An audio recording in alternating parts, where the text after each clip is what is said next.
Welcome to Cards on the Table, a genius and highly unusual mystery that places 4 detectives against 4 potential murderers. The novel opens at a bridge party hosted by the wealthy and eccentric Mr. Shaitana, who takes a macabre delight in collecting criminals. He invites 8 guests, 4 who have successfully evaded justice for past crimes, and 4 brilliant investigators who are tasked with uncovering them. When Shaitana himself is found dead during the bridge game, the setup is perfect. The murderer is one of the 4 undetected criminals, and the remaining 3 detectives must solve the crime. Hercule Poirot, Superintendent Battle, Colonel Race, and Ariadne Oliver must now look beyond motive to the subtle shifts in character, the nervous tics, and the psychological tells displayed during the game. Cards on the Table is the ultimate sealed room puzzle, a pure, thrilling battle of wits where every gesture is a clue. We begin with Chapter 1. Mr. Shaitana. My dear Monsieur Poirot. It was a soft, purring voice used deliberately as an instrument, nothing impulsive or unpremeditated about it. Hercule Poirot swung round. He bowed. He shook hands ceremoniously. There was something in his eye that was unusual. One would have said that this chance encounter awakened in him an emotion that he seldom had occasion to feel. My dear Mr. Shaitana, he said. They both paused. They were like duelists en garde. Around them, a well-dressed, languid London crowd eddied mildly. Voices drawled or murmured. Darling, exquisite. Simply divine, aren't they, my dear? It was the exhibition of snuff-boxes at Wessex House. Admission 1 guinea in aid of the London hospitals.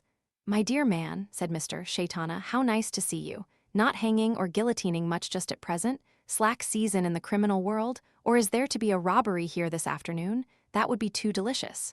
Alas, monsieur, said Poirot. Am here in a purely private capacity. Mr. Shaitana was diverted for a moment by a lovely young thing with tight poodle curls up one side of her head and 3 cornucopias in black straw on the other. He said, My dear, why didn't you come to my party? It really was a marvelous party. Quite a lot of people actually spoke to me. One woman even said, How do you do and goodbye, and thank you so much, but of course she came from a garden city, poor dear. While the lovely young thing made a suitable reply, Poirot allowed himself a good study of the hirsute adornment on Mr. Shaitana's upper lip. A fine moustache, a very fine moustache, the only moustache in London perhaps that could compete with that of Monsieur Hercule Poirot. But it is not so luxuriant, he murmured to himself. No, decidedly it is inferior in every respect. Tout de même, it catches the eye. The whole of Mr. Shaitana's person caught the eye, it was designed to do so. He deliberately attempted a Mephistophelian effect. He was tall and thin, his face was long and melancholy, his eyebrows were heavily accented and jet black, he wore a moustache with stiff waxed ends and a tiny black imperial. His clothes were works of art of exquisite cut, but with a suggestion of the bizarre. Every healthy Englishman who saw him longed earnestly and fervently to kick him. They said, with a singular lack of originality, there's that damned Shaitana. Their wives, daughters, sisters, aunts, mothers, and even grandmothers said, varying the idiom according to their generation, words to this effect. No, my dear. Of course he is too terrible. But so rich and such marvelous parties, and he's always got something amusing and spiteful to tell you about people. Whether Mr. Shaitana was an Argentine or a Portuguese or a Greek or some other nationality, nobody knew. But 3 facts were quite certain. He existed richly and beautifully in a super flat in Park Lane. He gave wonderful parties, large parties, small parties, macabre parties, respectable parties, and definitely queer parties. He was a man of whom nearly everybody was a little afraid. Why this last was so can hardly be stated in definite words. There was a feeling, perhaps, that he knew a little too much about everybody. And there was a feeling, too, that his sense of humor was a curious one. People nearly always felt that it would be better not to risk offending Mr. Shaitana. It was his humor this afternoon to bait that ridiculous-looking little man, Hercule Poirot. So even a policeman needs recreation, he said. You study the arts in your old age, Monsieur Poirot. Poirot smiled good-humoredly. See, he said, that you yourself have lent 3 snuff-boxes to the exhibition. Mr. Shaitana waved a deprecating hand. One picks up trifles here and there. You must come to my flat one day, have some interesting pieces. Do not confine myself to any particular period or class of object. Your tastes are Catholic, said Poirot, smiling. As you say. Suddenly Mr. Shaitana's eyes danced, the corners of his lips curled up, his eyebrows assumed a fantastic tilt. Could even show you objects in your own line, Monsieur Poirot? You have then a private black museum? Bah, Mr. Shaitana snapped disdainful fingers. The cup used by the Brighton murderer, the Jimmy of a celebrated burglar, absurd childishness. Should never burden myself with rubbish like that. Collect only the best objects of their kind. And what do you consider the best objects, artistically speaking, in crime? Inquired Poirot. Mr. Shaitana leaned forward and laid 2 fingers on Poirot's shoulder. He hissed his words dramatically. The human beings who commit them, Monsieur Poirot. Poirot's eyebrows rose a trifle. Aha, have startled you, said Mr. Shaitana. My dear, dear man, you and I look on these things as from poles apart. For you, crime is a matter of routine, a murder, an investigation, a due, and ultimately, for you are undoubtedly an able fellow, a conviction. Such banalities would not interest me. I am not interested in poor specimens of any kind, and the caught murderer is necessarily one of the failures. He is second-rate. No, look on the matter from the artistic point of view. Collect only the best being, asked Poirot. My dear fellow, the ones who have got away with it, the successes, the criminals who lead an agreeable life which no breath of suspicion has ever touched. Admit that is an amusing hobby. It was another word I was thinking of, not amusing. An idea, cried Shaitana, paying no attention to Poirot. A little dinner, a dinner to meet my exhibits, really that is a most amusing thought. Cannot think why it has never occurred to me before. Yes, see it exactly. You must give me a little time, not next week, let us say the week after next. You are free. What day shall we say? Any day of the week after next would suit me, said Poirot with a bow. Good, then let us say Friday. Friday the 18th, that will be. We'll write it down at once in my little book. Really, the idea pleases me enormously. I am not quite sure if it pleases me, said Poirot slowly. I do not mean that I am insensible to the kindness of your invitation, no, not that, Shaitana interrupted him. But it shocks your bourgeois sensibilities. My dear fellow, you must free yourself from the limitations of the policeman mentality. Poirot said slowly, it is true that I have a thoroughly bourgeois attitude to murder. But, my dear, why, a stupid bungled butchering business, yes, I agree with you, but murder can be an art, a murderer can be an artist. Oh, I admit it. Well then, Mr. Shaitana asked, but he is still a murderer. Surely, my dear Monsieur Poirot, to do a thing supremely well is a justification. You want, very unimaginatively, to take every murderer, handcuff him, shut him up, and eventually break his neck for him in the early hours of the morning. In my opinion, a really successful murderer should be granted a pension out of the public funds and asked out to dinner. Poirot shrugged his shoulders. I am not as insensitive to art in crime as you think. Can admire the perfect murderer, can also admire a tiger, that splendid tawny striped beast. But I will admire him from outside his cage. Will not go inside, that is to say, not unless it is my duty to do so, for you see, Mr. Shaitana, the tiger might spring. Mr. Shaitana laughed. See, and the murderer might murder, said Poirot gravely. My dear fellow, what an alarmist you are. Then you will not come to meet my collection of tigers, on the contrary, shall be enchanted. How brave! You do not quite understand me, Mr. Shaitana. My words were in the nature of a warning. You asked me just now to admit that your idea of a collection of murderers was amusing. I said I could think of another word other than amusing. That word was dangerous. Fancy, Mr. Shaitana, that your hobby might be a dangerous one. Mr. Shaitana laughed, a very Mephistophelian laugh. He said, May I expect you then on the 18th? Poirot gave a little bow. You may expect me on the 18th, mille remerciements. Shall arrange a little party, replied Shaitana. Do not forget, 8 o'clock. He moved away. Poirot stood a minute or two looking after him. He shook his head slowly and thoughtfully. Chapter 2, Dinner at Mr. Shaitana's. The door of Mr. Shaitana's flat opened noiselessly. A gray-haired butler drew it back to let Poirot enter. He closed it equally noiselessly and deftly relieved the guest of his overcoat and hat. He murmured in a low, expressionless voice, What name shall I say? Monsieur Hercule Poirot. There was a little hum of talk that eddied out into the hall as the butler opened a door and announced, Monsieur Hercule Poirot. Sherry glass in hand, Shaitana came forward to meet him. He was as usual immaculately dressed. The Mephistophelian suggestion was heightened tonight. The eyebrows seemed accentuated in their mocking twist. Let me introduce you, do you know Mrs. Oliver?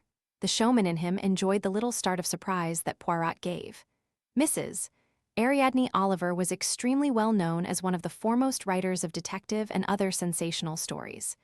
She wrote chatty, if not particularly grammatical, articles on the tendency of the criminal, famous crimes passionals, murder for love v. murder for gain. She was also a hot-headed feminist, and when any murder of importance was occupying space in the press, there was sure to be an interview with Mrs. Oliver, and it was mentioned that Mrs. Oliver had said, now if a woman were the head of Scotland Yard, she was an earnest believer in woman's intuition. For the rest, she was an agreeable woman of middle age, handsome in a rather untidy fashion, with fine eyes, substantial shoulders, and a large quantity of rebellious gray hair with which she was continually experimenting. One day her appearance would be highly intellectual, a brow with the hair scraped back from it and coiled in a large bun in the neck. On another, Mrs.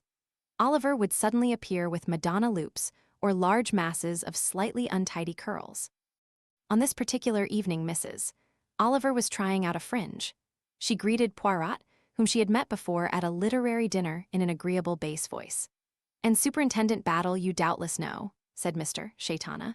A big, square, wooden-faced man moved forward. Not only did an onlooker feel that Superintendent Battle was carved out of wood, he also managed to convey the impression that the wood in question was the timber out of a battleship. Superintendent Battle was supposed to be Scotland Yard's best representative. He always looked stolid and rather stupid. "I know Monsieur Poirot," said Superintendent Battle, and his wooden face creased into a smile and then returned to its former inexpressiveness. "Colonel Race," went on Mr. Shaitana. Poirot had not previously met Colonel Race, but he knew something about him. A dark, handsome, deeply bronzed man of 50, he was usually to be found in some outpost of Empire, especially if there were trouble brewing. Secret Service is a melodramatic term, but it described pretty accurately to the lay mind the nature and scope of Colonel Race's activities. Poirot had by now taken in and appreciated the particular essence of his host's humorous intentions. "Our other guests are late," said Mr. Shaitana. "My fault, perhaps." Believe told them 8:15. But at that moment the door opened and the butler announced, "Dr. Roberts." The man who came in did so with a kind of parody of a brisk bedside manner. He was a cheerful, highly colored individual of middle age.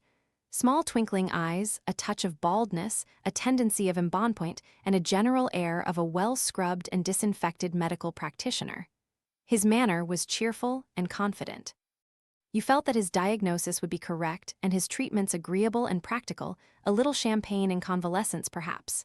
A man of the world. "Not late, hope," said Dr. Roberts genially. He shook hands with his host and was introduced to the others. He seemed particularly gratified at meeting Battle. "Why, you're one of the big noises at Scotland Yard, aren't you? This is interesting. Too bad to make you talk shop, but I warn you I shall have a try at it. Always been interested in crime. Bad thing for a doctor, perhaps. Mustn't say so to my nervous patients, ha ha." Again the door opened. Mrs. Lorrimer. Mrs. Lorrimer was a well-dressed woman of 60. She had lovely cut features, beautifully arranged gray hair, and a clear, incisive voice. "I hope I'm not late," she said, advancing to her host. She turned from him to greet Dr. Roberts, with whom she was acquainted. The butler announced, "Major Despard." Major Despard was a tall, lean, handsome man, his face slightly marred by a scar on the temple.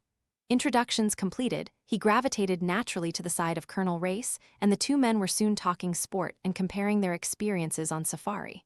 For the last time the door opened and the butler announced, "Miss Meredith." A girl in the early 20s entered.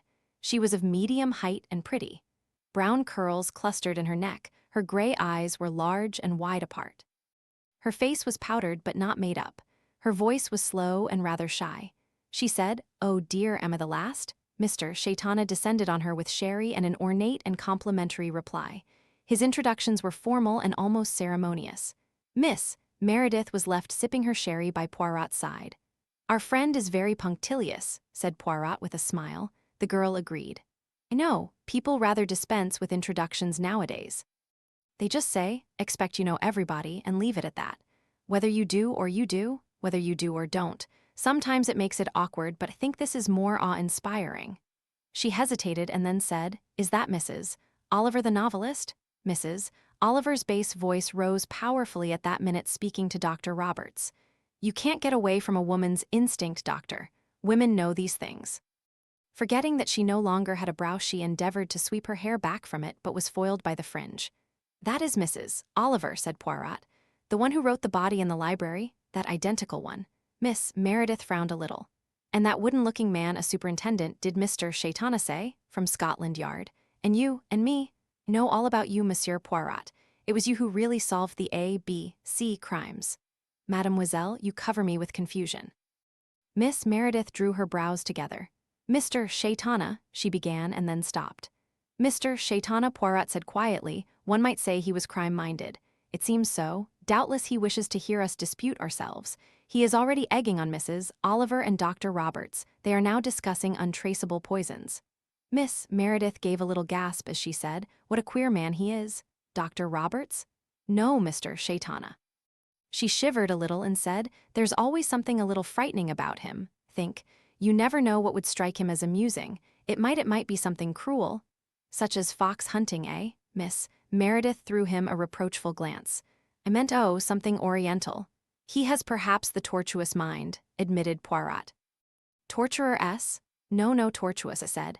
Don't think I like him frightfully, confided Miss Meredith, her voice dropping. You will like his dinner, though, Poirot assured her. He has a marvelous cook. She looked at him doubtfully and then laughed. Why, she exclaimed, I believe you are quite human. But certainly I'm human. You see, said Miss Meredith, all these celebrities are rather intimidating. Mademoiselle, you should not be intimidated, you should be thrilled. You should have already your autograph book and your fountain pen. Well, you see, I'm not really terribly interested in crime. Don't think women are, it's always men who read detective stories. Hercule Poirot sighed affectedly. Alas, he murmured. What would I not give at this minute to be even the most minor of film stars? The butler threw the door open. Dinner is served, he announced. Poirot's prognostication was amply justified. The dinner was delicious and its serving perfection. Subdued light, polished wood, the blue gleam of Irish glass. In the dimness, at the head of the table, Mr. Shaitana looked more than ever diabolical. He apologized gracefully for the uneven number of the sexes. Mrs. Lorrimer was on his right hand, Mrs. Oliver on his left. Miss Meredith was between Superintendent Battle and Major Despard. Poirot was between Mrs. Lorrimer and Dr. Roberts. The latter murmured facetiously to him, You're not going to be allowed to monopolize the only pretty girl all the evening. You French fellows, you don't waste your time, do you? Happen to be Belgian, murmured Poirot. Same thing where the ladies are concerned. Expect, my boy, said the doctor cheerfully. Then, dropping the facetiousness and adopting a professional tone, he began to talk to Colonel Race on his other side about the latest developments in the treatment of sleeping sickness. Mrs. Lorrimer turned to Poirot and began to talk of the latest plays. Her judgments were sound and her criticisms apt. They drifted onto books and then to world politics. He found her a well-informed and thoroughly intelligent woman. On the opposite side of the table, Mrs. Oliver was asking Major Despard if he knew of any unheard-of, out-of-the-way poisons. Well, there's curare. My dear man, via Jew, that's been done hundreds of times. I mean something new. Major Despard said dryly, primitive tribes are rather old-fashioned. They stick to the good old stuff their grandfathers and great-grandfathers used before them. Very tiresome of them, said Mrs. Oliver. I should have thought they were always experimenting with pounding up herbs and things. Such a chance for explorers, I always think. They could come home and kill off all their rich old uncles with some new drug that no one's ever heard of. You should go to civilization, not to the wilds for that, said Despard. In the modern laboratory, for instance, cultures of innocent-looking germs that will produce bona fide diseases. That wouldn't do for my public, said Mrs. Oliver. Besides, one is so apt to get the names wrong, Staphylococcus and Streptococcus, and all those things so difficult for my secretary and anyway rather dull, don't you think so? What do you think, Superintendent Battle? In real life people don't bother about being too subtle, Mrs. Oliver, said the superintendent. They usually stick to arsenic because it's nice and handy to get hold of. Nonsense, said Mrs. Oliver. That's simply because there are lots of crimes you people at Scotland Yard never find out. Now if you had a woman there, as a matter of fact we have, yes, those dreadful policewomen in funny hats who bother people in parks. I mean a woman at the head of things. Women know about crime. They're usually very successful criminals, said Superintendent Battle. Keep their heads well. It's amazing how they'll brazen things out. Mr. Shaitana laughed gently. Poison is a woman's weapon, he said. There must be many secret woman poisoners never found out. Of course there are, said Mrs. Oliver happily, helping herself lavishly to a mousse of foie gras. A doctor, too, has opportunities, went on Mr. Shaitana thoughtfully. Protest, cried Dr. Roberts. When we poison our patients, it's entirely by accident. He laughed heartily. But if I were to commit a crime, went on Mr. Shaitana, he stopped, and something in that pause compelled attention. All faces were turned to him. Should make it very simple, think. There's always accident, a shooting accident for instance, or the domestic kind of accident. Then he shrugged his shoulders and picked up his wineglass. But who am I to pronounce with so many experts present? He drank. The candlelight threw a red shade from the wine onto his face with its waxed mustache, its little imperial, its fantastic eyebrows. There was a momentary silence. Mrs. Oliver said, "Is it 22 or 20 past? An angel passing." My feet are crossed, it must be a black angel. Chapter 3. A game of bridge. When the company returned to the drawing room, a bridge table had been set out. Coffee was handed round. "Who plays bridge?" asked Mr. Shaitana. "Mrs. Lorrimer, I know, and Dr. Roberts. Do you play, Miss Meredith?" "Yes, I'm not frightfully good, though."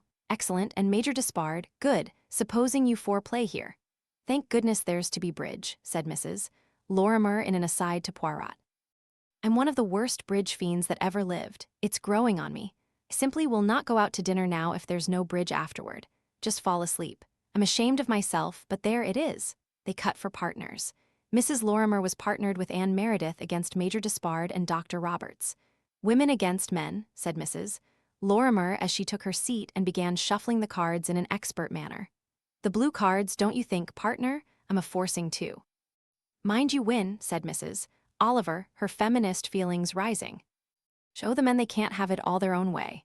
They haven't got a hope, the poor dears," said Dr. Roberts cheerfully as he started shuffling the other pack. "Your deal, think, Mrs. Lorrimer." Major Despard sat down rather slowly. He was looking at Anne Meredith as though he had just made the discovery that she was remarkably pretty. "Cut, please," said Mrs. Lorrimer impatiently. And with a start of apology, he cut the pack she was presenting to him. Mrs. Lorrimer began to deal with a practiced hand. "There is another bridge table in the other room," said Mr. Shaitana. He crossed to a second door, and the other four followed him into a small, comfortably furnished smoking room where a second bridge table was set ready. "We must cut out," said Colonel Race. Mr. Shaitana shook his head. "I do not play," he said. "Bridge is not one of the games that amuse me." The others protested that they would much rather not play, but he overruled them firmly, and in the end they sat down, Poirot and Mrs. Oliver against Battle and Race. Mr. Shaitana watched them for a little while, smiled in a Mephistophelian manner as he observed on what hand Mrs. Oliver declared 2 no trumps and then went noiselessly through into the other room. There they were, well down to it, their faces serious, the bids coming quickly. 1 heart, pass. 3 clubs, 3 spades, 4 diamonds. Double, 4 hearts. Mr. Shaitana stood watching a moment, smiling to himself. Then he crossed the room and sat down in a big chair by the fireplace. A tray of drinks had been brought in and placed on an adjacent table. The firelight gleamed on the crystal stoppers. Always an artist in lighting, Mr. Shaitana had simulated the appearance of a merely fire-lit room. A small shaded lamp at his elbow gave him light to read by if he so desired. Discreet floodlighting gave the room a subdued glow. A slightly stronger light shone over the bridge table from whence the monotonous ejaculations continued. 1 no trump, clear and decisive Mrs. Lorrimer. 3 hearts, an aggressive note in the voice, Dr. Roberts. No bid, a quiet voice, Anne Meredith's. A slight pause always before Despard's voice came, not so much a slow thinker as a man who liked to be sure before he spoke. 4 hearts, double. His face lighted up by the flickering firelight. Mr. Shaitana smiled. He smiled and he went on smiling. His eyelids flickered a little. His party was amusing him. 5 diamonds, game and rubber, said Colonel Race. Good for you, partner, he said to Poirot. Didn't think you'd do it. Lucky they didn't lead a spade. Wouldn't have made much difference, I expect, said Superintendent Battle, a man of gentle magnanimity. He had called spades.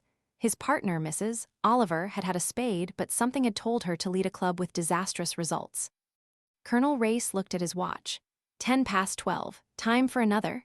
You'll excuse me, said Superintendent Battle, but I'm by way of being an early-to-bed man. I too, said Hercule Poirot. We'd better add up, said Race. The result of the evening's 5 rubbers was an overwhelming victory for the male sex. Mrs. Oliver had lost £3 and 7 shillings to the other 3. The biggest winner was Colonel Race. Mrs. Oliver, though a bad bridge player, was a sporting loser. She paid up cheerfully. Everything went wrong for me tonight, she said. It is like that sometimes. Held the most beautiful cards yesterday. 150 honors 3 times running.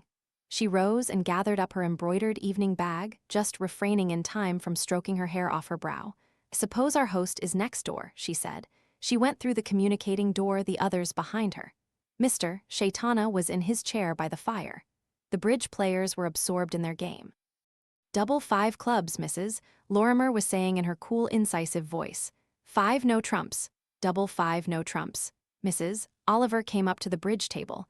This was likely to be an exciting hand. Superintendent Battle came with her. Colonel Race went toward Mr. Shaitana, Poirot behind him. "Got to be going, Shaitana," said Race. Mr. Shaitana did not answer. His head had fallen forward and he seemed to be asleep. Race gave a momentary whimsical glance at Poirot and went a little nearer. Suddenly he uttered a muffled ejaculation, bent forward. Poirot was beside him in a minute, he, too, looking where Colonel Race was pointing something that might have been a particularly ornate shirt stud but was not. Poirot bent, raised one of Mr. Shaitana's hands, then let it fall. He met Race's inquiring glance and nodded. The latter raised his voice. "Superintendent Battle, just a minute." The superintendent came over to them. Mrs. Oliver continued to watch the play of 5, no trumps doubled. Superintendent Battle, despite his appearance of stolidity, was a very quick man. His eyebrows went up and he said in a low voice as he joined them, "Something wrong?" With a nod, Colonel Race indicated the silent figure in the chair. As Battle bent over it, Poirot looked thoughtfully at what he could see of Mr. Shaitana's face. Rather a silly face it looked now, the mouth drooping open, the devilish expression lacking. Hercule Poirot shook his head. Superintendent Battle straightened himself. He had examined without touching the thing which looked like an extra stud in Mr. Shaitana's shirt, and it was not an extra stud. He had raised the limp hand and let it fall. Now he stood up, unemotional, capable, soldierly prepared to take charge efficiently of the situation. "Just a minute, please," he said. And the raised voice was his official voice, so different that all the heads at the bridge table turned to him, and Anne Meredith's hand remained poised over an ace of spades in the dummy. "I'm sorry to tell you all," he said, "that our host, Mr. Shaitana, is dead." Mrs. Lorrimer and Dr. Roberts rose to their feet. Despard stared and frowned. Anne Meredith gave a little gasp.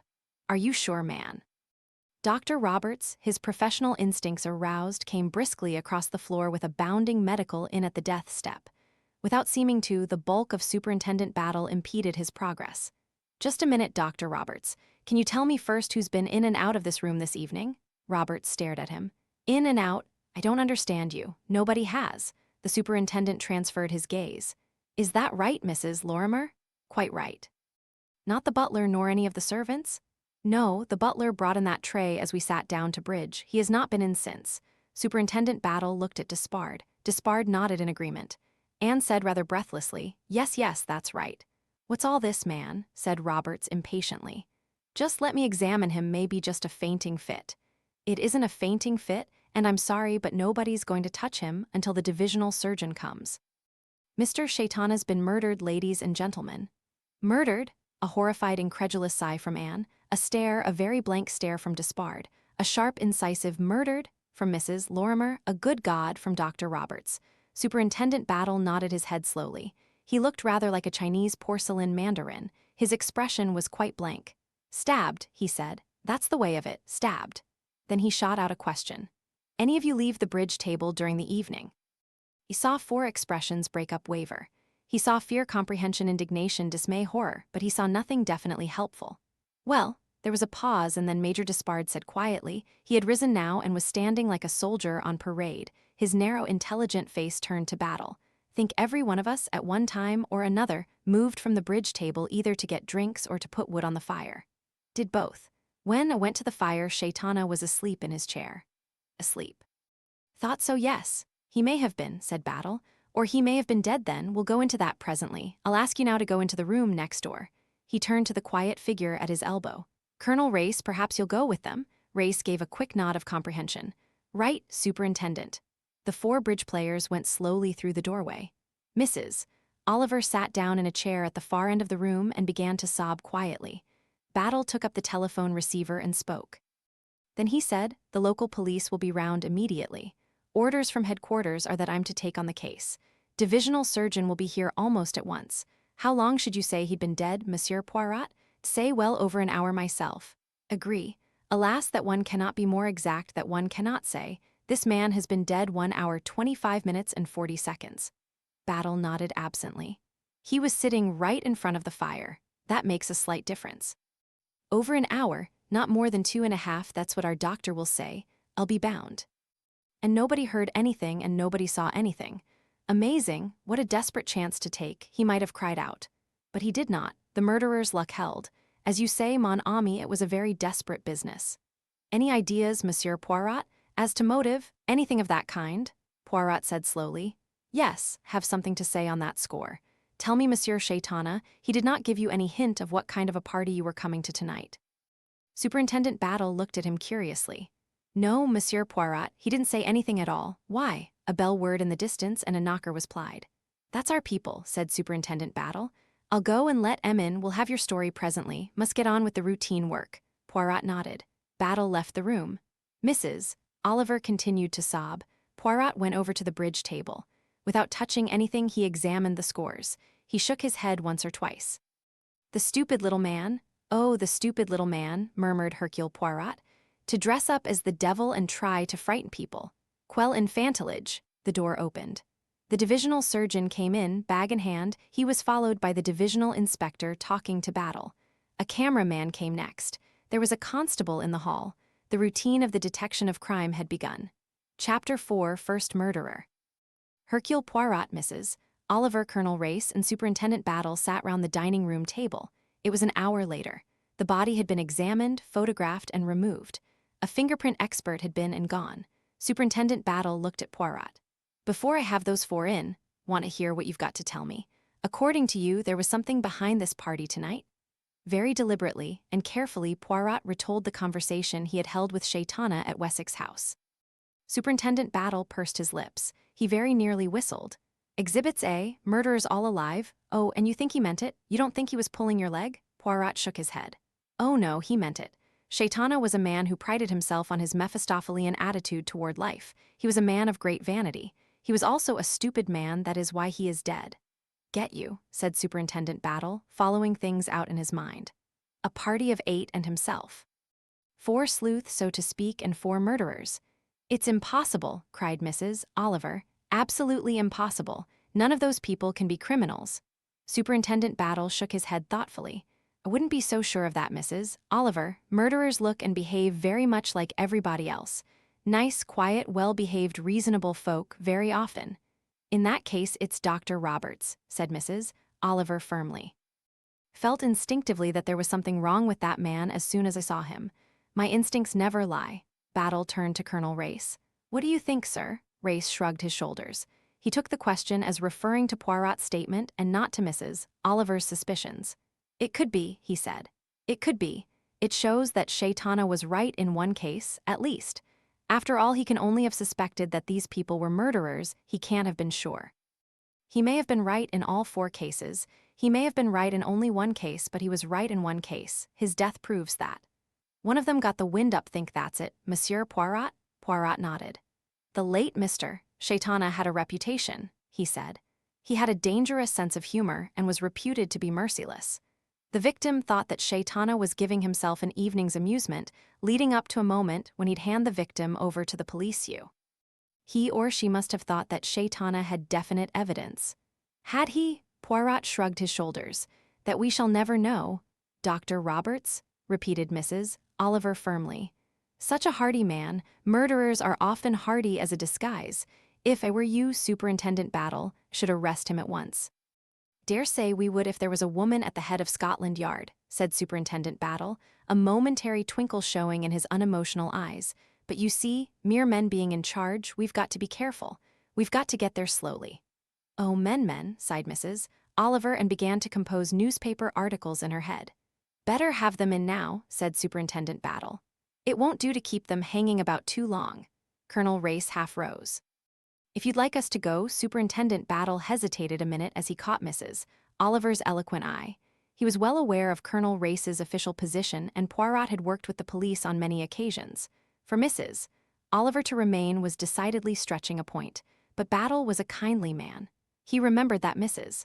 Oliver had lost £3 and 7 shillings at bridge and that she had been a cheerful loser. You can all stay, he said, as far as I'm concerned. But no interruptions, please. He looked at Mrs. Oliver, and there mustn't be a hint of what Monsieur Poirot has just told us. That was Shaitana's little secret, and to all intents and purposes it died with him. Understand? Perfectly, said Mrs. Oliver. Battle strode to the door and called the constable who was on duty in the hall. Go to the little smoking room. You'll find Anderson there with the 4 guests. Ask Dr. Roberts if he'll be so good as to step this way. Should have kept him to the end, said Mrs. Oliver. In a book, I mean, she added apologetically. Real life's a bit different, said Battle. I know, said Mrs. Oliver. Badly constructed. Dr. Roberts entered with the springiness of his step slightly subdued. I say, Battle, he said.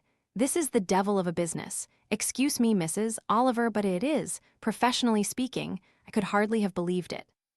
To stab a man with 3 other people a few yards away, he shook his head. Hugh, I wouldn't like to have done it. A slight smile twitched up the corners of his mouth. What can I say or do to convince you that didn't do it? Well, there's motive, Dr. Roberts. The doctor nodded his head emphatically. That's all clear. Hadn't the shadow of a motive for doing away with poor Shaitana. Didn't even know him very well. He amused me, he was such a fantastic fellow. Touch of the Oriental about him. Naturally, you'll investigate my relations with him closely. Expect that. I'm not a fool, but you won't find anything. I'd no reason for killing Shaitana, and I didn't kill him. Superintendent Battle nodded woodenly. That's all right, Dr. Roberts. I've got to investigate, as you know. You're a sensible man. Now can you tell me anything about the other 3 people? I'm afraid I don't know very much. Despard and Miss Meredith I met for the first time tonight. I knew of Despard before read his travel book, and a jolly good yarn it is. Did you know that he and Mr. Shaitana were acquainted? No, Shaitana never mentioned him to me. As I say, I'd heard of him, but never met him. Miss Meredith I've never seen before. Mrs. Lorrimer I know slightly. What do you know about her? Roberts shrugged his shoulders. She's a widow, moderately well off. Intelligent, well-bred woman, first-class bridge player. That's where I've met her as a matter of fact playing bridge. And Mr. Shaitana never mentioned her either? No. That doesn't help us much. Now, Dr. Roberts, perhaps you'll be so kind as to tax your memory carefully and tell me how often you yourself left your seat at the bridge table and all you can remember about the movements of the others. Dr. Roberts took a few minutes to think. It's difficult, he said frankly. Can remember my own movements more or less. Got up 3 times, that is, on 3 occasions when I was dummy, left my seat and made myself useful. Once I went over and put wood on the fire. Once brought drinks to the 2 ladies. Once poured out a whiskey and soda for myself.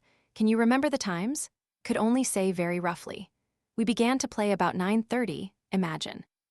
Should say it was about an hour later that I stoked the fire. Quite a short time after that I fetched the drinks, next hand but one, think, and perhaps 11:30 when I got myself a whiskey and soda, but those times are quite approximate.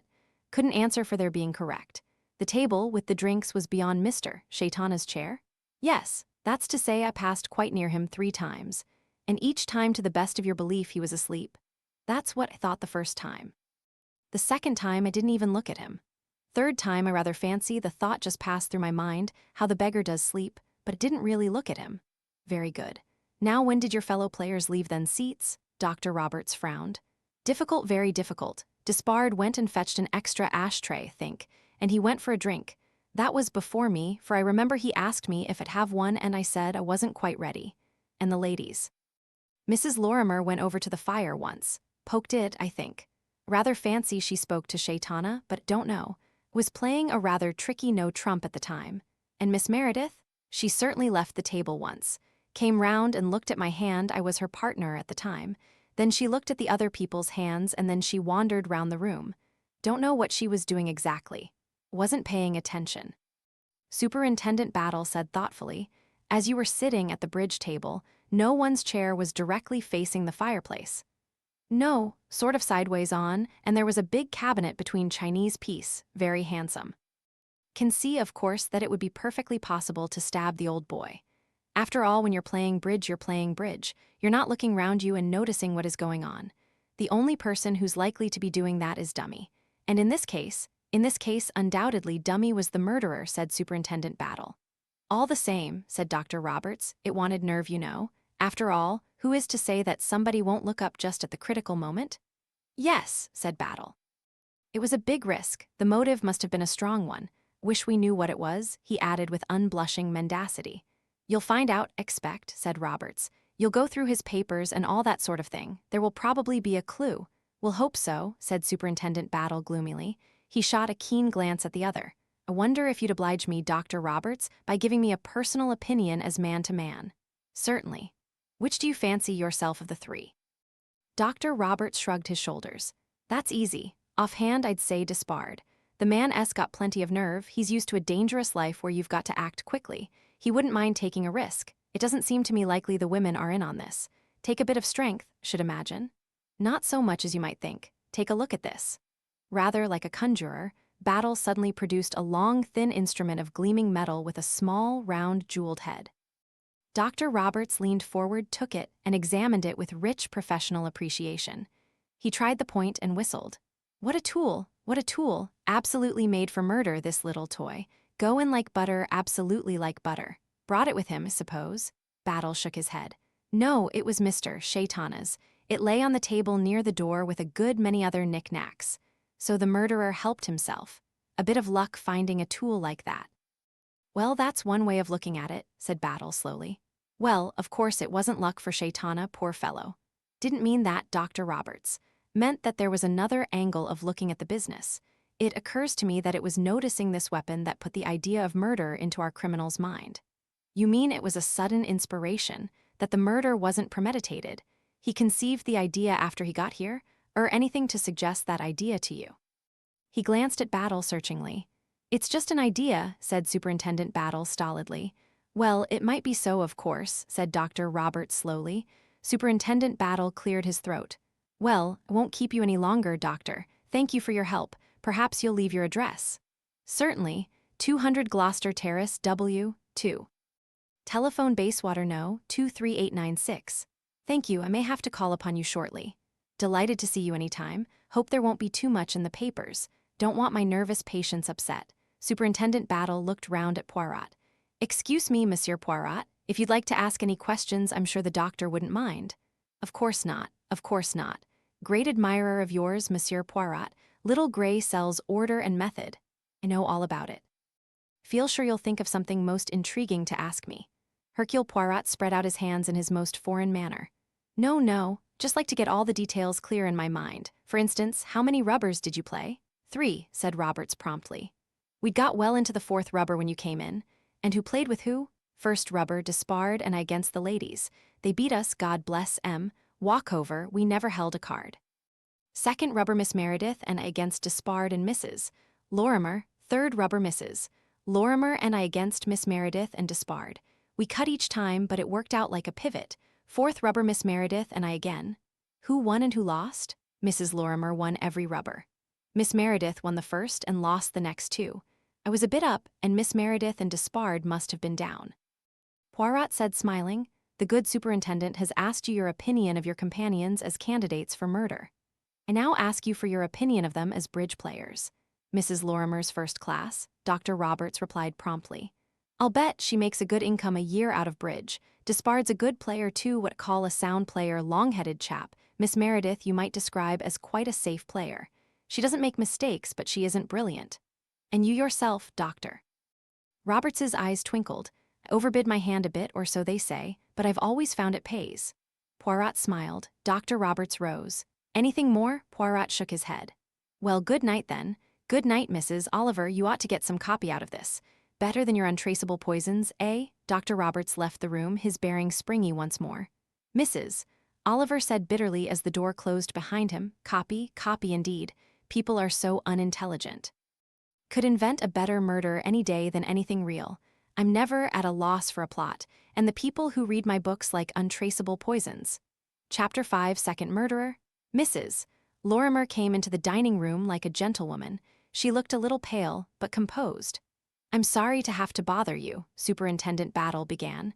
You must do your duty, of course, said Mrs. Lorrimer quietly.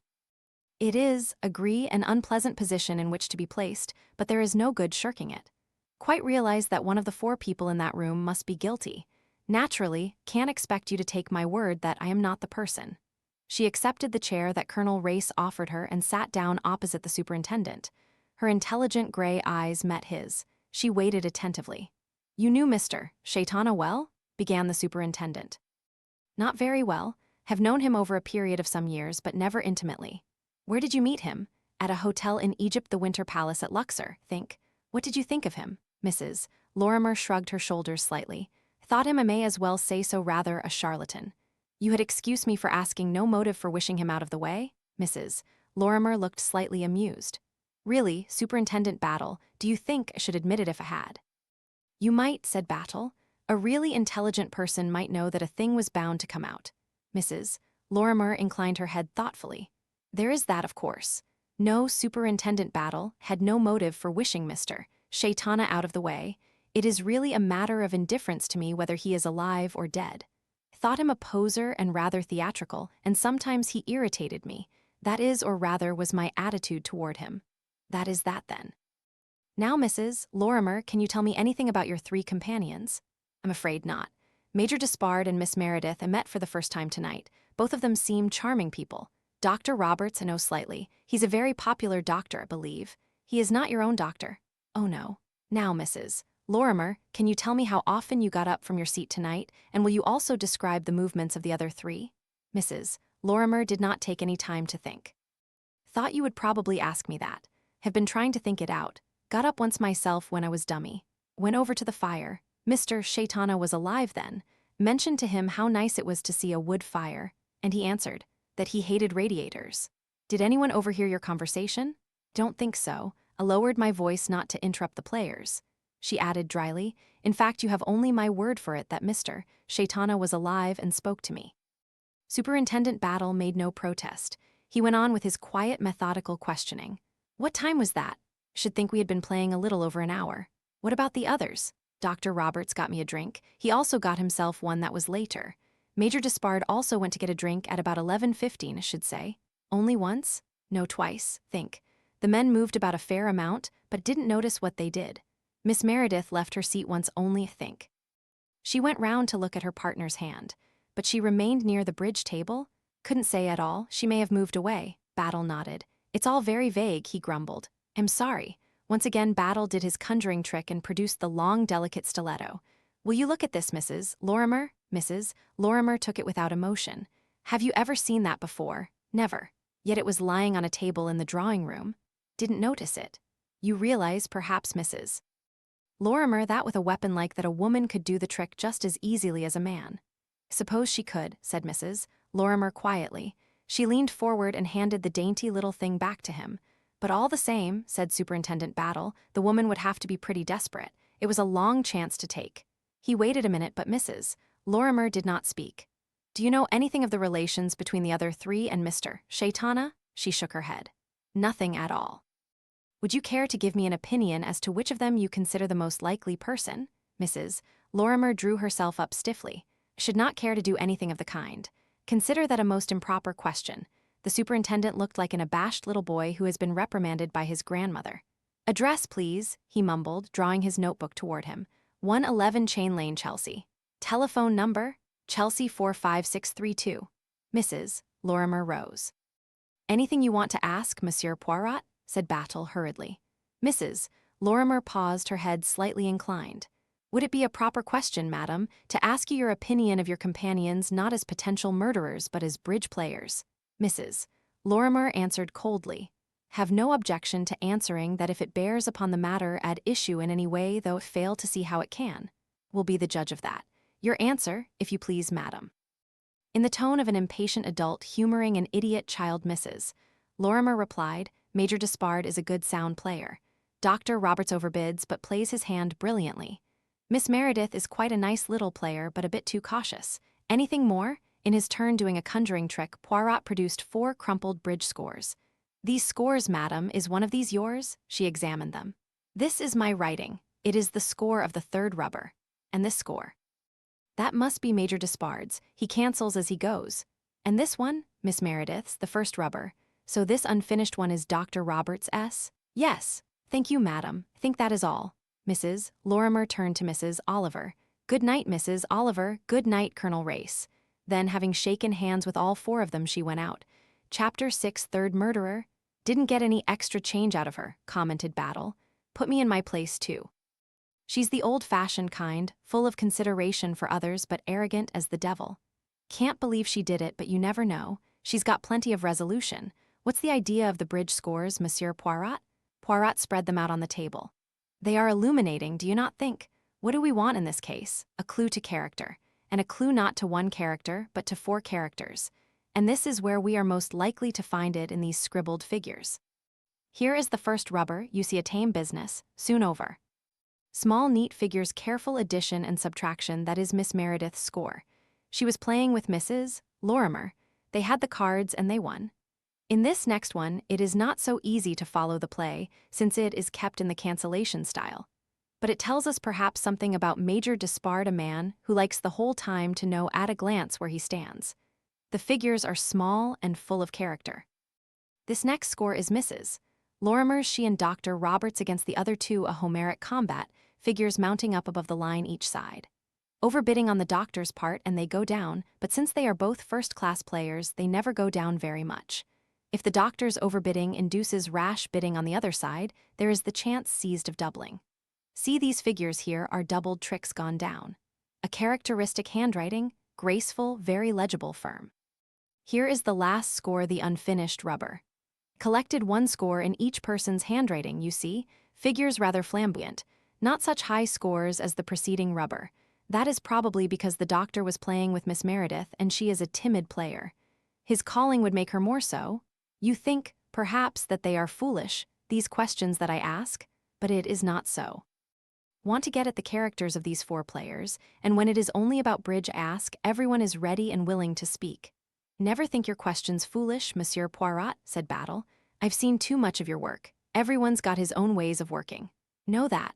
Give my inspectors a free hand always. Everyone's got to find out for himself what method suits him best, but we'd better not discuss that now. We'll have the girl in. Anne Meredith was upset. She stopped in the doorway. Breath came unevenly. Superintendent Battle was immediately fatherly. He rose, set a chair for her at a slightly different angle. Sit down, Miss Meredith, sit down. Now don't be alarmed. I know all this seems rather dreadful, but it's not so bad really. Don't think anything could be worse, and the girl in a low voice. It's so awful to think that one of us, you let me do the thinking, said Battle kindly. Now then, Miss Meredith, suppose we have your address first of all. Whendon Cottage, Wallingford. No address in town? No, I'm staying at my club for a day or 2. And your club is? Ladies, Naval and Military. Good, now then, Miss Meredith, how well did you know Mr. Shaitana? Didn't know him well at all. Always thought he was a most frightening man. Why? Oh well, he was, that awful smile, and a way he had of bending over you as though he might bite you. Had you known him long? About 9 months. I met him in Switzerland during the winter sports. Should never have thought he went in for winter sports, said Battle, surprised. He only skated. He was a marvelous skater, lots of figures and tricks. Yes, that sounds more like him. And did you see much of him after that? Well, a fair amount. He asked me to parties and things like that. They were rather fun, but you didn't like him himself. No, thought he was a shivery kind of man. Battle said gently, but you know special reason for being afraid of him. Anne Meredith raised wide, limpid eyes to his. Special reason? Oh no. That's all right then. Now about tonight, did you leave your seat at all? Don't think so. Oh yes, I may have done so once. Went round to look at the others' hands. But you stayed by the bridge table all the time? Yes, quite sure, Miss Meredith. The girl's cheeks flamed suddenly. No, I think I walked about. Right, you'll excuse me, Miss Meredith, but try and speak the truth. I know you're nervous, and when one's nervous one's apt to say the thing the way you want it to be. But that doesn't really pay in the end. You walked about. Did you walk over in the direction of Mr. Shaitana? The girl was silent for a minute, then she said, honestly, don't remember. Well, we'll leave it that you may have. Know anything about the other 3? The girl shook her head. I've never seen any of them before. What do you think of them? Any likely murderers among them? Can't believe it. Just can't believe it. It couldn't be Major Despard. And I don't believe it could be the doctor. After all, a doctor could kill anyone in so much easier ways. A drug, something like that. Then, if it's anyone, you think it's Mrs. Lorrimer. Oh, don't. I'm sure she wouldn't. She's so charming and so kind to play bridge with. She's so good herself, and yet she doesn't make one feel nervous or point out one's mistakes. Yet you left her name to the last, said Battle, only because stabbing seems somehow more like a woman. Battle did his conjuring trick. Anne Meredith shrank back. Oh, horrible. Must take it. I'd rather you did. He watched her as she took the stiletto gingerly, her face contracted with repulsion. With this tiny thing, go in like butter, said Battle with gusto. A child could do it. You mean, wide, terrified eyes fixed themselves on his face. That I might have done it. But it didn't. Oh, it did. Why should I? That's just the question we'd like to know, said Battle. What's the motive? Why did anyone want to kill Shaitana? He was a picturesque person, but he wasn't dangerous as far as I can make out. Was there a slight indrawing of her breath, a sudden lifting of her breast? Not a blackmailer, for instance, or anything of that sort, went on Battle. And anyway, Miss Meredith, you don't look the sort of girl who's got a lot of guilty secrets. For the first time she smiled, reassured by his geniality. No, indeed I haven't. Haven't got any secrets at all. Then don't you worry, Miss Meredith. We shall have to come round and ask you a few more questions, expect, but it will be all a matter of routine. He got up. Now you go off. My constable will get you a taxi, and don't you lie awake worrying yourself. Take a couple of aspirins. He ushered her out. As he came back, Colonel Race said in a low, amused voice, Battle, what a really accomplished liar you are. Your fatherly air was unsurpassed. No good dallying about with her, Colonel Race. Either the poor kid is dead scared, in which case it's cruelty, and I'm not a cruel man. Never have been, or she's a highly accomplished little actress, and we shouldn't get any farther if we were to keep her here half the night. Mrs. Oliver gave a sigh and ran her hands freely through her fringe until it stood upright and gave her a wholly drunken appearance. Do you know, she said, rather believe now that she did it. It's lucky it's not in a book. They don't really like the young and beautiful girl to have done it. All the same, rather think she did. What do you think, Monsieur Poirot? Me, I have just made a discovery. In the bridge scores again? Yes, Miss Anne Meredith turns her score over, draws lines, and uses the back. And what does that mean?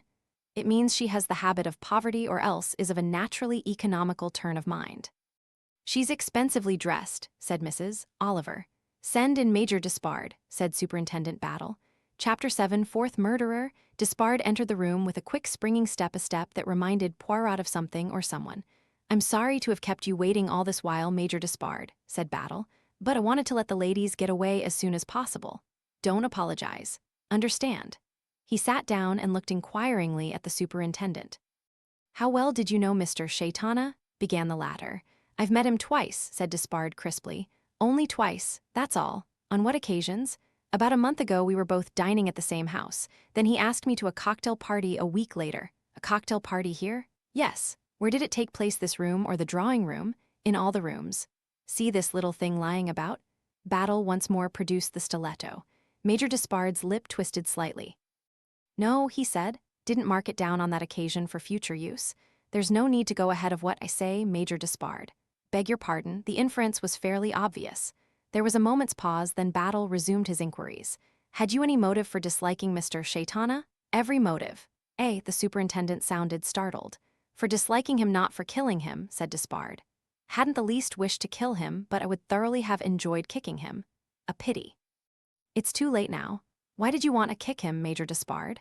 Because he was the sort of rat who needed kicking badly. He used to make the toe of my boot fairly itch. Know anything about him to his discredit, I mean?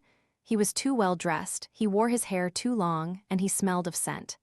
Yet you accepted his invitation to dinner, Battle pointed out. If I were only to dine in houses where thoroughly approved of my host, I'm afraid. Shouldn't dine out very much, Superintendent Battle, said Despard dryly. You like society, but you don't approve of it, suggested the other. I like it for very short periods. To come back from the wilds to lighted rooms and women in lovely clothes, to dancing and good food, and laughter, yes, enjoy that for a time. And then the insincerity of it all sickens me, and I want to be off again. It must be a dangerous sort of life that you lead, Major Despard, wandering about in these wild places.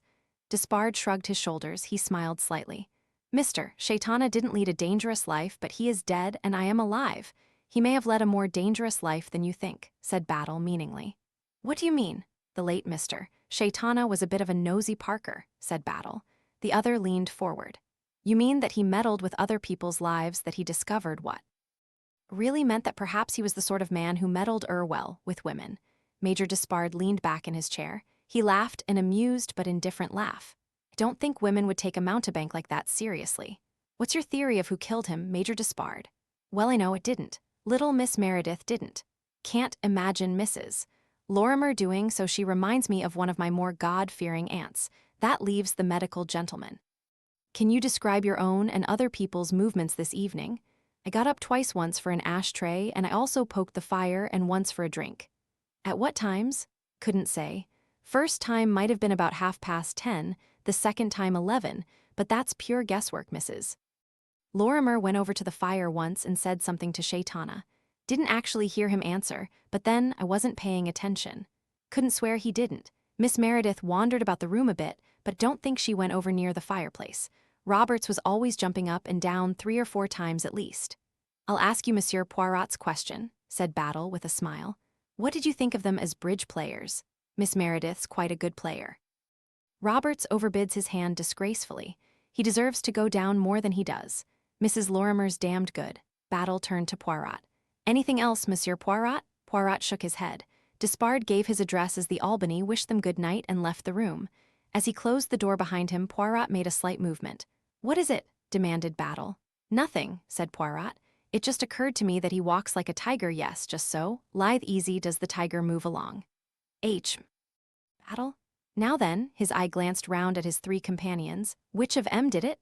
Chapter 8. Which of them? Battle looked from one face to another. Only one person answered his question. Mrs. Oliver, never averse to giving her views, rushed into speech.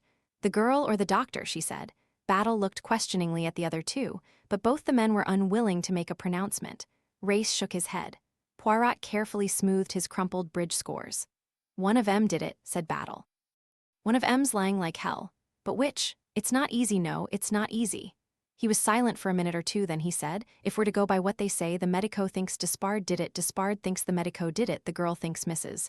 Lorrimer did it and Mrs. Lorrimer won't say, nothing very illuminating there.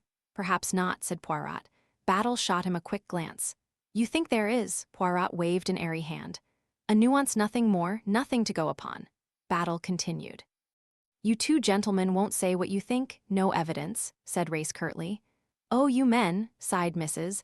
Oliver, despising such reticence. Let's look at the rough possibilities, said Battle. He considered a minute. Put the doctor first, think, specious sort of customer, would know the right spot to shove the dagger in. But there's not much more than that to it. Then take Despard. There's a man with any amount of nerve. A man accustomed to take quick decisions and a man who's quite at home doing dangerous things. Mrs. Lorrimer, she's got any amount of nerve, too, and she's the sort of woman who might have a secret in her life. She looks as though she's known trouble. On the other hand, I'd say she's what I call a high-principled woman sort of woman who might be headmistress of a girls' school. It isn't easy to think of her sticking a knife into anyone. In fact, don't think she did. And lastly, there's little Miss Meredith. We don't know anything about her. She seems an ordinary, good-looking, rather shy girl. But one doesn't know, as I say, anything about her. We know that Shaitana believed she had committed murder, said Poirot. The angelic face masking the demon, mused Mrs. Oliver. This getting us anywhere, Battle? Asked Colonel Race. Unprofitable speculation, you think, sir? Well, there's bound to be speculation in a case like this. Isn't it better to find out something about these people? Battle smiled. Oh, we shall be hard at work on that. I think you could help us there. Certainly. How? As regards Major Despard. He's been abroad a lot in South America and East Africa. In South Africa, you've means of knowing those parts. You could get information about him. Race nodded. It shall be done. I'll get all available data. Oh, cried Mrs. Oliver, I've got a plan. There are 4 of us, 4 sleuths, as you might say, and 4 of them. How would it be if we each took one? Backed our fancy. Colonel Race takes Major Despard, Superintendent Battle takes Dr. Roberts. I'll take Anne Meredith, and Monsieur Poirot takes Mrs. Lorrimer, each of us to follow our own line. Superintendent Battle shook his head decisively. Couldn't quite do that, Mrs. Oliver. This is official, you see. I'm in charge. I've got to investigate all lines. Besides, it's all very well to say back your fancy. 2 of us might want to back the same horse. Colonel Race hasn't said he suspects Major Despard, and Monsieur Poirot mayn't be putting his money on Mrs. Lorrimer. Mrs. Oliver sighed. It was such a good plan, she sighed regretfully. So neat. Then she cheered up a little. But you don't mind me doing a little investigating on my own, do you? No, said Superintendent Battle slowly. Can't say I object to that. In fact, it's out of my power to object. Having been at this party tonight, you're naturally free to do anything your own curiosity or interest suggests. But I'd just like to point out to you, Mrs. Oliver, that you'd better be a little careful. Discretion itself, said Mrs. Oliver. Shan't breathe a word of anything, she ended a little lamely. I do not think that was quite Superintendent Battle's meaning, said Hercule Poirot. He meant that you will be dealing with a person who has already, to the best of our belief, killed twice a person, therefore, who will not hesitate to kill a third time if he considers it necessary. Mrs. Oliver looked at him thoughtfully. Then she smiled an agreeable, engaging smile rather like that of an impudent small child.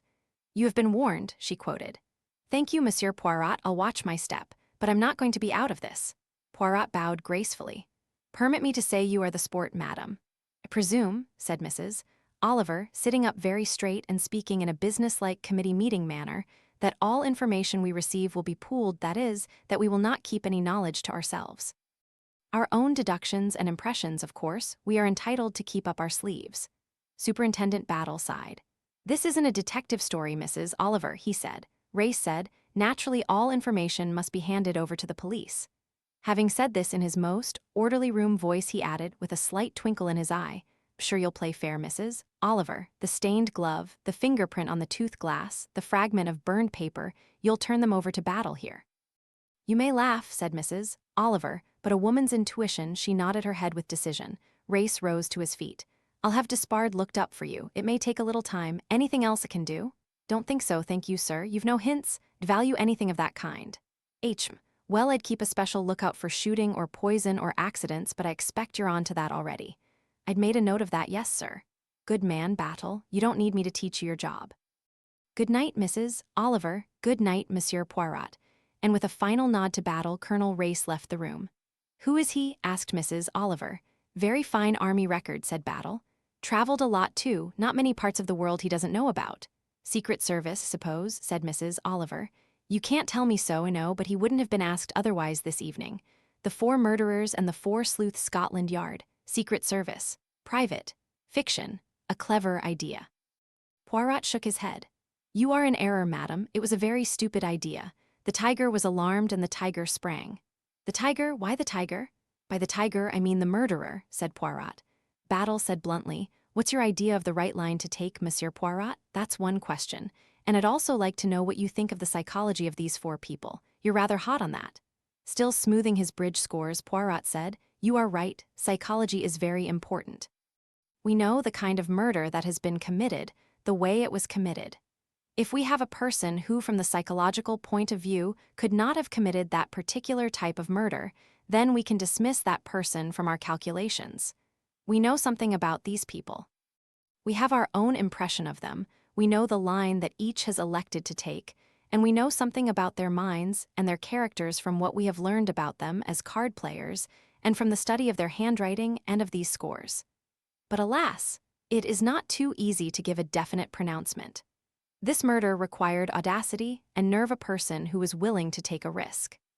Well, we have Dr. Roberts, a bluffer and overbidder of his hand, a man with complete confidence in his own powers to pull off a risky thing. His psychology fits very well with the crime.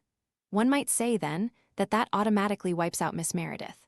She is timid, frightened of overbidding her hand, careful, economical, prudent, and lacking in self-confidence, the last type of person to carry out a bold and risky coup. But a timid person will murder out of fear. A frightened, nervous person can be made desperate, can turn like a rat at bay if driven into a corner. If Miss Meredith had committed a crime in the past, and if she believed that Mr. Shaitana knew the circumstances of that crime and was about to deliver her up to justice, she would be wild with terror. She would stop at nothing to save herself. It would be the same result, though brought about through a different reaction, not cool nerve and daring, but desperate panic.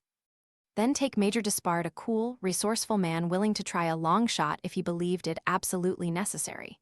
He would weigh the pros and cons and might decide that there was a sporting chance in his favor, and he is the type of man to prefer action to inaction, and a man who would never shrink from taking the dangerous way if he believed there was a reasonable chance of success. Finally, there is Mrs.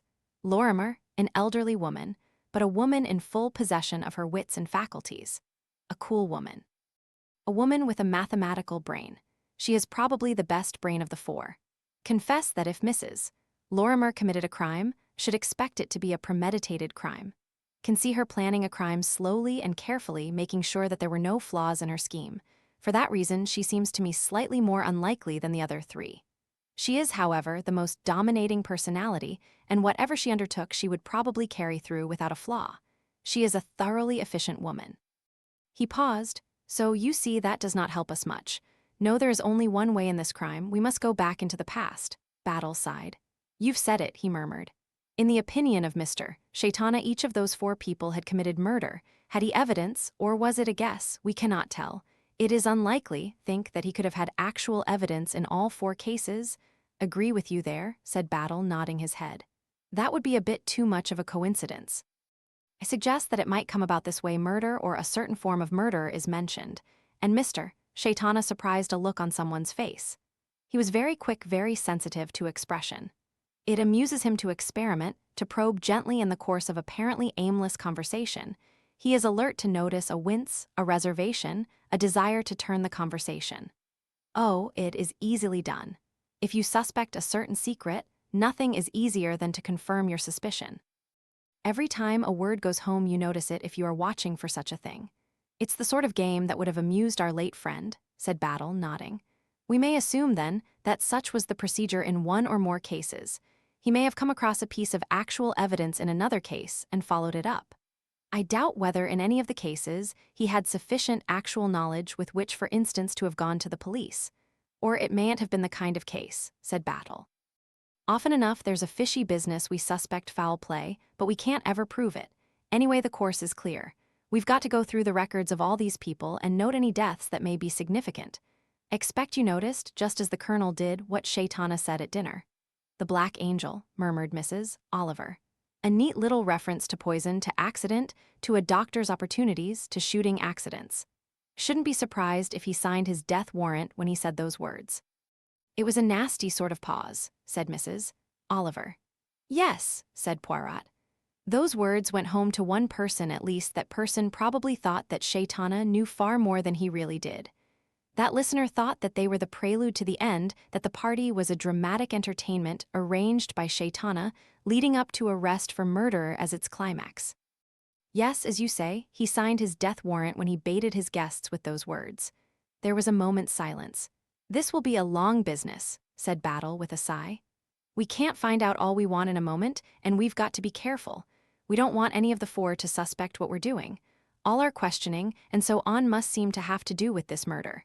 There mustn't be a suspicion that we've got any idea of the motive for the crime. And the devil of it is we've got to check up on 4 possible murders in the past, not one. Poirot demurred. Our friend Mr. Shaitana was not infallible, he said. He may, it is just possible, have made a mistake. About all 4? No, he was more intelligent than that. Call it 50-50? Not even that. For me, say 1 in 4. 1 innocent and 3 guilty, that's bad enough. And the devil of it is, even if we get at the truth, it mayn't help us. Even if somebody did push his or her great-aunt down the stairs years ago, it won't be much use to us today. Yes, it will be of use to us.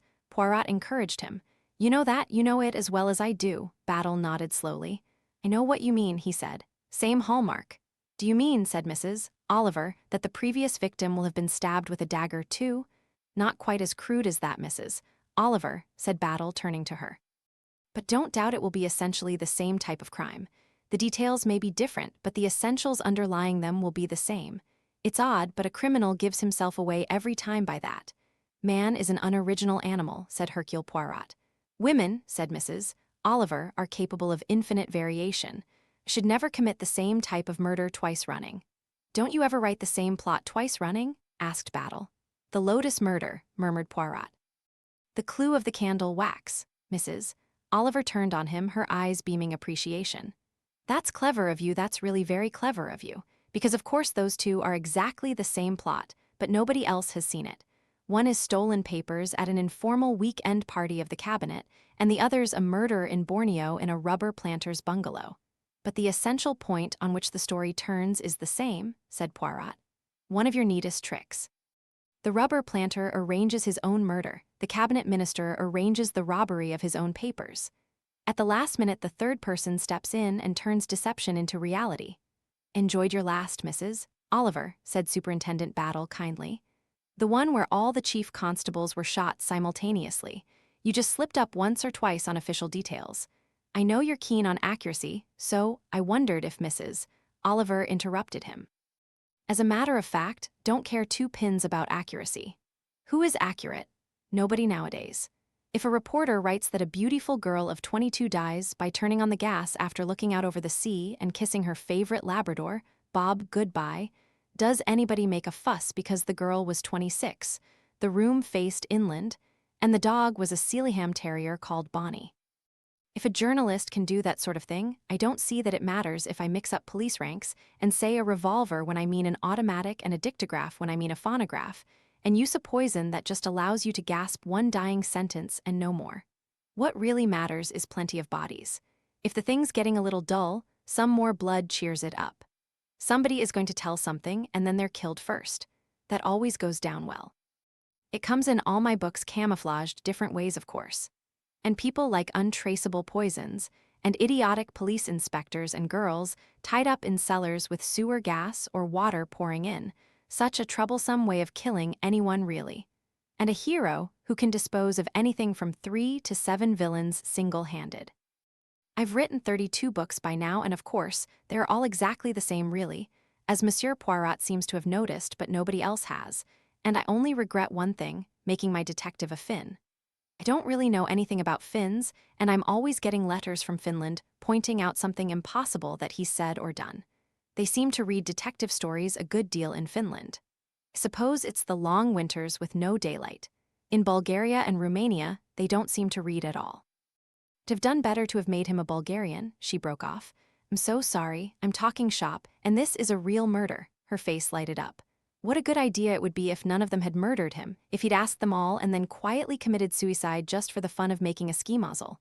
Poirot nodded approvingly. An admirable solution, so neat, so ironic, but alas, mister. Shaitana was not that sort of man, he was very fond of life. Don't think he was really a nice man, said Mrs. Oliver slowly.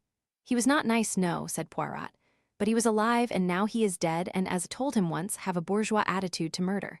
Disapprove of it, he added softly, and so am prepared to go inside the tiger's cage.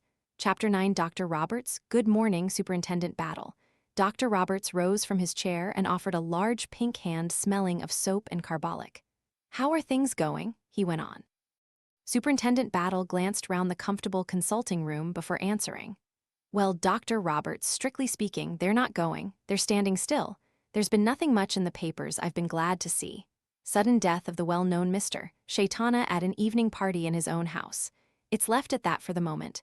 We've had the autopsy, brought a report of the findings along, thought it might interest you.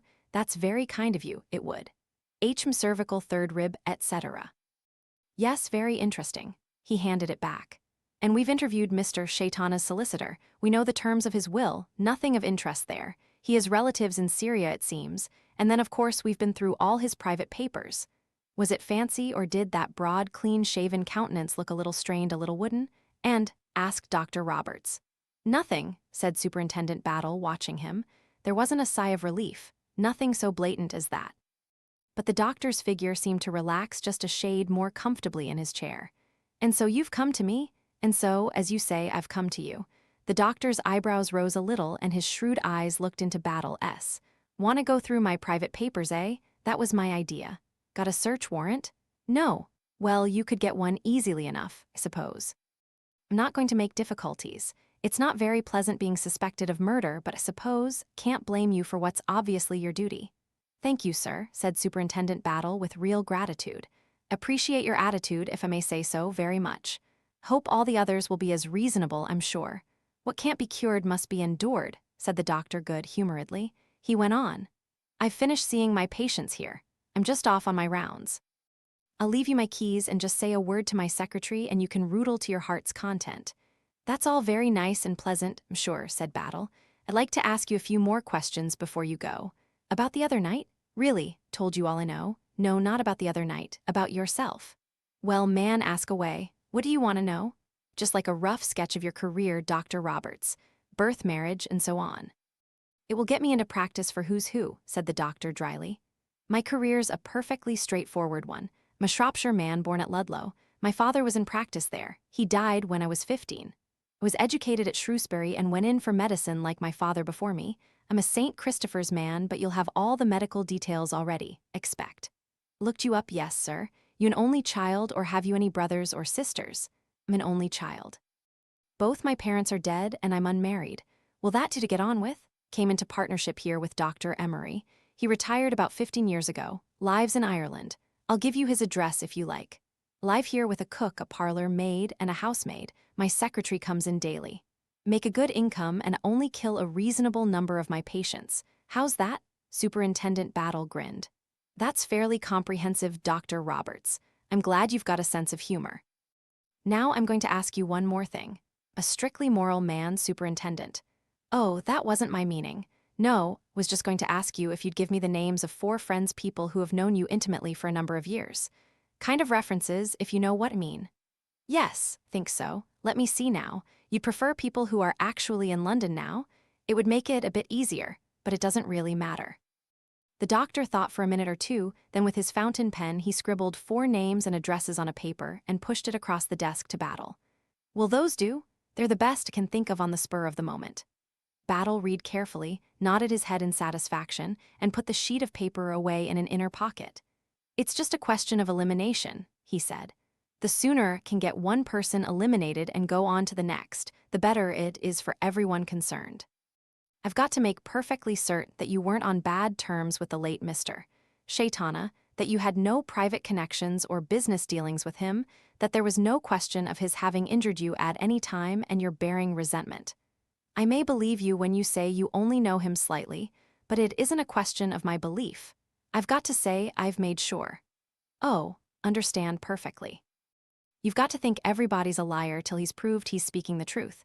Here are my keys, Superintendent. That's the drawers of the desk, that's the bureau, that little one's the key of the poison cupboard. Be sure you lock it up again. Perhaps I'd better just have a word with my secretary. He pressed a button on his desk.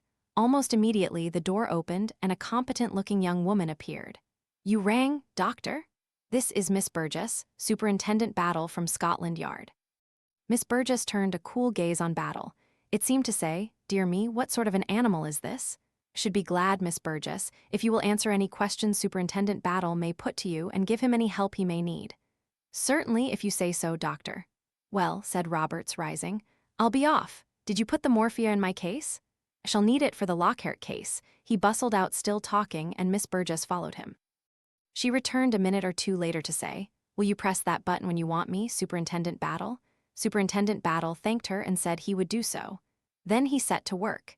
His search was careful and methodical, though he had no great hopes of finding anything of importance. Roberts's ready acquiescence dispelled the chance of that. Roberts was no fool.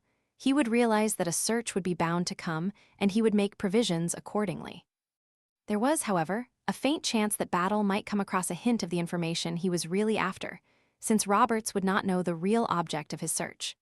Superintendent Battle opened and shut drawers, rifled pigeonholes, glanced through a checkbook, estimated the unpaid bills, noted what those same bills were for, scrutinized Roberts's passbook, ran through his case notes, and generally left no written document unturned. The result was meager in the extreme. He next took a look through the poison cupboard, noted the wholesale firms with which the doctor dealt, and the system of checking, re-locked the cupboard, and passed on to the bureau. The contents of the latter were of a more personal nature, but Battle found nothing germane to his search.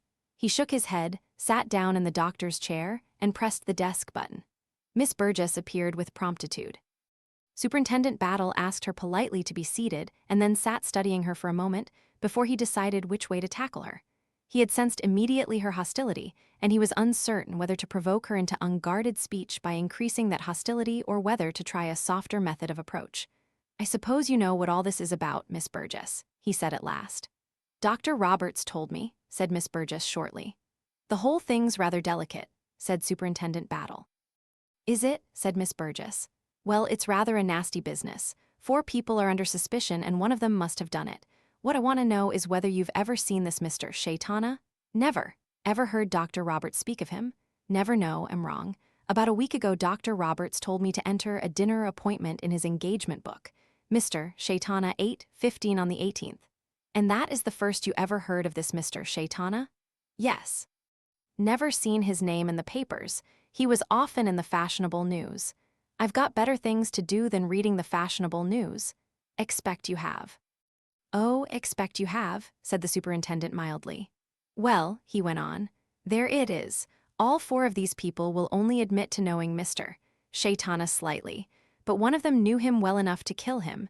It's my job to find out which of them it was." There was an unhelpful pause. Miss Burgess seemed quite uninterested in the performance of Superintendent Battle's job. It was her job to obey her employer's orders and sit here listening to what Superintendent Battle chose to say and answer any direct questions he might choose to put to her. "You know, Miss Burgess." The superintendent found it uphill work, but he persevered. "I doubt if you appreciate half the difficulties of our job. People say things, for instance. Well, we mayn't believe a word of it, but we've got to take notice of it all the same. It's particularly noticeable in a case of this kind. Don't want to say anything against your sex, but there's no doubt that a woman, when she's rattled, is apt to lash out with her tongue a bit. She makes unfounded accusations, hints this, that, and the other, and rakes up all sorts of old scandals that have probably nothing whatever to do with the case." "Do you mean," demanded Miss Burgess, "that one of these other people has been saying things against the doctor?" "Not exactly said anything," said Battle cautiously. "But all the same, bound to take notice. Suspicious circumstances about the death of a patient, probably all a lot of nonsense. I'm ashamed to bother the doctor with it. Suppose someone's got hold of that story about Mrs. Graves," said Miss Burgess wrathfully. "The way people talk about things they know nothing whatever about is disgraceful. Lots of old ladies get like that. They think everybody is poisoning them, their relations and their servants and even their doctors. Mrs. Graves had had 3 doctors before she came to Dr. Roberts, and then, when she got the same fancies about him, he was quite willing for her to have Dr. Lee instead. It's the only thing to do in these cases, he said. And after Dr. Lee, she had Dr. Steele and then Dr. Farmer until she died, poor old thing. You'd be surprised the way the smallest thing starts a story," said Battle. "Whenever a doctor benefits by the death of a patient, somebody has something ill-natured to say. And yet, why shouldn't a grateful patient leave a little something, or even a big something, to her medical attendant?" "It's the relations," said Miss Burgess. "I always think there's nothing like death for bringing out the meanness of human nature. Squabbling over who's to have what before the body's cold. Luckily, Dr. Roberts has never had any trouble of that kind. He always says he hopes his patients won't leave him anything. Believe he once had a legacy of £50, and he's had 2 walking sticks and a gold watch, but nothing else. It's a difficult life, that of a professional man," said Battle with a sigh. "He's always open to blackmail. The most innocent occurrences lend themselves sometimes to a scandalous appearance. A doctor's got to avoid even the appearance of evil. That means he's got to have his wits about him good and sharp." "A lot of what you say is true," said Miss Burgess. "Doctors have a difficult time with hysterical women." "Hysterical women, that's right. Thought in my own mind that was all it amounted to." "Suppose you mean that dreadful Mrs. Craddock?" Battle pretended to think. "Let me see, was it 3 years ago? No more. 4 or 5, think. She was a most unbalanced woman. Was glad when she went abroad, and so was Dr. Roberts. She told her husband the most frightful lies, they always do, of course. Poor man, he wasn't quite himself, he'd begun to be ill. He died of anthrax, you know, an infected shaving brush." "I'd forgotten that," said Battle untruthfully. "And then she went abroad and died not long afterward, but always thought she was a nasty type of woman-man mad, you know." "Know the kind," said Battle. "Very dangerous, they are. A doctor's got to give them a wide berth. Whereabouts did she die abroad? I seem to remember Egypt, think it was. She got blood poisoning some native infection." "Another thing that must be difficult for a doctor," said Battle, making a conversational leap, "is when he suspects that one of his patients is being poisoned by one of his or her relatives. What's he to do? He's got to be sure or else hold his tongue. And if he's done the latter, then it's awkward for him if there's talk of foul play afterward. Wonder if any case of that kind has ever come Dr. Roberts's way?" "Really don't think it has," said Miss Burgess, considering. "I've never heard of anything like that. From the statistical point of view, it would be interesting to know how many deaths occur among a doctor's practice per year. For instance, now, you've been with Dr. Roberts some years, 7. 7. Well, how many deaths have there been in that time offhand? Really, it's difficult to say." Miss Burgess gave herself up to calculation. She was by now quite thawed and unsuspicious. 7, 8, of course, can't remember exactly, shouldn't say more than 30 in the time. "Then I fancy Dr. Roberts must be a better doctor than most," said Battle genially. "I suppose, too, most of his patients are upper class. They can afford to take care of themselves. He's a very popular doctor. He's so good at diagnosis." Battle sighed and rose to his feet. "I'm afraid I've been wandering from my duty, which is to find out a connection between the doctor and this Mr. Shaitana. You're quite sure he wasn't a patient of the doctor's?" Quite sure. Under another name, perhaps. Battle handed her a photograph. Recognize him at all? What a very theatrical-looking person. No, I've never seen him here at any time. Well, that's that, Battle sighed. I'm much obliged to the doctor, I'm sure, for being so pleasant about everything. Tell him so for me, will you? Tell him I'm passing on to number 2. Goodbye, Miss Burgess, and thank you for your help. He shook hands and departed. Walking along the street, he took a small notebook from his pocket and made several entries in it under the letter R. Mrs. Graves, unlikely. Mrs. Craddock, no legacies, no wife. Pity, investigate deaths of patients. Difficult. He closed the book and turned into the Lancaster Gate branch of the London and Wessex Bank. The display of his official card brought him to a private interview with the manager. Good morning, sir. One of your clients is a Dr. Geoffrey Roberts, understand. Quite correct, Superintendent. Shall want some information about that gentleman's account going back over a period of years. We'll see what it can do for you. A complicated half-hour followed. Finally, Battle, with a sigh, tucked away a sheet of penciled figures. Got what you want? Inquired the bank manager curiously. No, haven't, not one suggestive lead. Thank you all the same. At that same moment, Dr. Roberts, washing his hands in his consulting room, said over his shoulder to Miss Burgess, What about our stolid sleuth, eh? Did he turn the place upside down and you inside out? He didn't get much out of me, can tell you, said Miss Burgess, setting her lips tightly. My dear girl, no need to be an oyster. Told you to tell him all he wanted to know. What did he want to know, by the way? Oh, he kept harping on your knowing that man Shaitana suggested even that he might have come here as a patient under a different name. He showed me his photograph. Such a theatrical-looking man. Shaitana? Oh yes, fond of posing as a modern Mephistopheles. It went down rather well on the whole. What else did Battle ask you? Really nothing very much. Except, oh yes, somebody had been telling him some absolute nonsense about Mrs. Graves, you know the way she used to go on. Graves? Graves? Oh yes, old Mrs. Graves, that's rather funny. The doctor laughed with considerable amusement. That's really very funny indeed. And in high good humor he went into lunch. Chapter 10 Dr. Roberts, continued, Superintendent Battle was lunching with Hercule Poirot. The former looked downcast, the latter sympathetic. Your morning, then, has not been entirely successful, said Poirot thoughtfully. Battle shook his head. It's going to be uphill work, Monsieur Poirot. What do you think of him? Of the doctor? Well, frankly. Think Shaitana was right. He's a killer. Reminds me of Westaway, and of that lawyer chap in Norfolk. Same hearty, self-confident manner. Same popularity. Both of them were clever devils, those Roberts. All the same, it doesn't follow that Roberts killed Shaitana, and as a matter of fact, I don't think he did. He'd know the risk too well better than a layman would that Shaitana might wake and cry out. No, don't think Roberts murdered him. But you think he has murdered someone? Possibly quite a lot of people. Westaway had, but it's going to be hard to get at. I've looked over his bank account, nothing suspicious there, no large sums suddenly paid in. At any rate, in the last 7 years, he's not had any legacy from a patient. That wipes out murder for direct gain. He's never married, that's a pity, so ideally simple for a doctor to kill his own wife. He's well-to-do, but then he's got a thriving practice among well-to-do people. In fact, he appears to lead a thoroughly blameless life and perhaps does do so. Maybe, but prefer to believe the worst, he went on. There's the hint of a scandal over a woman one of his patients' name of Craddock. That's worth looking up, think. I'll get someone on to that straight away. Woman actually died out in Egypt at some local disease, so I don't think there's anything in that, but it might throw a light on his general character and morals. Was there a husband? Yes, husband died of anthrax. Anthrax? Yes, there were a lot of cheap shaving brushes on the market, just then some of them infected. There was a regular scandal about it. Convenient, suggested Poirot. That's what I thought. If her husband were threatening to kick up a row, but there, it's all conjecture. We haven't a leg to stand upon. Courage, my friend. I know your patience. In the end, you will have perhaps as many legs as a centipede. And fall into the ditch as a result of thinking about them, grinned Battle. Then he asked curiously, What about you, Monsieur Poirot? Going to take a hand?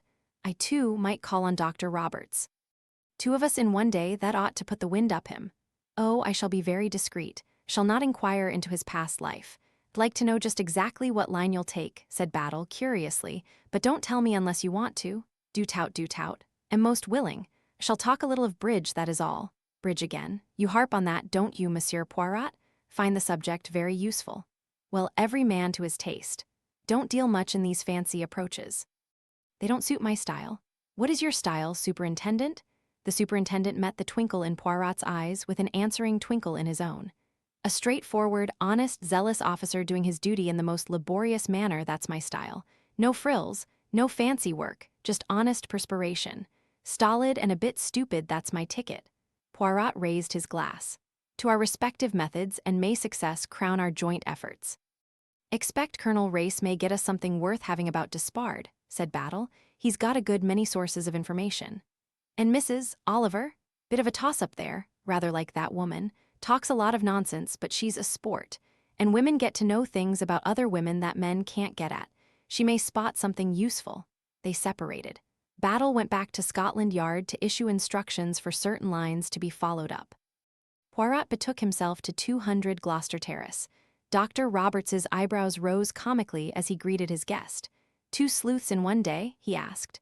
"Handcuffs by this evening, suppose?" Poirot smiled. "Can assure you, Dr. Roberts, that my attentions are being equally divided between all four of you. That's something to be thankful for at all events. Smoke, if you prefer my own." Poirot lighted one of his tiny Russian cigarettes. "Well, what can I do for you?" asked Roberts. Poirot was silent for a minute or two, puffing, then he said, "Are you a keen observer of human nature, doctor?" "Don't know. I suppose I am. A doctor has to be." "That was exactly my reasoning," I said to myself. "A doctor has always to be studying his patients, their expressions, their color, how fast they breathe, any signs of restlessness. A doctor notices these things automatically, almost without noticing he notices. Dr. Roberts is the man to help me. I'm willing enough to help." "What's the trouble?" Poirot produced from a neat little pocket case 3 carefully folded bridge scores. "These are the first 3 rubbers the other evening," he explained. "Here is the first one in Miss Meredith's handwriting. Now can you tell me, with this to refresh your memory, exactly what the bidding was and how each hand went?" Robert stared at him in astonishment. "You're joking, Monsieur Poirot. How can I possibly remember? Can't you? Should be so very grateful if you could. Take this first rubber." The first game must have resulted either in a game bid in hearts or spades, or else one or other side must have gone down 50. "Let me see, that was the first hand. Yes, think they went out in spades. And the next hand? Suppose one or other of us went down 50 but can't remember which or what it was in. Really, Monsieur Poirot, you can hardly expect me to do so. Can't you remember any of the bidding or the hands?" "Got a grand slam, I remember that. It was doubled too. And I also remember going down a nasty smack playing 3 no trumps. Think it went down a plenty. But that was later on. Do you remember with whom you were playing?" "Mrs. Lorrimer. She looked a bit grim, remember. Didn't like my overbidding, I expect." "And you can't remember any other of the hands or the bidding?" Roberts laughed. "My dear Monsieur Poirot, did you really expect could? First, there was the murder enough to drive the most spectacular hands out of one's mind, and in addition have played at least half a dozen rubbers since then." Poirot sat looking rather crestfallen. "I'm sorry," said Roberts. "It does not matter very much," said Poirot slowly. "Hoped that you might remember 1 or 2, at least, of the hands, because thought they might be valuable landmarks in remembering other things." "What other things?" "Well, you might have noticed, for instance, that your partner made a mess of playing a perfectly simple no-trumper, or that an opponent, say, presented you with a couple of unexpected tricks by failing to lead an obvious card." Dr. Roberts became suddenly serious. He leaned forward in his chair. "Ah," he said. "Now I see what you're driving at. Forgive me. I thought at first you were talking pure nonsense." "You mean that the successful accomplishment of the murder might have made a definite difference in the guilty party's play?" Poirot nodded. "You have seized the idea correctly. It would be a clue of the first excellence if you had been 4 players who knew each other's game well. A variation, a sudden lack of brilliance, a missed opportunity that would have been immediately noticed. Unluckily, you were all strangers to each other. Variations in play would not be so noticeable. But think, Monsieur le Docteur, beg of you to think. Do you remember any inequalities, any sudden glaring mistakes in the play of anyone?" There was silence for a minute or two, then Dr. Roberts shook his head. "It's no good. Can't help you," he said frankly. "Simply don't remember. All can tell you is what told you before. Mrs. Lorrimer is a first-class player. She never made a slip that I noticed. She was brilliant from start to finish. Despard's play was uniformly good, too. Rather a conventional player, that is, his bidding is strictly conventional. He never steps outside the rules, won't take a long chance. Miss Meredith," he hesitated. "Yes, Miss Meredith?" Poirot prompted him. "She did make mistakes once or twice, remember, toward the end of the evening, but that may simply have been because she was tired, not being a very experienced player. Her hand shook too. He stopped. When did her hand shake? When was it now? Can't remember, think she was just nervous. Monsieur Poirot, you're making me imagine things. Apologize, there is another point on which seek your help. Yes, Poirot said slowly, it is difficult. Do not, you see, wish to ask you a leading question. If I say, did you notice so and so well, have put the thing into your head, your answer will not be so valuable. Let me try to get at the matter another way. If you will be so kind, Dr. Roberts described to me the contents of the room in which you played. Roberts looked thoroughly astonished. The contents of the room? If you will be so good. My dear fellow, simply don't know where to begin. Begin anywhere you choose. Well, there was a good deal of furniture. Be precise, pray of you. Dr. Roberts sighed. He began facetiously after the manner of an auctioneer. One large settee upholstered in ivory, brocade, one ditto in green, ditto 4 or 5 large chairs. 8 or 9 Persian rugs, a set of 12 small gilt empire chairs. William and Mary bureau. I feel just like an auctioneer's clerk. Very beautiful Chinese cabinet. Grand piano. There was other furniture, but I'm afraid didn't notice it. 6 first-class Japanese prints. 2 Chinese pictures on looking glass. 5 or 6 very beautiful snuff boxes. Some Japanese ivory netsuke figures on a table by themselves. Some old silver Charles I class, think. 1 or 2 pieces of Battersea enamel. Bravo, bravo, Poirot applauded. A couple of old English slipware birds and, think, a Ralph Wood figure. Then there was some Eastern stuff, intricate silver work. Some jewelry, I don't know much about that. Some Chelsea birds, remember. Oh, and some miniatures in a case, pretty good ones, fancy. That's not all by a long way, but it's all I can think of for the minute. It is magnificent, said Poirot with due appreciation. You have the true observer's eye. The doctor asked curiously, have I included the object you had in mind? That is the interesting thing about it, said Poirot.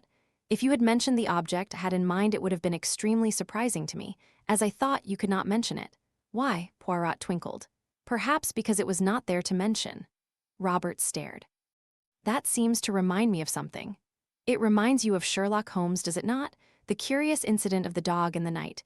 The dog did not howl in the night. That is the curious thing. Ah, well, am not above stealing the tricks of others. Do you know, Monsieur Poirot? Am completely at sea as to what you are driving at. That is excellent, that. In confidence, that is how, get my little effects. Then, as Dr. Roberts still looked rather dazed, Poirot said with a smile as he rose to his feet, you may at least comprehend this. What you have told me is going to be very helpful to me in my next interview. The doctor rose also. Can't see how, but I'll take your word for it, he said. They shook hands. Poirot went down the steps of the doctor's house and hailed a passing taxi. 111 Chain Lane, Chelsea, he told the driver. Chapter 11, Mrs. Lorrimer 111 Chain Lane was a small house of very neat and trim appearance, standing in a quiet street. The door was painted black and the steps were particularly well whitened. The brass of the knocker and handle gleamed in the afternoon sun. The door was opened by an elderly parlor maid with an immaculate white cap and apron. In answer to Poirot's inquiry, she said that her mistress was at home. She preceded him up the narrow staircase. What name, sir? Monsieur Hercule Poirot. He was ushered into a drawing-room of the usual L shape. Poirot looked about him, noting details. Good furniture, well polished, of the old family type. Shiny chintz on the chairs and settees. A few silver photograph frames about in the old-fashioned manner. Otherwise an agreeable amount of space and light, and some really beautiful chrysanthemums arranged in a tall jar. Mrs. Lorrimer came forward to meet him.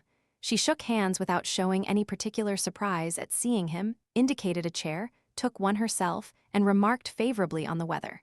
There was a pause. Oh, madam, said Hercule Poirot, that you will forgive this visit. Looking directly at him, Mrs. Lorrimer asked, is this a professional visit? Confess it.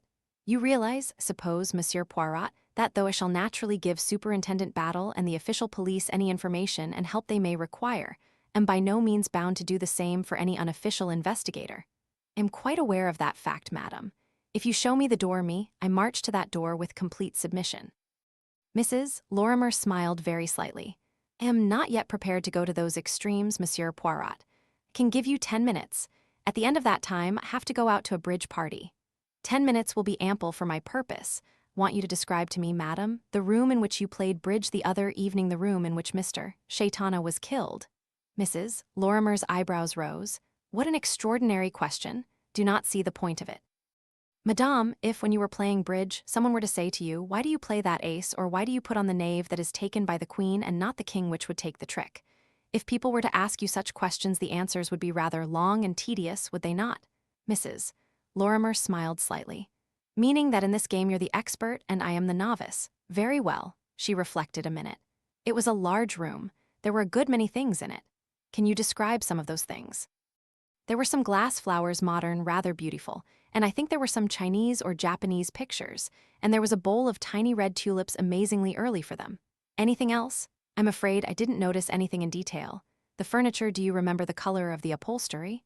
Something silky, think. That's all I can say. Did you notice any of the small objects? I'm afraid not. There were so many. I know it struck me as quite a collector's room. There was silence for a minute. Mrs. Lorrimer said with a faint smile, I'm afraid I have not been very helpful. There is something else. He produced the bridge scores. There are the first 3 rubbers played. Wondered if you could help me with the aid of these to reconstruct the hands. Let me see, Mrs. Lorrimer looked interested. She bent over the scores. That was the first rubber. Miss Meredith and I were playing against the 2 men. The first game was played in 4 spades. We made it and an over trick. Then the next hand was left at 2 diamonds, and Dr. Roberts went down 1 trick in it. There was quite a lot of bidding on the 3rd hand, remember. Miss Meredith passed. Major Despard went a heart. Passed. Dr. Roberts gave a jump bid of 3 clubs. Miss Meredith went 3 spades. Major Despard bid 4 diamonds. Doubled. Dr. Roberts took it into 4 hearts. They went down 1. Epatant, said Poirot. What a memory, Mrs. Lorrimer went on, disregarding him. On the next hand, Major Despard passed, and I bid a no trump.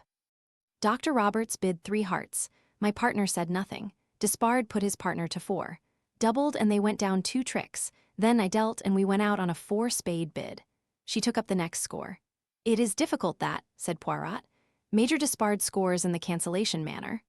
I rather fancy both sides went down 50 to start, with then Dr. Roberts went to 5 diamonds and we doubled and got him down 3 tricks. Then we made 3 clubs, but immediately after the others went game in spades. We made the second game in 5 clubs, then we went down 100. The others made 1 heart, we made 2 no trumps, and we finally won the rubber with a 4-club bid. She picked up the next score. This rubber was rather a battle, remember. It started tamely. Major Despard and Miss Meredith made a 1-heart bid. Then we went down a couple of 50s trying for 4 hearts and 4 spades. Then the others made game in spades, no use trying to stop them. We went down 3 hands running after that, but undoubled. Then we won the second game in no trumps. Then a battle royal started. Each side went down in turn. Dr. Roberts overbid, but though he got badly down once or twice, his calling paid, for more than once he frightened Miss Meredith out of bidding her hand. Then he bid an original 2 spades, gave him 3 diamonds, he bid 4 no trumps, bid 5 spades, and he suddenly jumped to 7 diamonds. We were doubled, of course. He had no business to make such a bid. By a kind of miracle we got it. I never thought we should when I saw his hand go down. If the others had led a heart, we would have been 3 tricks down. As it was, they led the king of clubs and we got it. It was really very exciting. G. Croix bien a grand slam vulnerable doubled. It causes the emotions that, me, admit it, have not the nerve to go for the slams. Content myself with the game. Oh, but you shouldn't, said Mrs. Lorrimer with energy. You must play the game properly. Take risks, you mean? There is no risk if the bidding is correct. It should be a mathematical certainty. Unfortunately, few people really bid well. They know the opening bids, but later they lose their heads. They cannot distinguish between a hand with winning cards in it and a hand without losing cards, but I mustn't give you a lecture on bridge, Monsieur Poirot.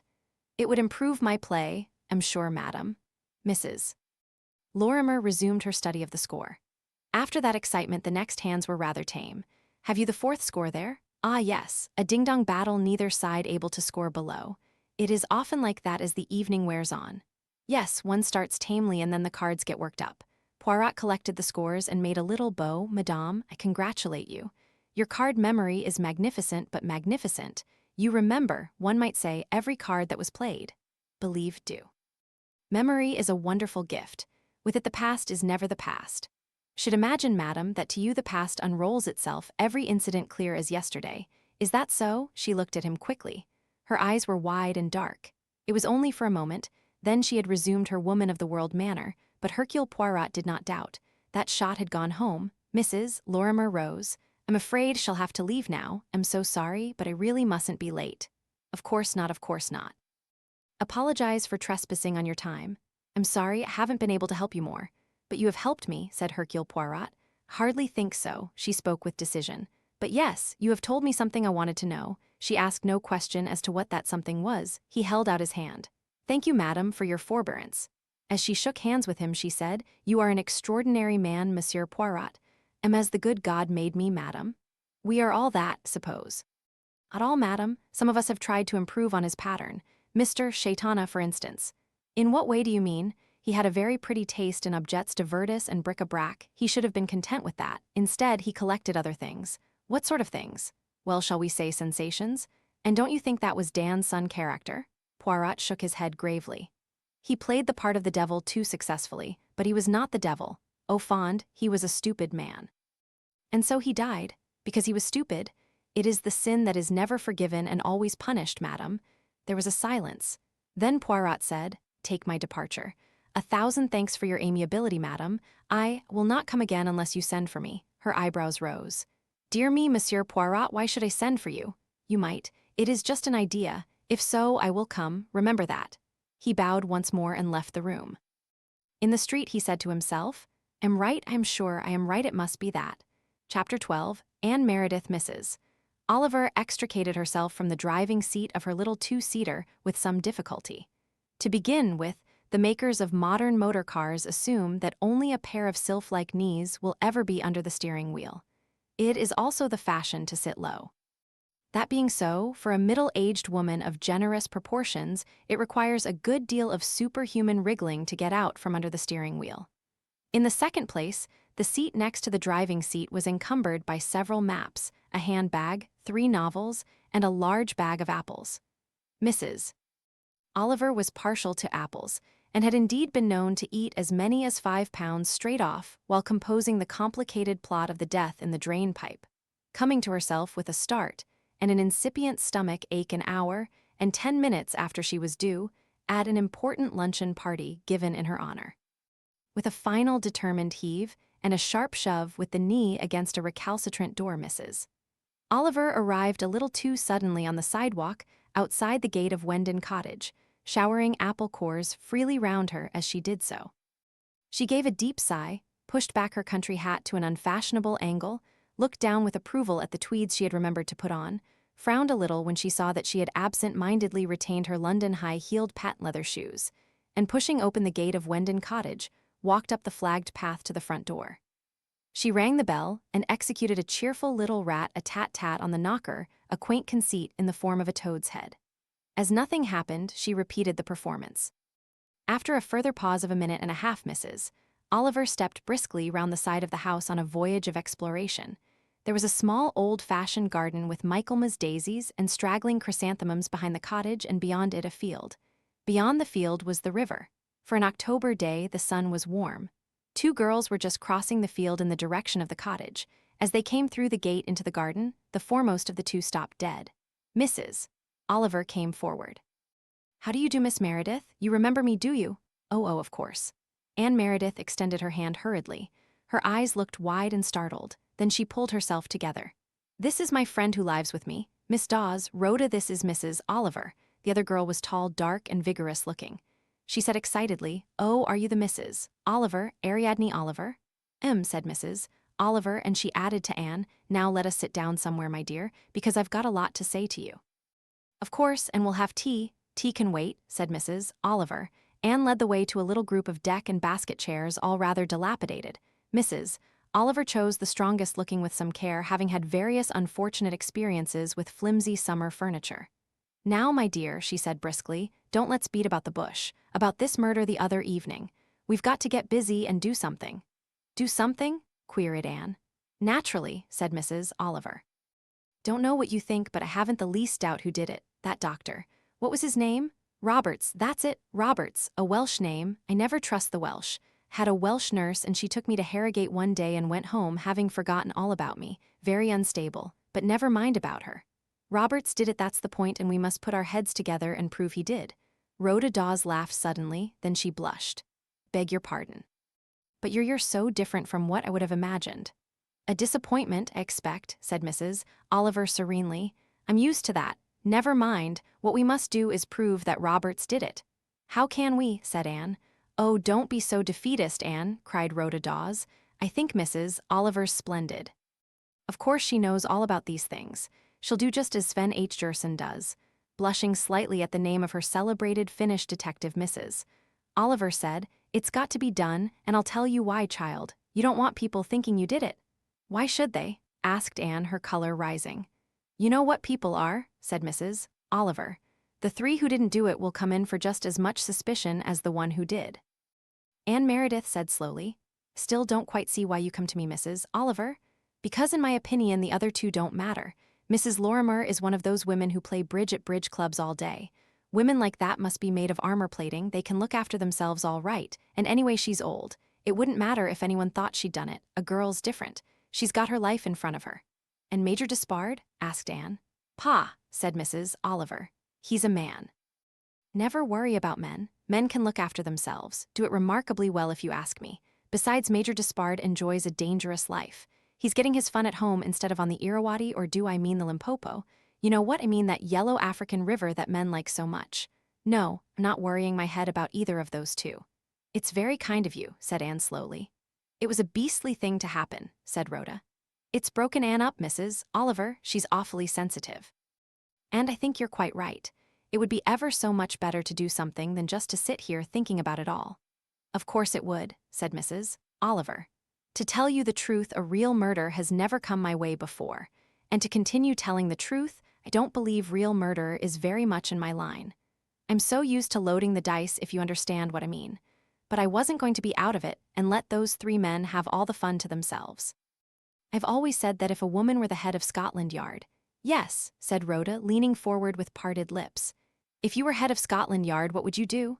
Should arrest Dr. Roberts straight away? Yes, however, not the head of Scotland Yard, said Mrs. Oliver, retreating from dangerous ground. I'm a private individual. Oh, you're not that, said Rhoda, confusedly complimentary. Here we are, continued Mrs. Oliver, three private individuals, all women. Let us see what we can do by putting our heads together. Anne Meredith nodded thoughtfully. Then she said, Why do you think Dr. Roberts did it? He's that sort of man, replied Mrs. Oliver promptly. Don't you think, though? Anne hesitated. Wouldn't a doctor, something like poison would be so much easier for him? Not at all. Poison drugs of any kind would point straight to a doctor. Look how they are always leaving cases of dangerous drugs in cars all over London and getting them stolen. No, just because he was a doctor, he'd take special care not to use anything of a medical kind. See, said Anne doubtfully. Then she said, But why do you think he wanted to kill Mr. Shaitana? Have you any idea? Idea? I've got any amount of ideas. In fact, that's just the difficulty. It always is my difficulty. Can never think of even one plot at a time. Always think of at least 5, and then it's agony to decide among them. Can think of 6 beautiful reasons for the murder. The trouble is I've no earthly means of knowing which is right. To begin with, perhaps Shaitana was a moneylender. He had a very oily look. Roberts was in his clutches and killed him because he couldn't get the money to repay the loan, or perhaps Shaitana ruined his daughter or his sister. Or possibly Roberts is a bigamist and Shaitana knew it. Or possibly Roberts married Shaitana's second cousin and will inherit all Shaitana's money through her. Or how many have it got to? 4, said Rhoda. Or, and this is a really good one, suppose Shaitana knew some secret in Roberts's past. Perhaps you didn't notice, my dear, but Shaitana said something rather peculiar at dinner, just before a rather queer pause. Anne stooped to tickle a caterpillar. She said, Don't think I remember. What did he say? Asked Rhoda. Something about what was it, an accident and poison. Don't you remember? Anne's left hand tightened on the basketwork of her chair. I do remember something of the kind, she said composedly. Rhoda said suddenly, Darling, you ought to have a coat. It's not summer, remember. Go and get one. Anne shook her head. I'm quite warm. But she gave a little shiver as she spoke. You see my theory, went on Mrs. Oliver. Dare say one of the doctor's patients poisoned himself by accident, but of course, really, it was the doctor's own doing. Dare say he's murdered lots of people that way. A sudden color came into Anne's cheeks. She said, Do doctors usually want to murder their patients wholesale? Wouldn't it have rather a regrettable effect on their practice? There would be a reason, of course, said Mrs. Oliver vaguely. I think the idea is absurd, said Anne crisply. Absolutely absurdly melodramatic. Oh, Anne. cried Rhoda in an agony of apology. She looked at Mrs. Oliver, her eyes, rather like those of an intelligent spaniel, seemed to be trying to say something. Try and understand, those eyes said. I think it's a splendid idea, Mrs. Oliver, Rhoda said earnestly. And a doctor could get hold of something quite untraceable, couldn't he? Oh, exclaimed Anne. The other two turned to look at her. I remember something else, she said. Mr. Shaitana said something about a doctor's opportunities in a laboratory. He must have meant something by that. It wasn't Mr. Shaitana who said that. Mrs. Oliver shook her head. It was Major Despard. A footfall on the garden walk made her turn her head. Well, she exclaimed. Talk of the devil. Major Despard had just come round the corner of the house. Chapter 13, Second Visitor at the Sight of Mrs. Oliver. Major Despard looked slightly taken aback. Under his tan his face flushed a rich brick red. Embarrassment made him jerky. He made for Anne. Apologize, Miss Meredith, he said. Been ringing your bell, nothing happened, was passing this way. Thought I might just look you up. I'm so sorry you've been ringing, said Anne. We haven't got a maid, only a woman who comes in the mornings. She introduced him to Rhoda. Rhoda said briskly, Let's have some tea, it's getting chilly, we'd better go in. They all went into the house. Rhoda disappeared into the kitchen. Mrs. Oliver said, This is quite a coincidence our all meeting here. Despard said slowly, Yes. His eyes rested on her thoughtfully appraising eyes. I've been telling Miss Meredith, said Mrs. Oliver, who was thoroughly enjoying herself, that we ought to have a plan of campaign. About the murder, I mean. Of course that doctor did it. Don't you agree with me? Couldn't say. Very little to go on. Mrs. Oliver put on her how like a man expression. A certain air of constraint had settled over the three. Mrs. Oliver sensed it quickly enough. When Rhoda brought in tea, she rose and said she must be getting back to town. No, it was ever so kind of them, but she wouldn't have any tea. I'm going to leave you my card, she said. Here it is with my address on it. Come and see me when you come up to town, and we'll talk everything over and see if we can't think of something ingenious to get to the bottom of things. I'll come out to the gate with you, said Rhoda. Just as they were walking down the path to the front gate, Anne Meredith ran out of the house and overtook them. I've been thinking things over, she said. Her pale face looked unusually resolute. Yes, my dear. It's extraordinarily kind of you, Mrs. Oliver, to have taken all this trouble, but I'd really rather not do anything at all. I mean, it was all so horrible. Just want to forget about it. My dear child, the question is, will you be allowed to forget about it? Oh, quite understand that the police won't let it drop. They'll probably come here and ask me a lot more questions. I'm prepared for that. But privately, I mean, don't want to think about it or be reminded of it in any way. I dare say I'm a coward, but that's how I feel about it. Oh, Anne, cried Rhoda Dawes. Can understand your feeling, but I'm not at all sure that you're wise, said Mrs. Oliver. Left to themselves, the police will probably never find out the truth. Anne Meredith shrugged her shoulders. Does that really matter? Matter? Cried Rhoda. Of course it matters. It does matter, doesn't it, Mrs. Oliver? I should certainly say so, said Mrs. Oliver dryly. I don't agree, said Anne obstinately. Nobody who knows me would ever think I'd done it.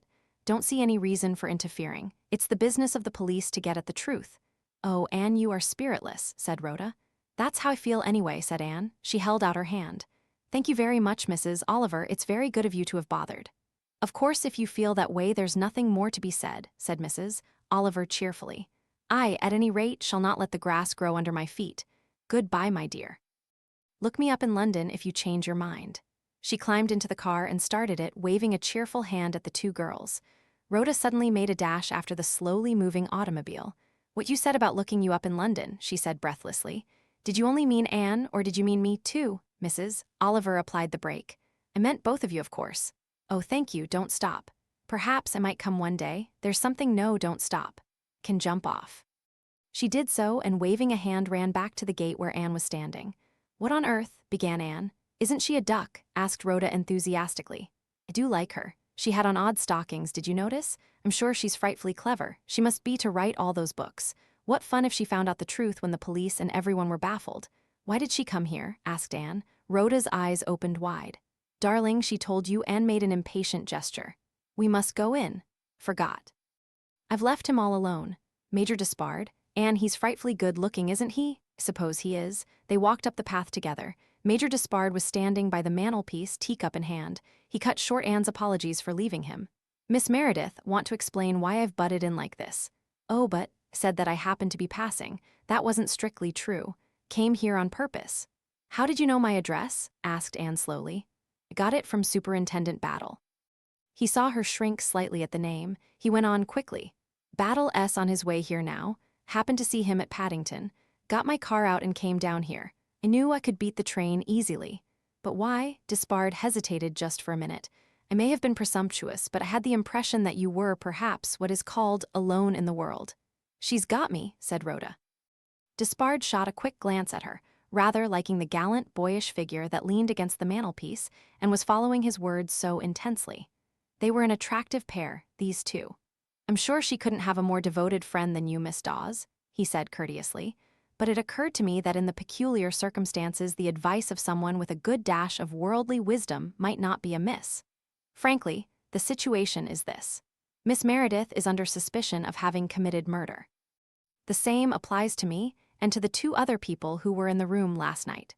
Such a situation is not agreeable, and it has its own peculiar difficulties and dangers, which someone as young and inexperienced as you are, Miss Meredith, might not recognize. In my opinion, you ought to put yourself in the hands of a thoroughly good solicitor. Perhaps you have already done so? Anne Meredith shook her head. I never thought of it. Exactly as I suspected. Have you got a good man, a London man for choice? Again Anne shook her head. I've hardly ever needed a solicitor. There's Mr. Barry, said Rhoda, but he's about 102 and quite gaga. If you'll allow me to advise you, Miss Meredith, I recommend you're going to Mr. Myhern, my own solicitor. Jacobs, Peel & Jacobs is the actual name of the firm. They're first-class people, and they know all the ropes. Anne had got paler. She sat down. Is it really necessary? She asked in a low voice. I should say emphatically so. There are all sorts of legal pitfalls. Are these people very expensive? That doesn't matter a bit, said Rhoda. That will be quite all right, Major Despard. Think everything you say is quite true. Anne ought to be protected. Their charges will, think, be quite reasonable, said Despard. He added seriously, I really do think it's a wise course, Miss Meredith. Very well, said Anne slowly. I'll do it if you think so. Good, Rhoda said warmly. Think it's awfully nice of you, Major Despard. Really frightfully nice. Anne said, thank you. She hesitated and then said, did you say Superintendent Battle was coming here? Yes, you mustn't be alarmed by that. It's inevitable. Oh, no, as a matter of fact, I've been expecting him. Rhoda said impulsively, poor darling, it's nearly killing her, this business. It's such a shame, so frightfully unfair. Despard said. Agree it's a pretty beastly business, dragging a young girl into an affair of this kind. If anyone wanted to stick a knife into Shaitana, they ought to have chosen some other place or time. Rhoda asked squarely, who do you think did it, Dr. Roberts or that Mrs. Lorrimer? A very faint smile stirred Despard's mustache. May have done it myself for all you know. Oh no, cried Rhoda. Anne, and I know you didn't do it. He looked at them both with kindly eyes, a nice pair of kids, touchingly full of faith and trust. A timid little creature, the Meredith girl, never mind, Myhern would see her through. The other was a fighter. He doubted if she would have crumpled up in the same way if she'd been in her friend's place. Nice girls, he'd like to know more about them. These thoughts passed through his mind. Aloud he said, never take anything for granted, Miss Dawes. Don't set as much value on human life as most people do. All this hysterical fuss about road deaths, for instance. Man is always in danger from traffic, from germs, from 101 things. As well be killed one way as another. The moment you begin being careful of yourself, adopting as your motto, safety first, you might as well be dead, in my opinion. Oh, I do agree with you, cried Rhoda. I think one ought to live frightfully dangerously if one gets the chance, that is. But life, on the whole, is terribly tame. It has its moments. Yes, for you. You go to out-of-the-way places and get mauled by tigers and shoot things and jiggers bury themselves in your toes and insects eating you and everything's terribly uncomfortable but frightfully thrilling. Well, Miss Meredith has had her thrill too. Don't suppose it often happens that you've actually been in the room while a murder was committed. Oh, don't, cried Anne. He said quickly, I'm sorry. But Rhoda said with a sigh, of course it was awful, but it was exciting too. Don't think Anne appreciates that side of it. You know, think that Mrs. Oliver is thrilled to the core to have been there that night. Mrs. O, your fat friend who writes the books about the unpronounceable Finn, is she trying her hand at detection in real life? She wants to. Well, let's wish her luck. It would be amusing if she put one over on Battle and Company. What is Superintendent Battle like? Asked Rhoda curiously. Major Despard said gravely, he's an extraordinarily astute man, a man of remarkable ability. Oh, said Rhoda. Anne said he looked rather stupid. That, should imagine, is part of Battle's stock and trade, but we mustn't make any mistake. Battle's no fool. He rose.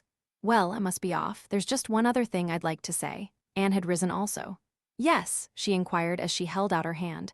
Despard paused a minute, picking his words carefully. He took her hand and retained it in his. He looked straight into the wide, beautiful gray eyes. Don't be offended with me, he said. Just want to say this. It's humanly possible that there may be some feature of your acquaintanceship with Shaitana that you don't want to come out. If so, don't be angry, please. He felt the instinctive pull of her hand. You are perfectly within your rights in refusing to answer any questions Battle may ask unless your solicitor is present.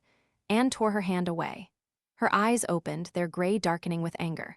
There's nothing, I hardly knew the beastly man. Sorry, said Major Despard. Thought I ought to mention it. It's quite true, said Rhoda. Anne barely knew him. She didn't like him much, but he gave frightfully good parties. That, said Major Despard grimly, seems to have been the only justification for the late Mr. Shaitana's existence. Anne said in a cold voice, Superintendent Battle can ask me anything he likes. I've nothing to hide, nothing. Despard said very gently, please forgive me. She looked at him. Her anger dwindled. She smiled. It was a very sweet smile. It's all right, she said. You meant it kindly, I know. She held out her hand again. He took it and said, we're in the same boat, you know. We ought to be pals. It was Anne who went with him to the gate. When she came back, Rhoda was staring out of the window and whistling. She turned as her friend entered the room. He's frightfully attractive, Anne. He's nice, isn't he? A great deal more than nice. I've got an absolute passion for him. Why was I at that damned dinner instead of you? I'd have enjoyed the excitement, the net closing round me, the shadow of the scaffold. No, you wouldn't. You're talking nonsense, Rhoda. Anne's voice was sharp. Then it softened as she said, it was nice of him to come all this way for a stranger, a girl he'd only met once. Oh, he fell for you. Obviously, men don't do purely disinterested kindnesses. He wouldn't have come toddling down if you'd been cross-eyed and covered with pimples. Don't you think so? Do not, my good idiot. Mrs. Oliver's a much more disinterested party. Don't like her, said Anne abruptly. I had a sort of feeling about her. Wonder what she really came for? The usual suspicions of your own sex. Dare say Major Despard had an axe to grind if it comes to that. I'm sure he hadn't, cried Anne hotly. Then she blushed as Rhoda Dawes laughed. Chapter 14, Third Visitor Superintendent Battle, arrived at Wallingford about 6 o'clock. It was his intention to learn as much as he could from innocent local gossip before interviewing Miss Anne Meredith. It was not difficult to glean such information as there was. Without committing himself definitely to any statement, the superintendent nevertheless gave several different impressions of his rank and calling in life. At least 2 people would have said confidently that he was a London builder come down to see about a new wing to be added to the cottage. From another you would have learned that he was one of these week-enders wanting to take a furnished cottage, and 2 more would have said they knew positively, and for a fact that he was the representative of a hard-court tennis firm. The information that the superintendent gathered was entirely favorable. Whodunit Cottage? Yes, that's right on the Marlbury Road. You can't miss it. Yes, 2 young ladies, Miss Dawes and Miss Meredith. Very nice young ladies, too. The quiet one?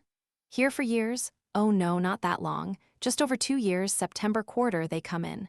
Mr. Pickersgill they bought it from, never used it much, he didn't, after his wife died.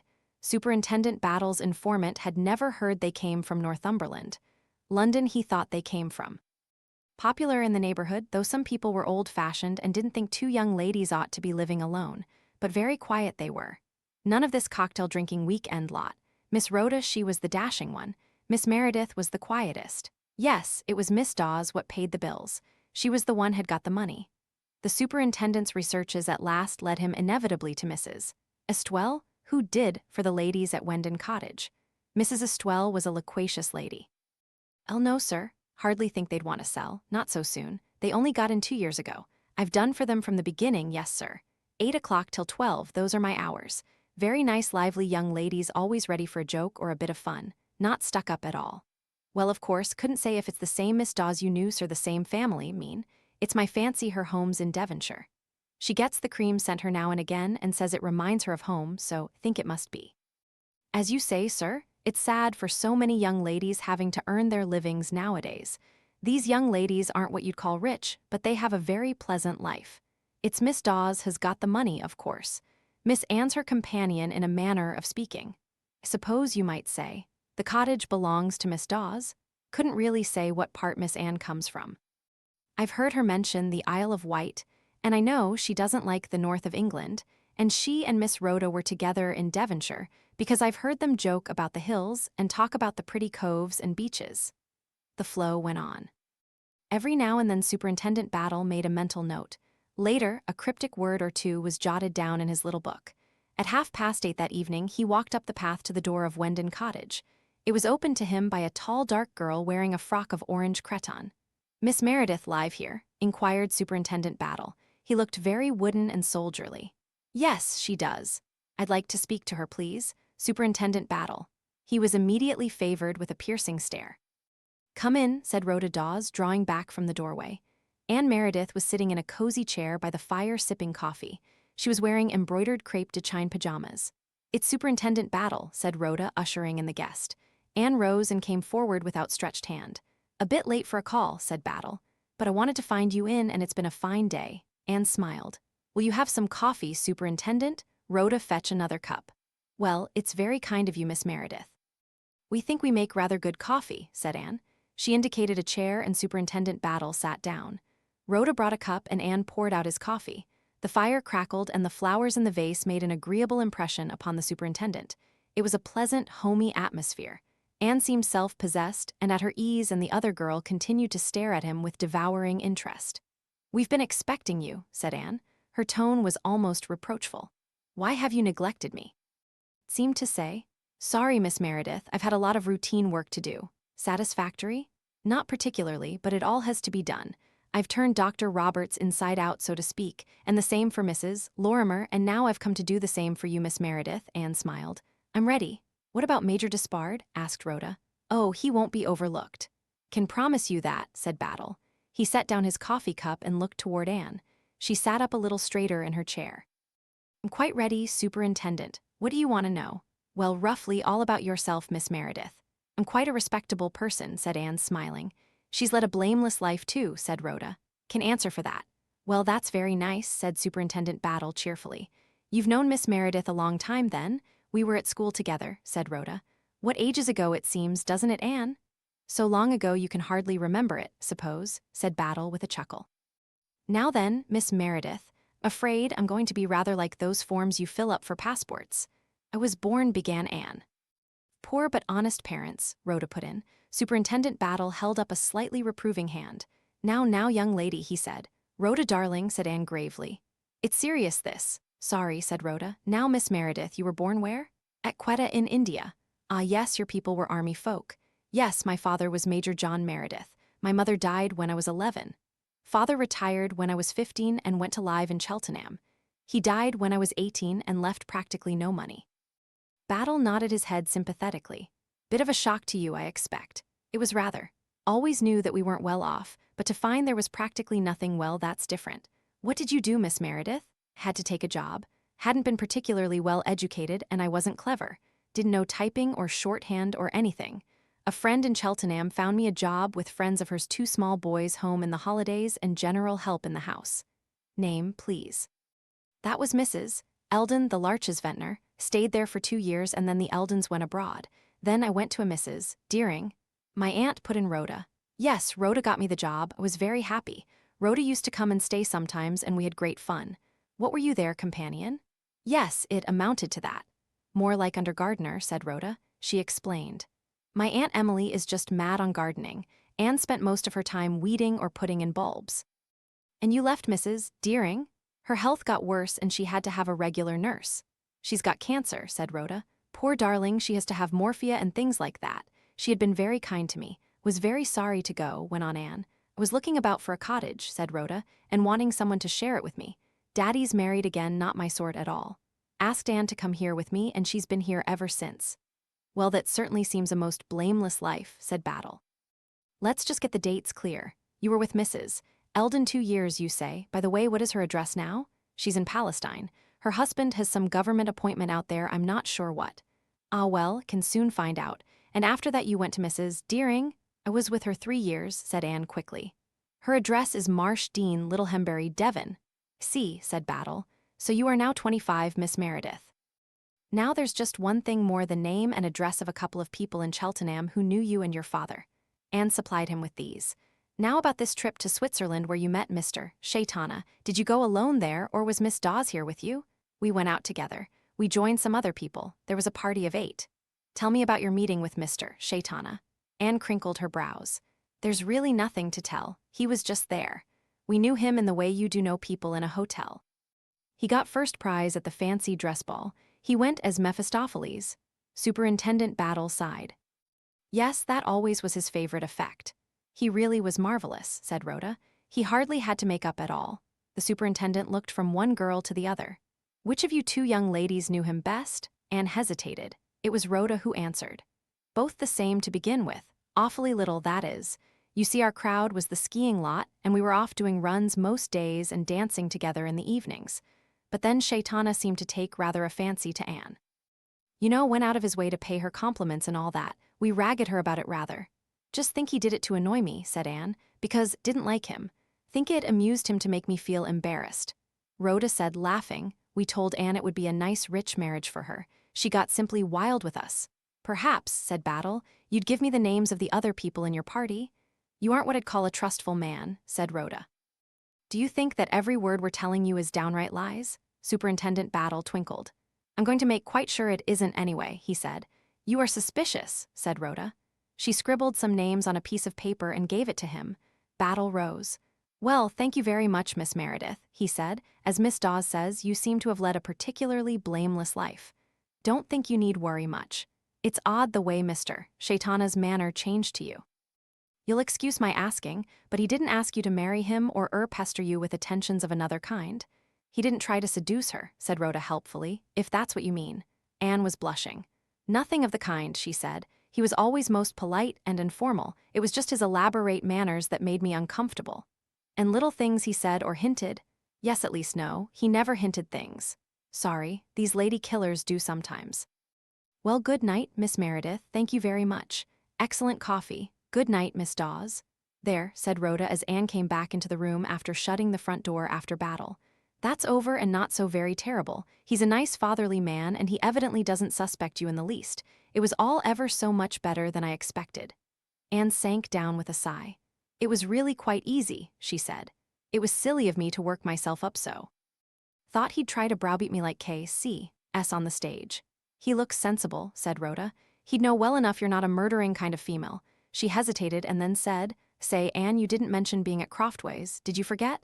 Anne said slowly. Didn't think it counted. Was only there a few months, and there's no one to ask about me there.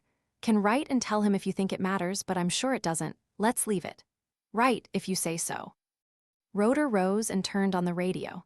A raucous voice said, You have just heard the Black Nubian play. Why do you tell me lies, baby? Chapter 15. Major Despard came out of the Albany, turned sharply into Regent Street, and jumped on a bus. It was the quiet time of day. The top of the bus had very few seats occupied. Despard made his way forward and sat down on the front seat. He had jumped on the bus while it was going. Now it came to a halt, took up passengers, and made its way once more up Regent Street. A second traveler climbed the steps, made his way forward, and sat down in the front seat on the other side. Despard did not notice the newcomer, but after a few minutes a tentative voice murmured, It is a good view of London, is it not, that one gets from the top of a bus? Despard turned his head. He looked puzzled for a moment, then his face cleared. Beg your pardon, Monsieur Poirot. Didn't see it was you? Yes, as you say, one has a good bird's-eye view of the world from here. It was better, though, in the old days when there wasn't all this caged-in-glass business. Poirot sighed.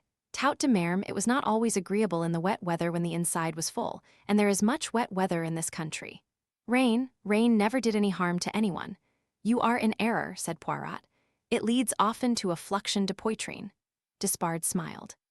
See, you belong to the well-wrapped-up school, Monsieur Poirot. Poirot was indeed well equipped against any treachery of an autumn day.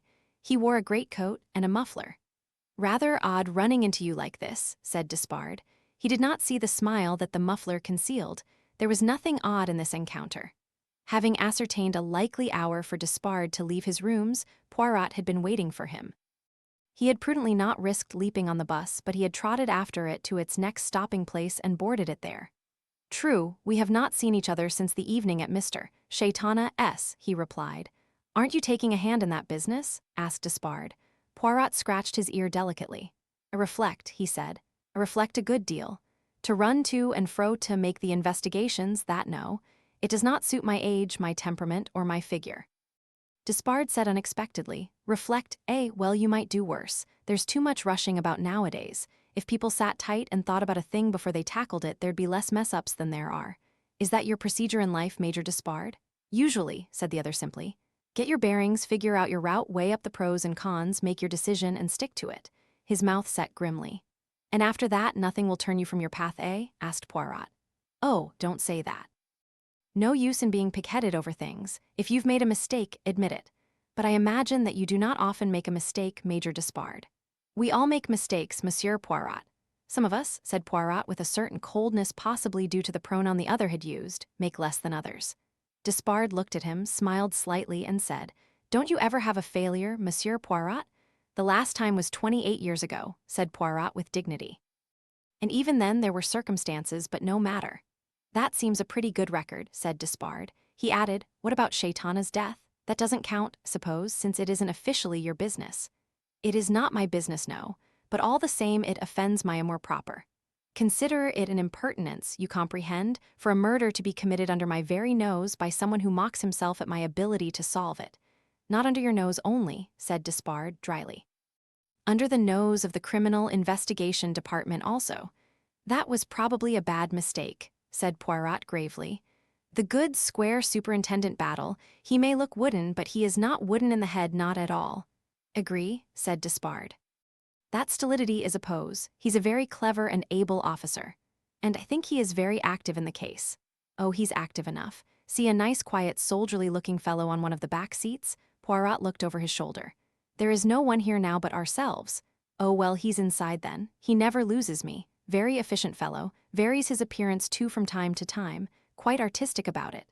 Ah, but that would not deceive you. You have the very quick and accurate eye. I never forget a face, even a black face, and that's a lot more than most people can say. You are just the person I need, said Poirot. What a chance meeting you today. I need someone with a good eye and a good memory. Malheureusement, the two seldom go together. Have asked the Dr. Roberts a question without result, and the same with Madame Lorrimer. Now I will try you and see if I get what I want. Cast your mind back to the room in which you played cards at Mr. Shaitana's and tell me what you remember of it. Despard looked puzzled. Don't quite understand. Give me a description of the room, the furnishings, the objects in it. Don't know that I'm much of a hand at that sort of thing, said Despard slowly.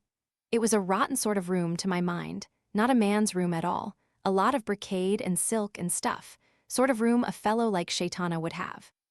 But to particularize, Despard shook his head. Afraid I didn't notice. He got some good rugs, 2 baccaras and 3 or 4 really good Persian ones, including a Hamedan and a Tabriz. Rather a good Aland head, no, that was in the hall. From Roland Ward's I expect. You do not think that the late Mr. Shaitana was one to go out and shoot wild beasts? Not he. Never potted anything but sitting game, I'll bet. What else was there? I'm sorry to fail you, but I really can't help much. Any amount of knickknacks lying about. Tables were thick with them.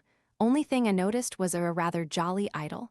Easter Island, should say, highly polished wood. You don't see many of them. There was some Malay stuff too. No, I'm afraid it can't help you.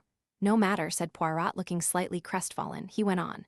Do you know Mrs. Lorrimer? She has the most amazing card memory. She could tell me the bidding and play of nearly every hand. It was astonishing. Despard shrugged his shoulders. Some women are like that, because they play pretty well all day long, suppose. You could not do it, eh? The other shook his head. Just remember a couple of hands. One where could have got game in diamonds and Roberts bluffed me out of it. Went down himself, but we didn't double him, worse luck. Remember a no-trumper, too. Tricky business, every card wrong. We went down a couple, lucky not to have gone down more. Do you play much bridge, Major Despard? No, I'm not a regular player. It's a good game, though. You prefer it to poker? Do personally. Poker's too much of a gamble. Poirot said thoughtfully, I do not think Mr. Shaitana played any card game, that is. There's only one game that Shaitana played consistently, said Despard grimly. And that? A low-down game. Poirot was silent for a minute, then he said, Is it that you know that? Or do you just think it? Despard went brick red. Meaning one oughtn't to say things without giving chapter and verse. Suppose that's true? Well, it's accurate enough. Happen to know. On the other hand, I'm not prepared to give chapter and verse. Such information as I've got came to me privately. Meaning a woman or women are concerned? Yes. Shaitana, like the dirty dog he was, preferred to deal with women. You think he was a blackmailer? That is interesting. Despard shook his head. No, you've misunderstood me. In a way, Shaitana was a blackmailer, but not the common or garden sort. He wasn't after money. He was a spiritual blackmailer, if there can be such a thing. And he got out of it what? He got a kick out of it. That's the only way I can put it. He got a thrill out of seeing people quail and flinch. I suppose it made him feel less of a louse and more of a man, and it's a very effective pose with women. He'd only got to hint that he knew everything, and they'd start telling him a lot of things that perhaps he didn't know. That would tickle his sense of humor. Then he'd strut about in his Mephistophelian attitude of, know everything. I'm the great Shaitana. The man was an ape, so you think that he frightened Miss Meredith that way, said Poirot slowly. Miss Meredith? Despard stared. I wasn't thinking of her. She isn't the kind to be afraid of a man like Shaitana. Pardon, you meant Mrs. Lorrimer. No, you misunderstood me. Was speaking generally. It wouldn't be easy to frighten Mrs. Lorrimer. She's not the kind of woman who you can imagine having a guilty secret. No, was not thinking of anyone in particular. It was the general method to which you referred? Exactly. There is no doubt, said Poirot slowly, that a man like that often has a very clever understanding of women. He worms secrets out of them. He paused. Despard broke in impatiently. It's absurd. The man was a mountebank, nothing really dangerous about him, and yet women were afraid of him. Ridiculously so. He started up suddenly. Hullo, I've overshot the mark, got too interested in what we were discussing. Goodbye, Monsieur Poirot. Look down and you'll see my faithful shadow leave the bus when I do. He hurried to the back and down the steps. The conductor's bell jangled, but a double pull sounded before it had time to stop. Looking down to the street below, Poirot noticed Despard striding back along the pavement. He did not trouble to pick out the following figure. Something else was interesting him. No one in particular, he murmured to himself. Now I wonder. Chapter 16, the evidence of Elsie Batts. Sergeant O'Connor was unkindly nicknamed by his colleagues at the yard, the maidservant's prayer. There was no doubt that he was an extremely handsome man. Tall, erect, broad-shouldered, it was less the regularity of his features than the roguish and daredevil spark in his eye which made him so irresistible to the fair sex. It was indubitable that Sergeant O'Connor got results, and got them quickly. So rapid was he that only 4 days after the murder of Mr. Shaitana, Sergeant O'Connor was sitting in the 3 and 6-penny seats at the willy-nilly review side by side with Miss Elsie Batt, late parlor, maid to Mrs. Craddock of 117 North Audley Street. Having laid his line of approach carefully, Sergeant O'Connor was just launching the great offensive. Reminds me, he was saying, of the way one of my old governors used to carry on. Name of Craddock. He was an odd cuss if you like. Craddock, said Elsie. I was with some Craddocks once. Well, that's funny. Wonder whether they were the same? Lived in North Audley Street they did, said Elsie. My lot were going to London when I left them, said O'Connor promptly. Yes, believe it was North Audley Street. Mrs. Craddock was rather a one for the gents. Elsie tossed her head. No patience with her. Always finding fault and grumbling. Nothing you did right. Her husband got some of it too, didn't he? She was always complaining he neglected her, that he didn't understand her, and she was always saying how bad her health was and gasping and groaning. Not ill at all if you ask me. Connor slapped his knee. Got it. Wasn't there something about her and some doctor, a bit too thick or something? You mean Dr. Roberts? He was a nice gentleman, he was. You girls, you're all alike, said Sergeant O'Connor. The moment a man's a bad lot, all the girls stick up for him. Know his kind. No, you don't, and you're all wrong about him. There wasn't anything of that kind about him. Wasn't his fault, was it, if Mrs. Craddock was always sending for him? What's a doctor to do? If you ask me, he didn't think nothing of her at all except as a patient. It was all her doing. Wouldn't leave him alone, she wouldn't. That's all very well, Elsie, don't mind me calling you Elsie, do you? Feel as though I'd known you all my life. Well, you haven't, Elsie, indeed. She tossed her head. Oh, very well, Miss Batt. He gave her a glance. As I was saying, that's all very well, but the husband he cut up rough all the same, didn't he? He was a bit ratty one day, admitted Elsie. But if you ask me, he was ill at the time. He died just after, you know. Remember, died of something queer, didn't he? Something Japanese. It was all from a new shaving brush he'd got. Seems awful, doesn't it, that they're not more careful? I've not fancied anything Japanese since. By British, that's my motto, said Sergeant O'Connor sententiously. And you were saying he and the doctor had a row? Elsie nodded, enjoying herself as she relived past scandals. Hammer and tongs they went at it, she said. At least the master did. Dr. Roberts was ever so quiet, just said nonsense. And what have you got into your head? This was at the house, I suppose? Yes, she'd sent for him. And then she and the master had words, and in the middle of it Dr. Roberts arrived and the master went for him. What did he say exactly? Well, of course, I wasn't supposed to hear. It was all in the missus's bedroom. I thought something was up, so I got the dustpan and did the stairs. Wasn't going to miss anything. Sergeant O'Connor heartily concurred in this sentiment, reflecting how fortunate it was that Elsie was being approached unofficially. On interrogation by Sergeant O'Connor of the police, she would have virtuously protested that she had not overheard anything at all. As I say, when on Elsie, Dr. Roberts, he was very quiet. The master was doing all the shouting. What was he saying? Asked O'Connor, for the second time approaching the vital point. Abusing of him proper, said Elsie with relish. How do you mean? Would the girl never come to actual words and phrases? Well, didn't understand a lot of it, admitted Elsie. There were a lot of long words, unprofessional conduct, and taking advantage and things like that, and I heard him say he'd get Dr. Roberts struck off the medical register, would it be? Something like that. That's right, said O'Connor. Complain to the medical council. Yes, he said something like that, and the missus was going on in sort of hysterics saying, you never cared for me, you neglected me, you left me alone. And I heard her say that Dr. Roberts had been an angel of goodness to her. And then the doctor, he came through into the dressing room with the master and shut the door of the bedroom, heard it, and he said quite plain, my good man, don't you realize your wife's hysterical? She doesn't know what she's saying. To tell you the truth, it's been a very difficult and trying case, and I'd have thrown it up long ago if I'd thought it was, some long word, oh, yes, consistent, that was it, consistent with my duty. That's what he said. He said something about not overstepping a boundary to something between doctor and patient. He got the master quieted a bit, and then he said, you'll be late at your office, you know, you'd better be off. Just think things over quietly. I think you'll realize that the whole business is a mare's nest. I'll just wash my hands here before I go on to my next case. Now you think it over, my dear fellow. Can assure you that the whole thing arises out of your wife's disordered imagination. And the master, he said, don't know what to think. And he come out, and of course I was brushing hard, but he never even noticed me. I thought afterward he looked ill. The doctor, he was whistling quite cheerily and washing his hands in the dressing room where there was hot and cold laid on. And presently he came out too with his bag, and he spoke to me very nicely and cheerily as he always did, and he went down the stairs quite cheerful and gay and his usual self. So you see, I'm quite sure as he hadn't done anything wrong, it was all her. And then Craddock got this anthrax? Yes, think he'd got it already. The mistress, she nursed him very devoted, but he died. Lovely wreaths there was at the funeral. And afterward, did Dr. Roberts come to the house again? No, he didn't, Nosy, you've got some grudge against him.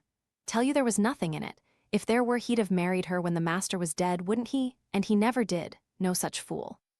He'd taken her measure all right. She used to ring him up though, but somehow he was never in. And then she sold the house and we all got our notices and she went abroad to Egypt. And you didn't see Dr. Roberts in all that time? No, she did, because she went to him to have this, what do you call it, inoculation against the typhoid fever. She came back with her arm ever so sore with it. If you ask me, he made it clear to her then that there was nothing doing. She didn't ring him up no more, and she went off very cheerful with a lovely lot of new clothes, all light colors, although it was the middle of winter. But she said it would be all sunshine and hot out there. That's right, said Sergeant O'Connor. It's too hot, sometimes, I've heard. She died out there, you know that, suppose? No, indeed it didn't. Well, fancy that. She may have been worse than I thought, poor soul. She added with a sigh, I wonder what they did with all that lovely lot of clothes. They're blacks out there, so they couldn't wear them. You'd have looked a treat in them, expect, said Sergeant O'Connor. Impudence, said Elsie. Well, you won't have my impudence much longer, said Sergeant O'Connor. I've got to go away on business for my firm. You going for long? Maybe going abroad, said the sergeant. Elsie's face fell. Though unacquainted with Lord Byron's famous poem, I never loved a dear gazelle, its sentiments were at that moment hers. She thought to herself, funny how all the really attractive ones never come to anything. Oh, well, there's always Fred.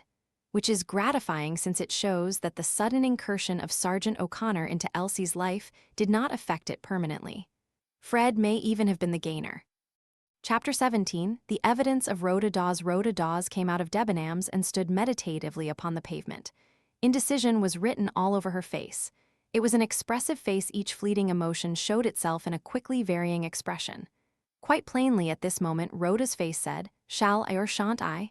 I'd like to, but perhaps I'd better not. The commissionaire said, taxi, miss, to her hopefully. Rhoda shook her head.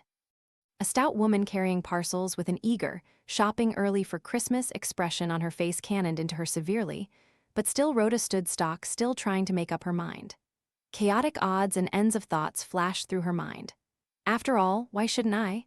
She asked me to, but perhaps it's just a thing she says to everyone. She doesn't mean it to be taken seriously well. After all, Anne didn't want me. She made it quite clear she'd rather go with Major Despard to the solicitor man alone, and why shouldn't she? I mean, 3 is a crowd, and it isn't really any business of mine. It isn't as though I particularly wanted to see Major Despard. He is nice, though I think he must have fallen for Anne. Men don't take a lot of trouble unless they have. It's never just kindness. A messenger boy bumped into Rhoda and said, "Beg pardon, miss," in a reproachful tone. Oh dear, thought Rhoda. Can't go on standing here all day. Just because I'm such an idiot that I can't make up my mind, I think that coat and skirt's going to be awfully nice. I wonder if brown would have been more useful than green? No, don't think so. Well, come on, shall I go, or shan't I? 3:30, it's quite a good time. It doesn't look as though I'm catching a meal or anything. I might just go and look anyway. She plunged across the road, turned to the right, and then to the left up Harley Street, finally pausing by the block of flats always airily described by Mrs. Oliver as all among the nursing homes. Well, she can't eat me, thought Rhoda, and plunged boldly into the building. Mrs. Oliver's flat was on the top floor.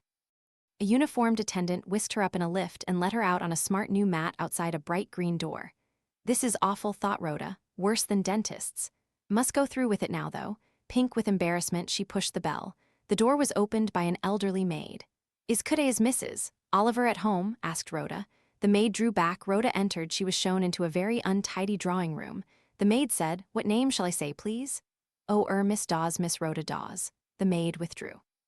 After what seemed to Rhoda about 100 years, but was really exactly a minute and 45 seconds, the maid returned. "Will you step this way, miss?" Pinker than ever, Rhoda followed her. Along a passage round a corner, a door was opened. Nervously, she entered into what seemed at first to her startled eyes to be an African forest. Birds, masses of birds, parrots, macaws, birds unknown to ornithology, twined themselves in and out of what seemed to be a primeval forest. In the middle of this riot of bird and vegetable life, Rhoda perceived a battered kitchen table with a typewriter on it, masses of typescript littered all over the floor, and Mrs. Oliver, her hair in wild confusion, rising from a somewhat rickety-looking chair. "My dear, how nice to see you," said Mrs. Oliver, holding out a carbon-stained hand and trying with her other hand to smooth her hair, a quite impossible proceeding. A paper bag touched by her elbow fell from the desk and apples rolled energetically all over the floor. "Never mind, my dear, don't bother, someone will pick them up sometime." Rather breathless, Rhoda rose from a stooping position with 5 apples in her grasp. "Oh, thank you, no, shouldn't put them back in the bag. Think it's got a hole in it, put them on the mantelpiece. That's right. Now then, sit down and let's talk." Rhoda accepted a second battered chair and focused her eyes on her hostess. "Say, terribly sorry. Am I interrupting or anything?" she asked breathlessly. "Well, you are and you aren't," said Mrs. Oliver. "I'm working, as you see, but that dreadful Finn of mine has got himself terribly tangled up. He did some awfully clever deduction with a dish of French beans, and now he's just detected deadly poison in the sage and onion stuffing of the Michaelmas goose, and I've just remembered that French beans are over by Michaelmas." Thrilled by this peep into the inner world of creative detective fiction, Rhoda said breathlessly, "They might be tinned." "They might, of course," said Mrs. Oliver doubtfully, "but it would rather spoil the point. I'm always getting tangled up in horticulture and things like that. People write to me and say I've got the wrong flowers all out together, as though it mattered, and anyway they are all out together in a London shop." "Of course it doesn't matter," said Rhoda loyally. "Oh, Mrs. Oliver, it must be marvelous to write." "Mrs. Oliver rubbed her forehead with a carbony finger and asked, "Why?" "Oh," said Rhoda, a little taken aback, "because it must be wonderful just to sit down and write off a whole book." "It doesn't happen exactly like that," said Mrs. Oliver. "One actually has to think, and thinking is always a bore, and you have to plan things.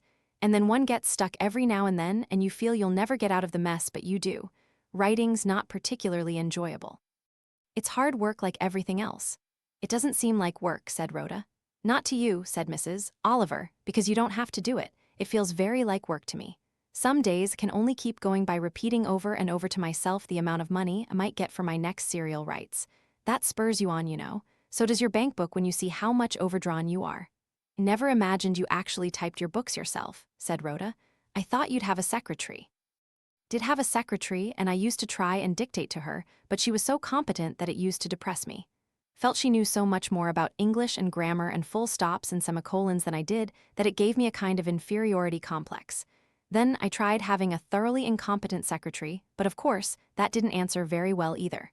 It must be so wonderful to be able to think of things, said Rhoda. Can always think of things, said Mrs. Oliver, happily. What is so tiring is writing them down. Always think of finished, and then when I count up, find I've only written 30,000 words instead of 60,000, and so then I have to throw in another murder and get the heroine kidnapped again. It's all very boring. Rhoda did not answer. She was staring at Mrs. Oliver with the reverence felt by youth for celebrity slightly tinged by disappointment. Do you like the wallpaper? Asked Mrs. Oliver, waving an airy hand. I'm frightfully fond of birds. The foliage is supposed to be tropical. It makes me feel it's a hot day even when it's freezing. Can't do anything unless I feel very, very warm. But Sven H. Jerson breaks the ice on his bath every morning. I think it's all marvelous, said Rhoda. And it's awfully nice of you to say I'm not interrupting you. We'll have some coffee and toast, said Mrs. Oliver. Very black coffee and very hot toast. Can always eat that any time. She went to the door, opened it, and shouted. Then she returned and said, What brings you to town shopping? Yes, I've been doing some shopping. Is Miss Meredith up too? Yes, she's gone with Major Despard to a solicitor. Solicitor, eh? Mrs. Oliver's brows rose inquiringly. Yes, you see, Major Despard told her she ought to have one. He's been awfully kind, he really has. Was kind too, said Mrs. Oliver, but it didn't seem to go down very well, did it? In fact, I think your friend rather resented my coming. Oh, she didn't. Rhoda wriggled on her chair in a paroxysm of embarrassment. That's really one reason why I wanted to come today to explain. You see, saw you had got it all wrong. She did seem very ungracious, but it wasn't that really. I mean, it wasn't your coming. It was something you said. Something I said? Yes, you couldn't tell, of course. It was just unfortunate. What did I say? Don't expect you remember even. It was just the way you put it. You said something about an accident and poison. Did I? I knew you'd probably not remember. Yes, you see, Anne had a ghastly experience once. She was in a house where a woman took some poison hat paint, think it was by mistake for something else, and she died, and of course, it was an awful shock to Anne. She can't bear thinking of it or speaking of it, and you're saying that reminded her, of course, and she dried up and got all stiff and queer like she does, and I saw you noticed it, and I couldn't say anything in front of her, but I did want you to know that it wasn't what you thought. She wasn't ungrateful. Mrs. Oliver looked at Rhoda's hushed, eager face. She said slowly, See? Anne's awfully sensitive, said Rhoda, and she's bad about well-facing things. If anything's upset her, she'd just rather not talk about it, although that isn't any good, really, at least don't think so. Things are there just the sum, whether you talk about them or not. It's only running away from them to pretend they don't exist. I'd rather have it all out, however painful it would be.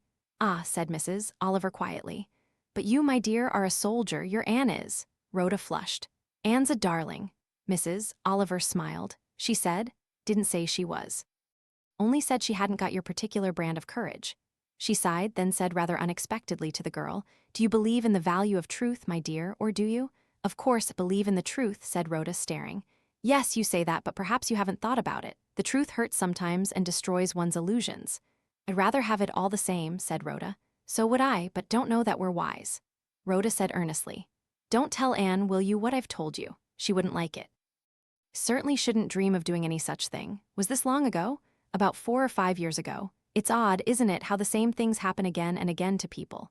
Had an aunt who was always in shipwrecks, and here's Anne mixed up in 2 sudden deaths, only of course this one is much worse. Murder's rather awful, isn't it? Yes, it is. The black coffee and the hot buttered toast appeared at this minute. Rhoda ate and drank with childish gusto. It was very exciting to her thus to be sharing an intimate meal with a celebrity. When they had finished, she rose and said, I do hope, haven't interrupted you too terribly. Would you mind, would it bother you awfully if I sent one of your books to you? Would you sign it for me? Mrs. Oliver laughed. Oh, can do better than that for you. She opened a cupboard at the far end of the room. Which would you like? Rather fancy the affair of the second goldfish myself. It's not quite such frightful tripe as the rest.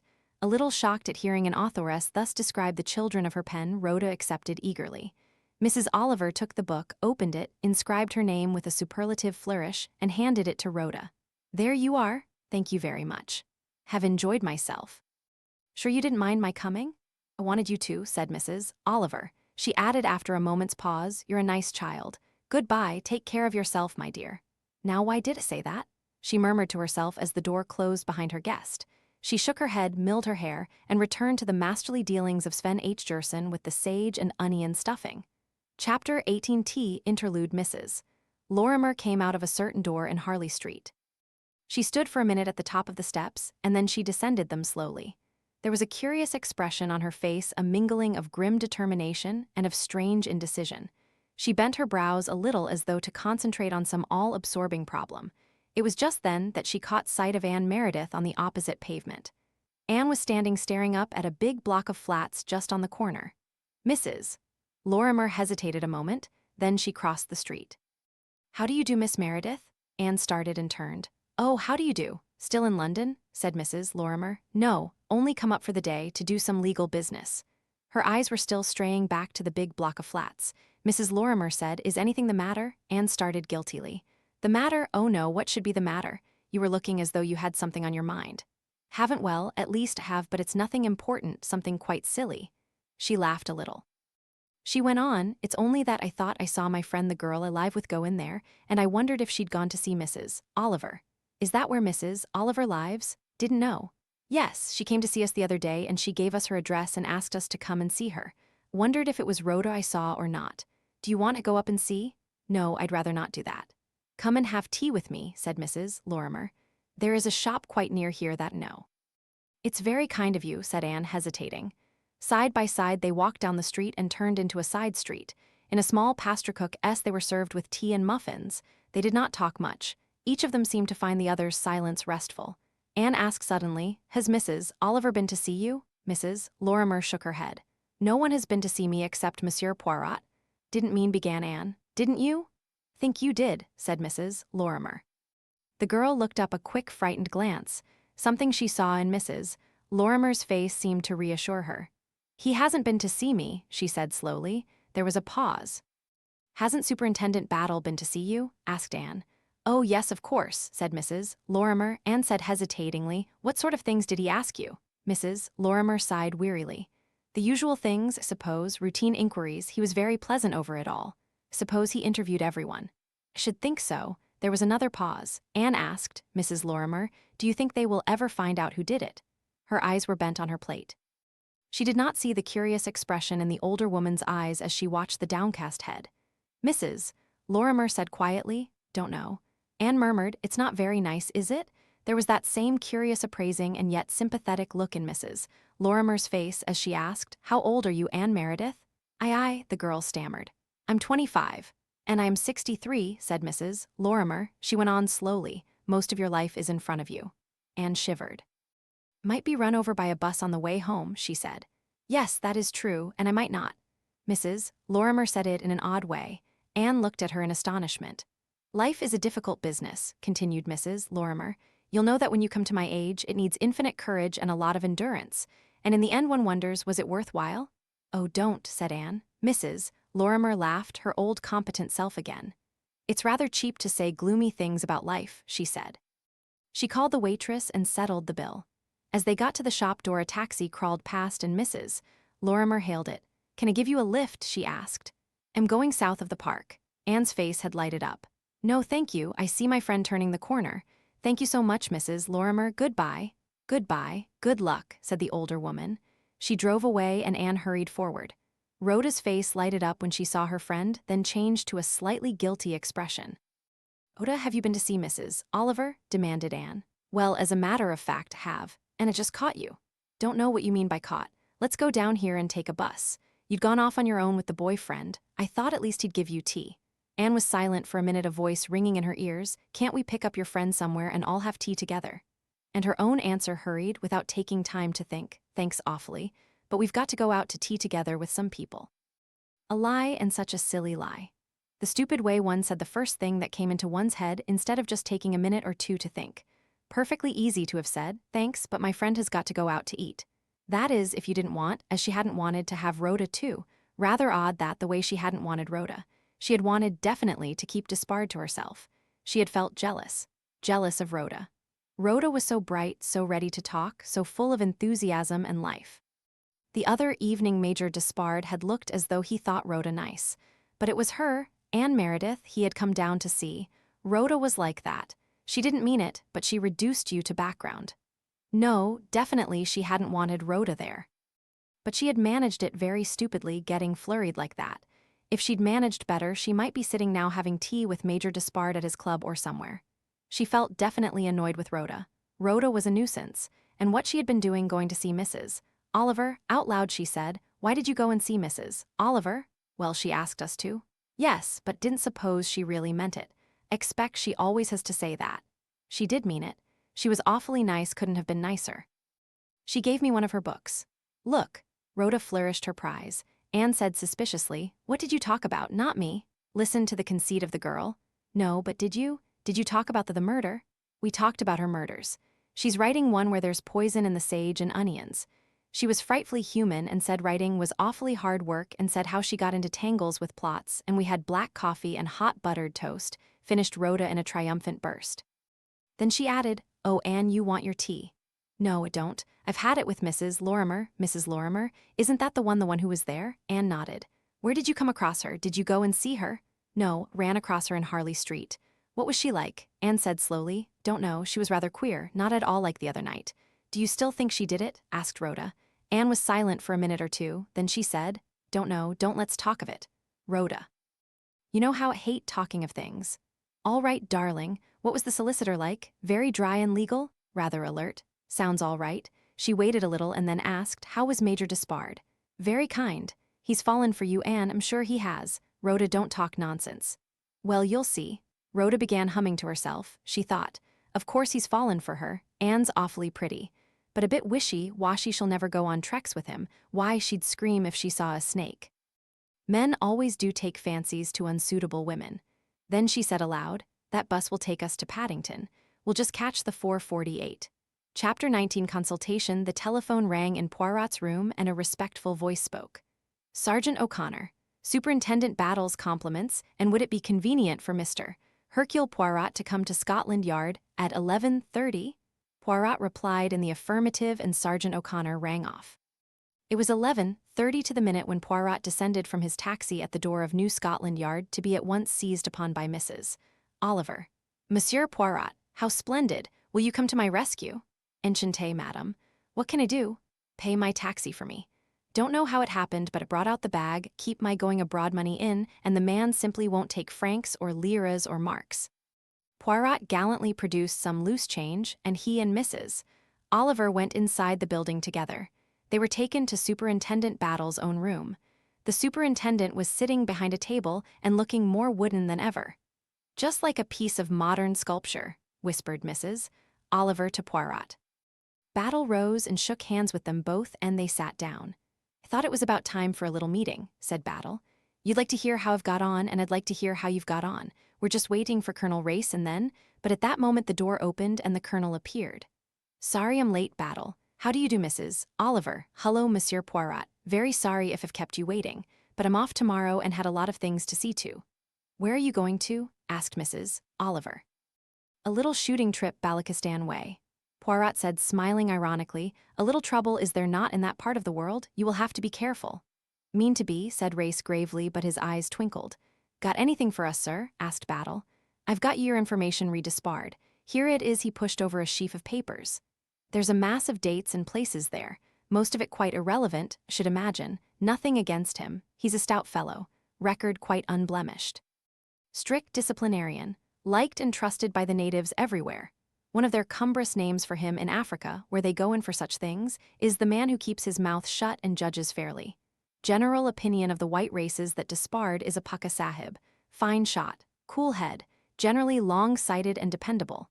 Unmoved by this eulogy, Battle asked, "Any sudden deaths connected with him?" Laid special stress on that point. "There's one fine rescue to his credit." "Pal of his was being mauled by a lion," Battle sighed. "It's not rescues I want. You're a persistent fellow, Battle. There's only one incident I've been able to rake up that might suit your book: trip into the interior in South America." Despard accompanied Professor Luxmore, the celebrated botanist, and his wife. The professor died of fever and was buried somewhere up the Amazon. Fever, eh? Fever. But I'll play fair with you. One of the native bearers, who was sacked for stealing, incidentally had a story that the professor didn't die of fever, but was shot. The rumor was never taken seriously. About time it was, perhaps. Race shook his head. I've given you the facts. You asked for them and you're entitled to them, but I'd lay long odds against its being Despard who did the dirty work the other evening. He's a white man, Battle. Incapable of murder, you mean? Colonel Race hesitated. Incapable of what I'd call murder, yes, he said, but not incapable of killing a man for what would seem to him good and sufficient reasons, is that it? If so, they would be good and sufficient reasons. Battle shook his head. You can't have human beings judging other human beings and taking the law into their own hands. It happens, Battle, it happens. It shouldn't happen, that's my point. What do you say, Monsieur Poirot? Agree with you, Battle. Have always disapproved of murder. What a delightfully droll way of putting it, said Mrs. Oliver. Rather as though it were fox hunting or killing ospreys for hats.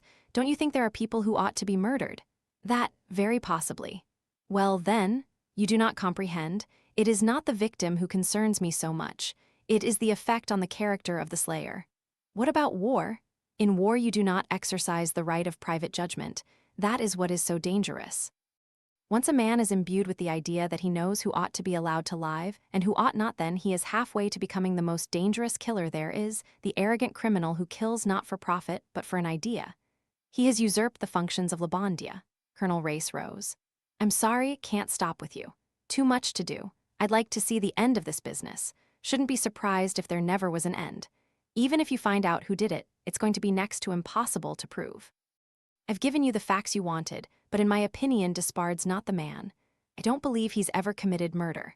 Shaitana may have heard some garbled rumor of Professor Luxmore's death, but I don't believe there's more to it than that. Despard's a white man, and I don't believe he's ever been a murderer. That's my opinion, and I know something of men. What's Mrs. Luxmore like? Asked Battle. She lives in London, so you can see for yourself. You'll find the address among those papers. Somewhere in South Kensington, but I repeat, Despard isn't the man. Colonel Race left the room, stepping with the springy, noiseless tread of a hunter. Battle nodded his head thoughtfully as the door closed behind him. He's probably right, he said. He knows men, Colonel Race does, but all the same, one can't take anything for granted. He looked through the mass of documents Race had deposited on the table, occasionally making a pencil note on the pad beside him. Well, Superintendent Battle, said Mrs. Oliver, aren't you going to tell us what you have been doing? He looked up and smiled, a slow smile that creased his wooden face from side to side. This is all very irregular, Mrs. Oliver. Hope you realize that. Nonsense, said Mrs. Oliver. I don't suppose for a moment you'll tell us anything you don't want to. Battle shook his head. No, he said decidedly. Cards on the table. That's the motto for this business. I mean to play fair. Mrs. Oliver hitched her chair nearer. Tell us, she begged. Superintendent Battle said slowly. First of all, I'll say this. As far as the actual murder of Mr. Shaitana goes, not a penny the wiser. There's no hint nor clue of any kind to be found in his papers. As for the 4 others, I've had them shadowed, naturally, but without any tangible result. That was only to be expected. No, as Monsieur Poirot said, there's only one hope: the past. Find out what crime exactly, if any, these people have committed, and it may tell you who committed this crime. Well, have you found out anything? I've got a line on one of them. Which? Dr. Roberts. Mrs. Oliver looked at him with thrilled expectations. As Monsieur Poirot here knows, tried out all kinds of theories. Established the fact pretty clearly that none of his immediate family had met with a sudden death. I've explored every alley as well as I could, and the whole thing boils down to one possibility, and rather an outside possibility at that. A few years ago, Roberts must have been guilty of indiscretion, at least with one of his lady patients. There may have been nothing in it, probably wasn't, but the woman was the hysterical, emotional kind who likes to make a scene, and either the husband got wind of what was going on or his wife confessed. Anyway, the fat was in the fire as far as the doctor was concerned. Enraged husband threatening to report him to the General Medical Council, which would probably have meant the ruin of his professional career. What happened? Demanded Mrs. Oliver breathlessly. Apparently Roberts managed to calm down the irate gentleman temporarily, and he died of anthrax almost immediately afterward. Anthrax, but that's a cattle disease? The superintendent grinned. Quite right, Mrs. Oliver. It isn't the untraceable arrow poison of the South American Indians. You may remember that there was rather a scare about infected shaving brushes of cheap make about that time. Craddock's shaving brush was proved to have been the cause of infection. Did Dr. Roberts attend him? Oh no, too canny for that. Dare say Craddock wouldn't have wanted him in any case. The only evidence I've got, and that's precious little, is that among the doctor's patients there was a case of anthrax at the time. You mean the doctor infected the shaving brush? That's the big idea. And mind you, it's only an idea. Nothing whatever to go on, pure conjecture. But it could be.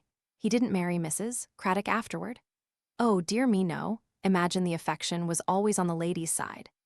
She tended to cut up rough here, but suddenly went off to Egypt quite happily for the winter. She died there, a case of some obscure blood poisoning. It's got a long name, but don't expect it would convey much to you. Most uncommon in this country, fairly common among the natives in Egypt. So the doctor couldn't have poisoned her. Don't know, said Battle slowly. I've been chatting to a bacteriologist friend of mine, awfully difficult to get straight answers out of these people. They never can say yes or no. It's always that might be possible under certain conditions. It would depend on the pathological condition of the recipient. Such cases have been known. A lot depends on individual idiosyncrasy, all that sort of stuff. But as far as I could pin my friend down, got at this, the germ, or germs, I suppose, might have been introduced into the blood before leaving England. The symptoms would not make their appearance for some time to come. Poirot asked, was Mrs. Craddock inoculated for typhoid before going to Egypt? Most people are, fancy. Good for you, Monsieur Poirot. And Dr. Roberts did the inoculation? That's right. There you are again, we can't prove anything. She had the usual 2 inoculations, and they may have been typhoid inoculations for all we know, or one of them may have been typhoid inoculation and the other something else. We don't know, we never shall know. The whole thing is pure hypothesis. All we can say is, it might be. Poirot nodded thoughtfully. It agrees very well with some remarks made to me by Mr. Shaitana. He was exalting the successful murderer, the man against whom his crime could never be brought home. How did Mr. Shaitana know about it then? Asked Mrs. Oliver. Poirot shrugged his shoulders. That we shall never learn. He himself was in Egypt at one time. We know that because he met Mrs. Lorrimer there. He may have heard some local doctor comment on curious features of Mrs. Craddock's case, a wonder as to how the infection arose. At some other time, he may have heard gossip about Roberts and Mrs. Craddock. He might have amused himself by making some cryptic remark to the doctor and noted the startled awareness in his eye, all that one can never know. Some people have an uncanny gift of divining secrets. Mr. Shaitana was one of those people. All that does not concern us. We have only to say he guessed. Did he guess right? Well, think he did, said Battle. I've a feeling that our cheerful, genial doctor wouldn't be too scrupulous. I've known one or two like him. Wonderful how certain types resemble each other. In my opinion, he's a killer all right. He killed Craddock. He may have killed Mrs. Craddock if she was beginning to be a nuisance and cause a scandal. But did he kill Shaitana? That's the real question. And comparing the crimes, rather doubt it. In the case of the Craddocks, he used medical methods each time. The deaths appeared to be due to natural causes. In my opinion, if he had killed Shaitana, he would have done so in a medical way. He'd have used the germ and not the knife. I never thought it was him, said Mrs. Oliver. Not for a minute, he's too obvious somehow. Exit Roberts, murmured Poirot. And the others? Battle made a gesture of impatience. I've pretty well drawn blank. Mrs. Lorrimer's been a widow for 20 years now. She's lived in London most of the time, occasionally going abroad in the winter. Civilized places, the Riviera, Egypt, that sort of thing. Can't find any mysterious deaths associated with her. She seems to have led a perfectly normal, respectable life, the life of a woman of the world. Everyone seems to respect her and to have the highest opinion of her character. The worst that they can say about her is that she doesn't suffer fools gladly. I don't mind admitting I've been beaten all along the line there. And yet there must be something. Shaitana thought there was. He sighed in a dispirited manner. Then there's Miss Meredith. I've got her history taped out quite clearly. Usual sort of story. Army officer's daughter, left with very little money, had to earn her living, not properly trained for anything. I've checked up on her early days at Cheltenham. All quite straightforward. Everyone very sorry for the poor little thing. She went first to some people in the Isle of Wight, kind of nursery governess and mother's help. The woman she was with is out in Palestine, but I've talked with her sister, and she says Mrs. Eldon liked the girl very much. Certainly no mysterious deaths nor anything of that kind. When Mrs. Eldon went abroad, Miss Meredith went to Devonshire and took a post as companion to an aunt of a school friend. The school friend is the girl she is living with now, Miss Rhoda Dawes. She was there over 2 years until Mrs. Deering got too ill and had to have a regular trained nurse. Cancer, gather, she's alive still, but very vague. Kept under morphia a good deal, imagine. Had an interview with her. She remembered Anne, said she was a nice child. Also talked to a neighbor of hers who would be better able to remember the happenings of the last few years. No deaths in the parish except 1 or 2 of the older villagers, with whom, as far as I can make out, Anne Meredith never came into contact. Since then there's been Switzerland. Thought I might get on the track of some fatal accident there, but nothing doing, and there's nothing in Wallingford either. So Anne Meredith is acquitted? Asked Poirot. Battle hesitated. Wouldn't say that, there's something. There's a scared look about her that can't quite be accounted for by panic over Shaitana. She's too watchful, too much on the alert. Swear there was something, but there it is, she's led a perfectly blameless life. Mrs. Oliver took a deep breath, a breath of pure enjoyment. And yet, she said, Anne Meredith was in the house when a woman took poison by mistake and died. She had nothing to complain of in the effect her words produced. Superintendent Battle spun round in his chair and stared at her in amazement. Is this true, Mrs. Oliver? How do you know? I've been sleuthing, said Mrs. Oliver. Get on with girls. Went down to see those 2 and told them a cock and bull story about suspecting Dr. Roberts. The Rhoda girl was friendly and rather impressed by thinking I was a celebrity. The little Meredith hated my coming and showed it quite plainly. She was suspicious. Why should she be if she hasn't got anything to hide? Asked either of them to come and see me in London. The Rhoda girl did, and she blurted the whole thing out, how Anne had been rude to me the other day because something I'd said had reminded her of a painful incident, and then she went on to describe the incident. Did she say when and where it happened? 4 or 5 years ago in Devonshire. The superintendent muttered something under his breath and scribbled on his pad. His wooden calm was shaken. Mrs. Oliver sat enjoying her triumph. It was a moment of great sweetness to her. Battle recovered his temper. Take off my hat to you, Mrs. Oliver, he said. You've put one over on us this time. That is very valuable information. And it just shows how easily you can miss a thing. He frowned a little. She can't have been there wherever it was long, a couple of months at most. It must have been between the Isle of Wight and going to Mrs. Deering. Yes, that could be it right enough. Naturally, Mrs. Eldon's sister only remembers she went off to a place in Devonshire. She doesn't remember exactly who or where. Tell me, said Poirot, was this Mrs. Eldon an untidy woman?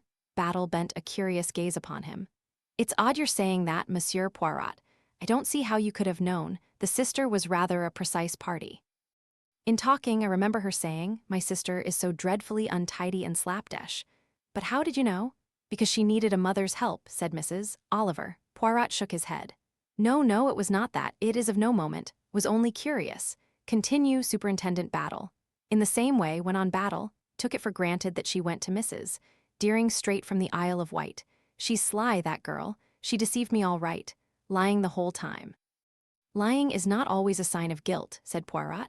I know that, Monsieur Poirot. There's the natural liar. Should say she was one as a matter of fact. Always says the thing that sounds best. But all the same, it's a pretty grave risk to take, suppressing facts like that. She wouldn't know you had any idea of past crimes, said Mrs. Oliver. That's all the more reason for not suppressing that little piece of information. It must have been accepted as a bona fide case of accidental death, so she'd nothing to fear unless she were guilty. Unless she were guilty of the Devonshire death, yes, said Poirot. Battle turned to him. Oh, I know. Even if that accidental death turns out to be not so accidental, it doesn't follow that she killed Shaitana. But these other murders are murders too. Want to be able to bring home a crime to the person responsible for it. According to Mr. Shaitana, that is impossible, remarked Poirot. It is in Roberts's case. It remains to be seen if it is in Miss Meredith's. Shall go down to Devon tomorrow. Will you know where to go? Asked Mrs. Oliver. Didn't like to ask Rhoda for more details. No, that was wise of you. Shan't have much difficulty. There must have been an inquest. Shall find it in the coroner's records. That's routine police work. They'll have it all taped out for me by tomorrow morning. What about Major Despard? Asked Mrs. Oliver. Have you found out anything about him? I've been waiting for Colonel Race's report. I've had him shadowed, of course. One rather interesting thing, he went down to see Miss Meredith at Wallingford. You remember he said he'd never met her until the other night. But she is a very pretty girl, murmured Poirot. Battle laughed. Yes, expect that's all there is to it. By the way, Despard's taking no chances. He's already consulted a solicitor. That looks as though he's expecting trouble. He is a man who looks ahead, said Poirot. He is a man who prepares for every contingency, and therefore not the kind of man to stick a knife into a man in a hurry, said Battle with a sigh. Not unless it was the only way, said Poirot. He can act quickly, remember. Battle looked across the table at him. Now, Monsieur Poirot, what about your cards? Haven't seen your hand down on the table yet. Poirot smiled. There is so little in it. You think it conceal facts from you? It is not so. Have not learned many facts. Have talked with Dr. Roberts with Mrs. Lorrimer with Major Despard. Have still to talk to Miss Meredith, and what have I learned? This. That Dr. Roberts is a keen observer. That Mrs. Lorrimer, on the other hand, has a most remarkable power of concentration, but is, in consequence, almost blind to her surroundings. But she is fond of flowers. Despard notices only those things which appeal to him: rugs, trophies of sport. He has neither what I call the outward vision, seeing details all around you, what is called an observant person, nor the inner vision concentration, the focusing of the mind on one object. He has a purposefully limited vision. He sees only what blends and harmonizes with the bent of his mind. So those are what you call facts, eh? Said Battle curiously. They are facts, very small fry perhaps. What about Miss Meredith? I have left her to the end, but I shall question her too as to what she remembers in that room. It's an odd method of approach, said Battle thoughtfully. Purely psychological. Suppose they're leading you up the garden path? Poirot shook his head with a smile. No, that would be impossible. Whether they try to hinder or to help, they necessarily reveal their type of mind. There's something in it, no doubt, said Battle thoughtfully. Couldn't work that way myself, though, Poirot said, still smiling. Feel I have done very little in comparison with you and with Mrs. Oliver and with Colonel Race. My cards that I place on the table are very low ones. Battle twinkled at him. As to that, Monsieur Poirot, the 2 of trumps is a low card, but it can take any one of 3 aces. All the same, I'm going to ask you to do a practical job of work, and that is, want you to interview Professor Luxmore's widow. And why do you not do that yourself? Because, as I said just now, I'm off to Devonshire. Why do you not do that yourself? Repeated Poirot. Won't be put off, will you? Well, I'll speak the truth. Think you'll get more out of her than I shall. My methods being less straightforward? You can put it that way if you like, said Battle, grinning. I've heard Inspector Japp say that you've got a tortuous mind. Like the late Mr. Shaitana? You think he would have been able to get things out of her? Poirot said slowly. Rather think he did get things out of her. What makes you think so? Asked Battle sharply. A chance remark of Major Despard S. Gave himself away, did he? That sounds unlike him. Oh, my dear friend, it is impossible not to give oneself away unless one never opens one's mouth. Speech is the deadliest of revealers. Even if people tell lies? Asked Mrs. Oliver. Yes, madam, because it can be seen at once that you tell a certain kind of lie. You make me feel quite uncomfortable, said Mrs. Oliver, getting up. Superintendent Battle accompanied her to the door and shook her warmly by the hand. You've been the goods, Mrs. Oliver, he said. You're a much better detective than that long, lanky Laplander of yours. Finn, corrected Mrs. Oliver. Of course he's idiotic, but people like him. Goodbye. I too must depart, said Poirot. Battle scribbled an address on a piece of paper and shoved it into Poirot's hand. There you are, go and tackle her. Poirot smiled. And what do you want me to find out? The truth about Professor Luxmore's death. Mon cher Battle, does anybody know the truth about anything? I'm going to about this business in Devonshire, said the superintendent with decision. Poirot murmured, wonder. Chapter 20, The Evidence of Mrs. Luxmore, the maid who opened the door at Mrs. Luxmore's South Kensington addressed looked at Hercule Poirot with deep disapproval. She showed no disposition to admit him into the house. Unperturbed, Poirot gave her a card. Give that to your mistress. I think she will see me. It was one of his more ostentatious cards. The words private detective were printed in one corner. He had had them especially engraved for the purpose of obtaining interviews with the so-called fair sex. Nearly every woman, whether conscious of innocence or not, was anxious to have a look at a private detective and find out what he wanted. Left ignominiously on the mat, Poirot studied the door-knocker with intense disgust at its unpolished condition. Ah, for some brasso and a rag, he murmured to himself. Breathing excitedly, the maid returned and Poirot was bidden to enter. He was shown into a room on the first floor, a rather dark room smelling of stale flowers and unemptied ashtrays. There were large quantities of silk cushions of exotic colors, all in need of cleaning. The walls were emerald green, and the ceiling was of pseudo-copper. A tall, rather handsome woman was standing by the mantelpiece. She came forward and spoke in a deep, husky voice. "Monsieur Hercule Poirot?" Poirot bowed. His manner was not quite his own. He was not only foreign but ornately foreign. His gestures were positively baroque. Faintly, very faintly, it was the manner of the late Mr. Shaitana. "What did you want to see me about?" Again Poirot bowed. "If I might be seated." "It will take a little time." She waved him impatiently to a chair and sat down herself on the edge of a sofa. "Yes, well, it is, madam, that I make the inquiries, the private inquiries, you understand?" The more deliberate his approach, the greater her eagerness. "Yes, yes. Make inquiries into the death of the late Professor Luxmore." She gave a gasp. Her dismay was evident. "But why? What do you mean? What has it got to do with you?" Poirot watched her carefully before proceeding. "There is, you comprehend, a book being written, a life of your eminent husband. The writer, naturally, is anxious to get all his facts exact. As to your husband's death, for instance," she broke in at once. "My husband died of fever on the Amazon." Poirot leaned back in his chair. Slowly, very, very slowly, he shook his head to and fro, a maddening, monotonous motion. Madam, he protested. "But I know I was there at the time." "Ah, yes, certainly, you were there." "Yes, my information says so." She cried out. "What information?" Eyeing her closely, Poirot said, "Information supplied to me by the late Mr. Shaitana." She shrank back as though flicked with a whip. "Shaitana?" she muttered. "A man," said Poirot, "possessed of vast stores of knowledge. A remarkable man. That man knew many secrets." "Suppose he did," she murmured, passing a tongue over her dry lips. Poirot leaned forward. He achieved a little tap on her knee. "He knew, for instance, that your husband did not die of fever." She stared at him. Her eyes looked wild and desperate. He leaned back and watched the effect of his words. She pulled herself together with an effort. "I don't know what you mean." It was very unconvincingly said. "Madame," said Poirot, "will come out into the open." "Will," he smiled, "place my cards upon the table. Your husband did not die of a fever. He died of a bullet." "Oh," she cried. She covered her face with her hands. She rocked herself to and fro. She was in terrible distress. But somewhere, in some remote fiber of her being, she was enjoying her own emotions. Poirot was quite sure of that. "And therefore," said Poirot in a matter-of-fact tone, "you might just as well tell me the whole story." She uncovered her face and said, "It wasn't in the least the way you think." Again Poirot leaned forward, again he tapped her knee. You misunderstand me utterly," he said. "I know very well that it was not you who shot him. It was Major Despard, but you were the cause." Don't know, I suppose it was all too terrible. There is a sort of fatality that pursues me." "Ah, how true that is," cried Poirot.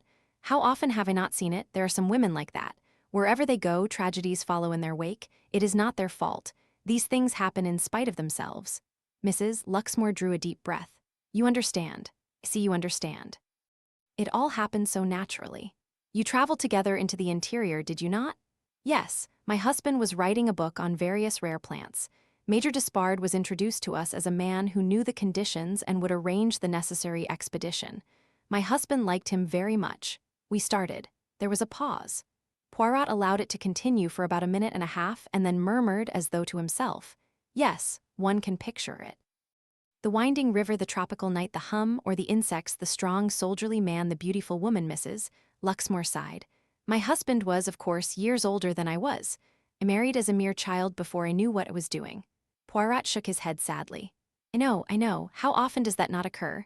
Neither of us would admit what was happening," went on Mrs. Luxmore. "John Despard never said anything. He was the soul of honor." "But a woman always knows," prompted Poirot. "How right you are." "Yes, a woman knows, but I never showed him that I knew. We were Major Despard and Mrs. Luxmore to each other right up to the end. We were both determined to play the game." She was silent, lost in admiration of that noble attitude. "True," murmured Poirot. "One must play the cricket. As one of your poets so finely says, 'Could not love thee, dear, so much, loved I not cricket more.'" "Honor," corrected Mrs. Luxmore with a slight frown. Of course, honor. Loved I not honor more." "Those words might have been written for us," murmured Mrs. Luxmore. "No matter what it cost us, we were both determined never to say the fatal word." And then prompted Poirot. "That ghastly night." Mrs. Luxmore shuddered. "Yes. Suppose they must have quarreled, John and Timothy, Came out of my tent. Yes. Mrs. Luxmore's eyes were wide and dark. She was seeing the scene as though it were being repeated in front of her. "Came out of my tent," she repeated. "John and Timothy were she shuddered. Can't remember it all clearly. Between them, said, No, it isn't true. Timothy wouldn't listen. He was threatening John. John had to fire in self-defense. Ah, she gave a cry and covered her face with her hands. He was dead stone, dead shot through the heart. A terrible moment for you, madam? Shall never forget it. John was noble. He was all for giving himself up. Refused to hear of it. We argued all night. For my sake, kept saying. He saw that in the end. Naturally, he couldn't let me suffer. The awful publicity. Think of the headlines. 2 men and a woman in the jungle. Primeval passions. Put it all to John. In the end, he gave in. The boys had seen and heard nothing. Timothy had been having a bout of fever. We said he had died of it. We buried him there beside the Amazon. A deep, tortured sigh shook her form. And then back to civilization and to part forever. Was it necessary, madam? Yes. Timothy dead stood between us just as Timothy alive had done more so. We said goodbye to each other forever. I meet John Despard sometimes, out in the world. We smile, we speak politely, no one would ever guess that there was anything between us, but I see in his eyes and he in mine that we will never forget. There was a long pause. Poirot paid tribute to the curtain by not breaking the silence. Mrs. Luxmore took out a vanity case and powdered her nose. The spell was broken. What a tragedy, said Poirot, but in a more everyday tone. You can see, Monsieur Poirot, said Mrs. Luxmore earnestly, that the truth must never be told. It would be painful, it would be impossible. This friend, this writer, surely he would not wish to blight the life of a perfectly innocent woman, or even to hang a perfectly innocent man, murmured Poirot.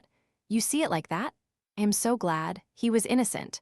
A crime passional is not really a crime, and in any case it was in self-defense. He had to shoot. So you do understand, Monsieur Poirot, that the world must continue to think Timothy died of fever? Poirot murmured, writers are sometimes curiously callous. Your friend is a woman-hater. He wants to make us suffer, but you must not allow that. Shall not allow it. If necessary, I shall take the blame on myself. Shall say, shot Timothy. She had risen to her feet. Her head was thrown back. Poirot also rose. Madame, he said as he took her hand, such splendid self-sacrifice is unnecessary.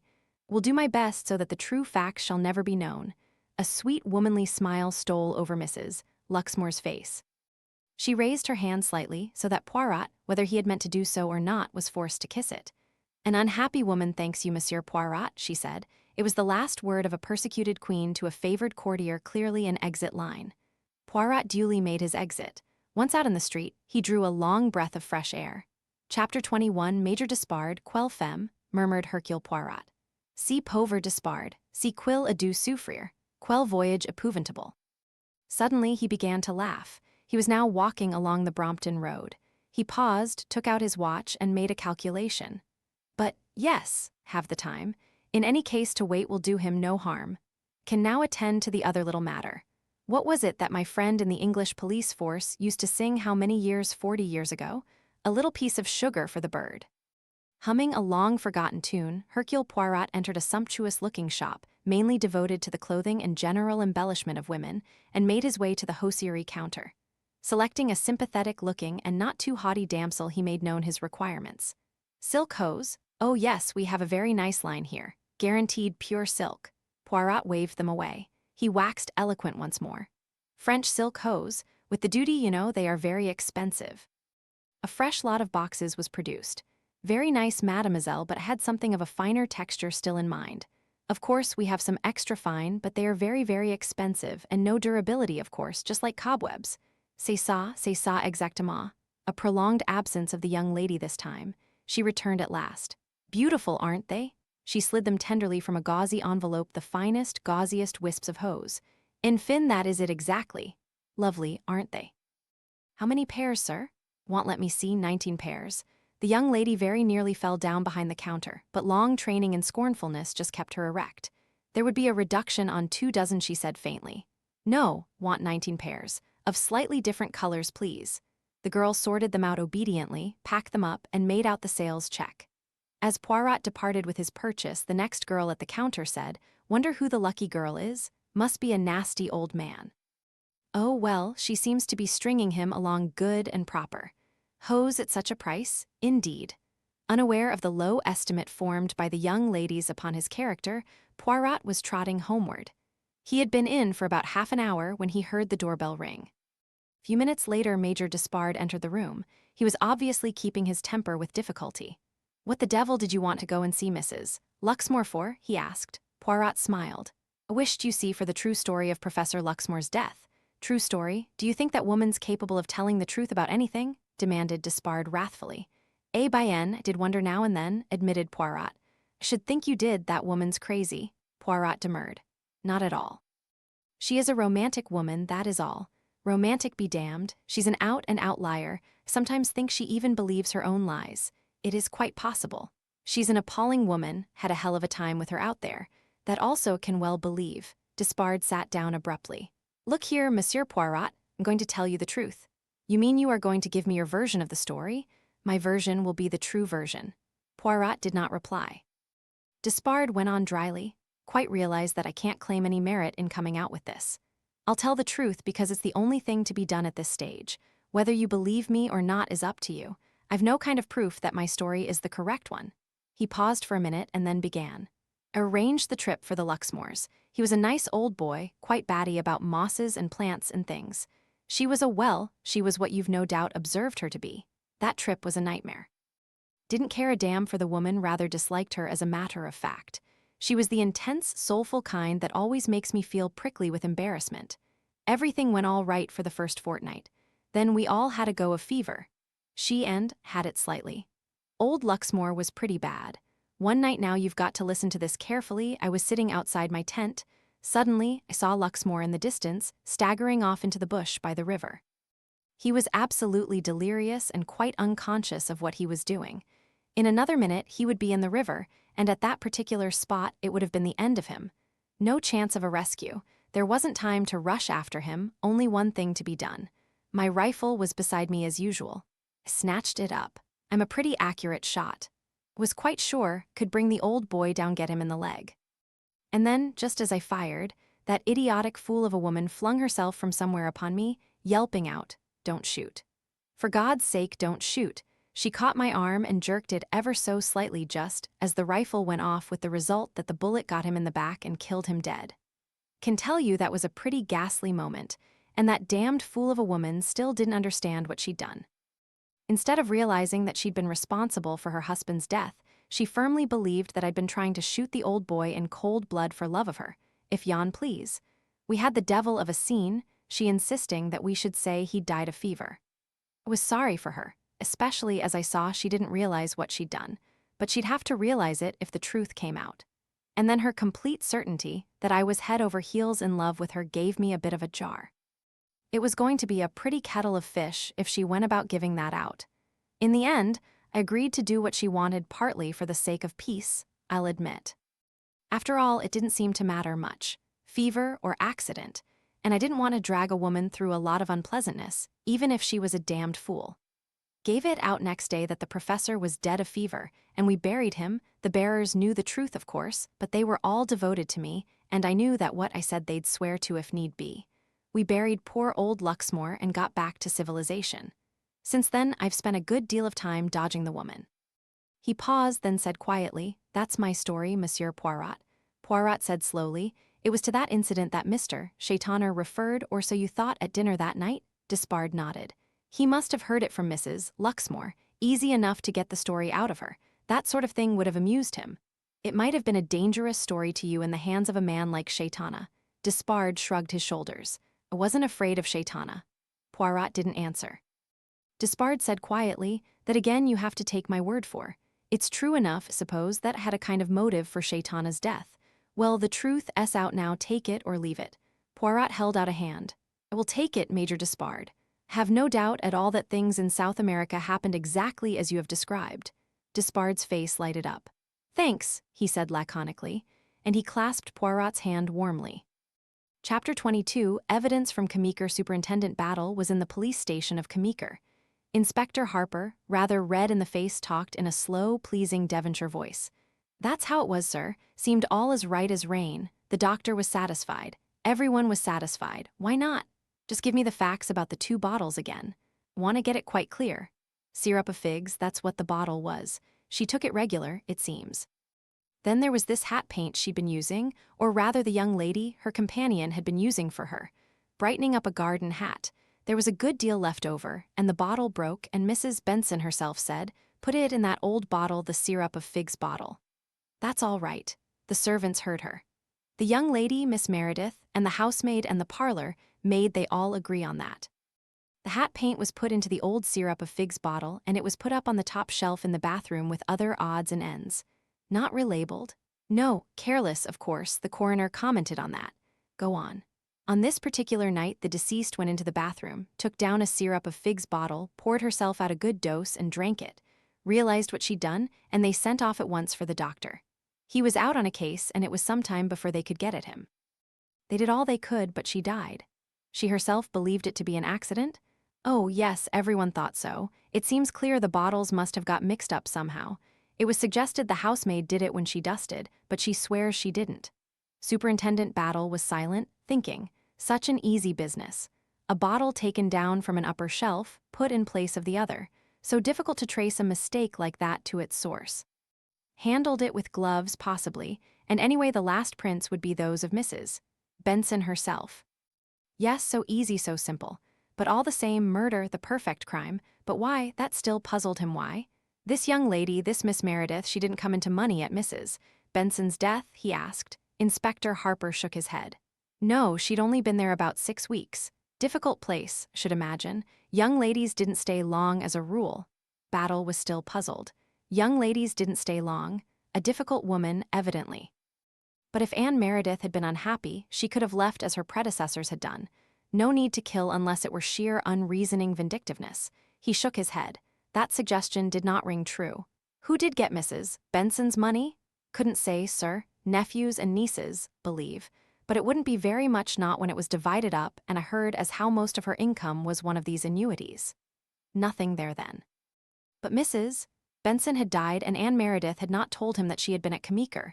It was all profoundly unsatisfactory. He made diligent and painstaking inquiries.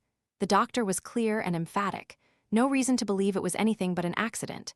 Miss couldn't remember her name, nice girl, but rather helpless, had been very upset and distressed. There was the vicar. He remembered Mrs. Benson's last companion, a nice, modest-looking girl, always came to church with Mrs. Benson. Mrs. Benson had been not difficult but a trifle severe toward young people. She was the rigid type of Christian. Battle tried 1 or 2 other people but learned nothing of value. Anne Meredith was hardly remembered. She had lived among them a few months, that was all, and her personality was not sufficiently vivid to make a lasting impression. A nice little thing seemed to be the accepted description. Mrs. Benson loomed out a little more clearly. A self-righteous grenadier of a woman, working her companions hard and changing her servants often. A disagreeable woman, but that was all. Nevertheless, Superintendent Battle left Devonshire under the firm impression that for some reason unknown, Anne Meredith had deliberately murdered her employer. Chapter 23, The Evidence of a Pair of Silk Hose. As Superintendent Battle's train rushed eastward through England, Anne Meredith and Rhoda Dawes were in Hercule Poirot's sitting room. Anne had been unwilling to accept the invitation that had reached her by the morning's post, but Rhoda's counsel had prevailed. Anne, you're a coward, yes, a coward. It's no good going on being an ostrich, burying your head in the sand. There's been a murder, and you're one of the suspects, the least likely one perhaps. That would be the worst, said Anne with a touch of humor. It's always the least likely person who did it. But you are one, continued Rhoda, undisturbed by the interruption. And so it's no use putting your nose in the air as though murder was a nasty smell and nothing to do with you. It is nothing to do with me, Anne persisted.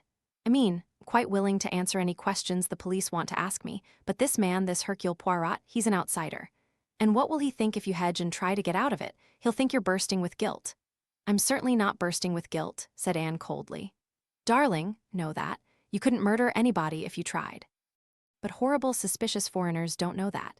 Think we ought to go nicely to his house. Otherwise he'll come down here and try to worm things out of the servants. We haven't got any servants. We've got Mother Estelle. She can wag a tongue with anybody. Come on, Anne, let's go. It will be rather fun, really. Don't see why he wants to see me. Anne was obstinate. To put one over on the official police, of course, said Rhoda impatiently. They always do, the amateurs, I mean. They make out that Scotland Yard are all boots and brainlessness. Do you think this man Poirot is clever? He doesn't look a Sherlock, said Rhoda. Expect he has been quite good in his day. He's gaga now, of course. He must be at least 60. "Oh, come on, Anne, let's go and see the old boy. He may tell us dreadful things about the others." "All right," said Anne and added, "You do enjoy all this so, Rhoda." "Suppose because it isn't my funeral," said Rhoda. "You were a noodle, Anne, not just to have looked up at the right minute. If only you had, you could live like a duchess for the rest of your life on blackmail." So it came about that, at 3 o'clock of that same afternoon, Rhoda Dawes and Anne Meredith sat primly on their chairs in Poirot's neat room and sipped blackberry syrup, which they disliked very much but were too polite to refuse from old-fashioned glasses. "It was most amiable of you to accede to my request, mademoiselle," Poirot was saying. "I'm sure I shall be glad to help you in any way it can," murmured Anne vaguely. "It is a little matter of memory." "Memory? Yes, have already put these questions to Mrs. Lorrimer, to Dr. Roberts, and to Major Despard. None of them, alas, have given me the response that hoped for." Anne continued to look at him inquiringly. "I want you, mademoiselle, to cast your mind back to that evening in the drawing-room of Mr. Shaitana." A weary shadow passed over Anne's face. Was she never to be free of that nightmare? Poirot noticed the expression. "I know, mademoiselle, I know," he said kindly. "C'est painable NSC pass, that is very natural, you so young as you are to be brought in contact with horror for the first time. Probably you have never known or seen a violent death." Rhoda's feet shifted a little uncomfortably on the floor. "Well," said Anne, "cast your mind back. Want you to tell me what you remember of that room?" Anne stared at him suspiciously. "Don't understand." "But yes, the chairs, the tables, the ornaments, the wallpaper, the curtains, the fire irons, you saw them all. Can you not then describe them?" "Oh, see," Anne hesitated, frowning. "It's difficult. I don't really think I remember. Couldn't say what the wallpaper was like. Think the walls were painted some inconspicuous color. There were rugs on the floor. There was a piano." She shook her head. "I really couldn't tell you any more. But you are not trying, mademoiselle. You must remember some object, some ornament, some piece of bric-a-brac. There was a case of Egyptian jewelry, remember," said Anne slowly. "For by the window." "Oh yes, at the extreme other end of the room from the table on which lay the little dagger." Anne looked at him. "I never heard which table that was on." "Passy Bert," commented Poirot to himself. "But then no more is Hercule Poirot. If she knew me better, she would realize I would never lay a pege as gross as that." Aloud he said, "Case of Egyptian jewelry, you say?" Anne answered with some enthusiasm. "Yes, some of it was lovely. Blues and red. Enamel, 1 or 2 lovely rings. And scarabs, but don't like them so much." "He was a great collector, Mr. Shaitana," murmured Poirot. "Yes, he must have been," Anne agreed. "The room was full of stuff. One couldn't begin to look at it all. So that you cannot mention anything else that particularly struck your notice." Anne smiled a little as she said, "Only a vase of chrysanthemums that badly wanted their water changed." "Ah, yes, servants are not always too particular about that." Poirot was silent for a moment or two. Anne said timidly, "I'm afraid I haven't noticed whatever it is you wanted me to notice." Poirot smiled kindly. "It does not matter, mon enfant. It was indeed an outside chance. Tell me, have you seen the good Major Despard lately?" He saw the delicate pink color come up in the girl's face. She replied, "He said he would come and see us again quite soon." Rhoda said impetuously, "He didn't do it anyway, Anne and are quite sure of that." Poirot twinkled at them. How fortunate to have convinced 2 such charming young ladies of one's innocence. "Oh dear," thought Rhoda, "he's going to be French and it does embarrass me so." She got up and began examining some etchings on the wall. "These are awfully good," she said. "They are not bad," replied Poirot. He hesitated, looking at Anne. "Mademoiselle," he said at last, "wonder if I might ask you to do me a great favor? Oh, nothing to do with the murder. This is an entirely private and personal matter." Anne looked a little surprised. Poirot went on speaking in a slightly embarrassed manner. "It is, you understand, that Christmas is coming on. Have to buy presents for many nieces and grandnieces, and it is a little difficult to choose what young ladies like in this present time. My tastes, alas, are rather old-fashioned." "Yes?" queried Anne kindly. "Silk hose now, are silk hose a welcome present to receive?" "Yes, indeed. It's always nice to be given hose." "You relieve my mind. Will ask my favor. Have obtained some different colors.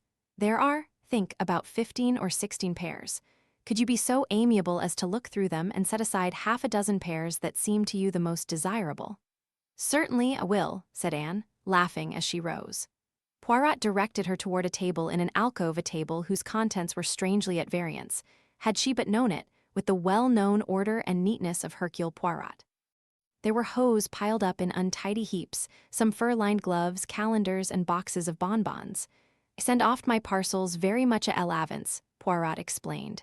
"See, mademoiselle, here are the hose. Select me, pray of you 6 pairs. He turned, intercepting Rhoda, who was following him. As for Mademoiselle here, have a little treat for her. A treat that would be no treat to you, fancy, Mademoiselle Meredith. What is it? Cried Rhoda. He lowered his voice. A knife, mademoiselle, with which 12 people once stabbed a man. It was given me as a souvenir by the Compagnie Internationale des Whodunits. Horrible, cried Anne. Ooh, let me see, said Rhoda. Poirot led her through into the other room, talking as he went. It was given me by the Compagnie Internationale des Whodunits because they passed out of the room. They returned 3 minutes later. Anne came toward them. I think these 6 are the nicest, Monsieur Poirot. Both these are very good evening shades, and this lighter color would be nice when summer comes and it's daylight in the evening. Mille remerciements, mademoiselle. He offered them more syrup, which they refused, and finally accompanied them to the door, still talking genially. When they had finally departed, he returned to the room and went straight to the littered table. The pile of hose still lay in a confused heap. Poirot counted the 6 selected pairs and then went on to count the others. He had bought 19 pairs. There were now only 17. He nodded his head slowly. Chapter 24, Elimination of 3 Murderers. On arrival in London, Superintendent Battle came straight to Poirot. Anne and Rhoda had then been gone an hour or more. Without more ado, the superintendent recounted the result of his researches in Devonshire. We're on to it, not a doubt of it, he finished. That's what Shaitana was aiming at with his domestic accident business. But what gets me is the motive. Why did she want to kill the woman? I think I can help you there, my friend. Go ahead, Monsieur Poirot. This afternoon I conducted a little experiment. Induced Mademoiselle and her friend to come here. Put to them my usual questions as to what there was in the room that night. Battle looked at him curiously. You're very keen on that question. Yes, it's useful. It tells me a good deal. Mademoiselle Meredith was suspicious, very suspicious. She takes nothing for granted, that young lady. So that good dog, Hercule Poirot, he does one of his best tricks. He lays a clumsy amateurish trap. Mademoiselle mentions a case of jewelry. I say was not that at the opposite end of the room from the table with the dagger, Mademoiselle does not fall into the trap. She avoids it cleverly. And after that she is pleased with herself and her vigilance relaxes. So that is the object of this visit. To get her to admit that she knew where the dagger was and that she noticed it.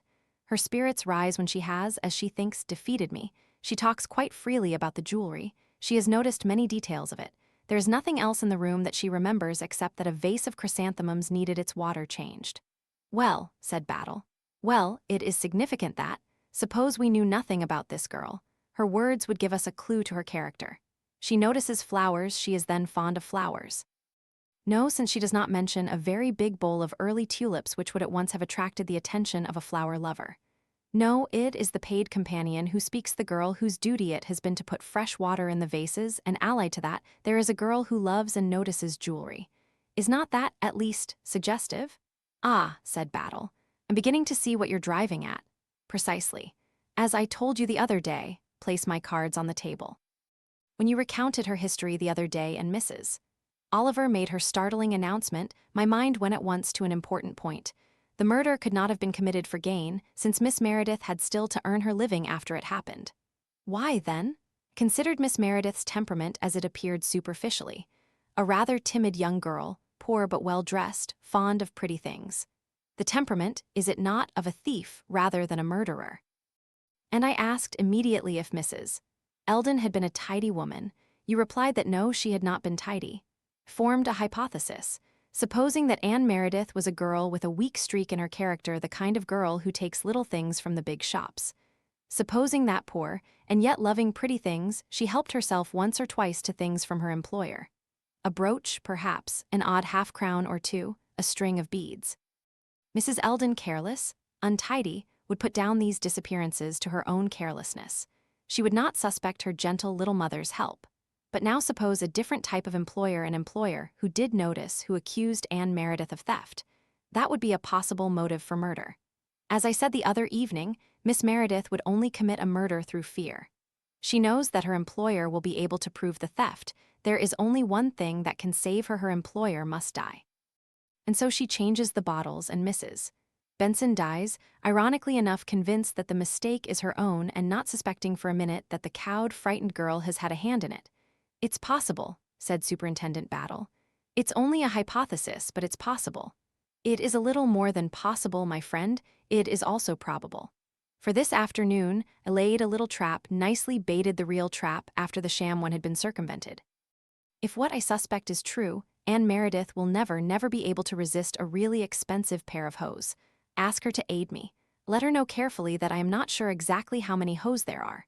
Go out of the room, leaving her alone, and the result, my friend, is that I have now 17 pairs of hose instead of 19, and that 2 pairs have gone away in Anne Meredith's handbag. Hugh! Superintendent Battle whistled. What a risk to take, though. Pass due tout. What does she think suspect her of? Murder. What is the risk, then, in stealing a pair or 2 pairs of silk hose?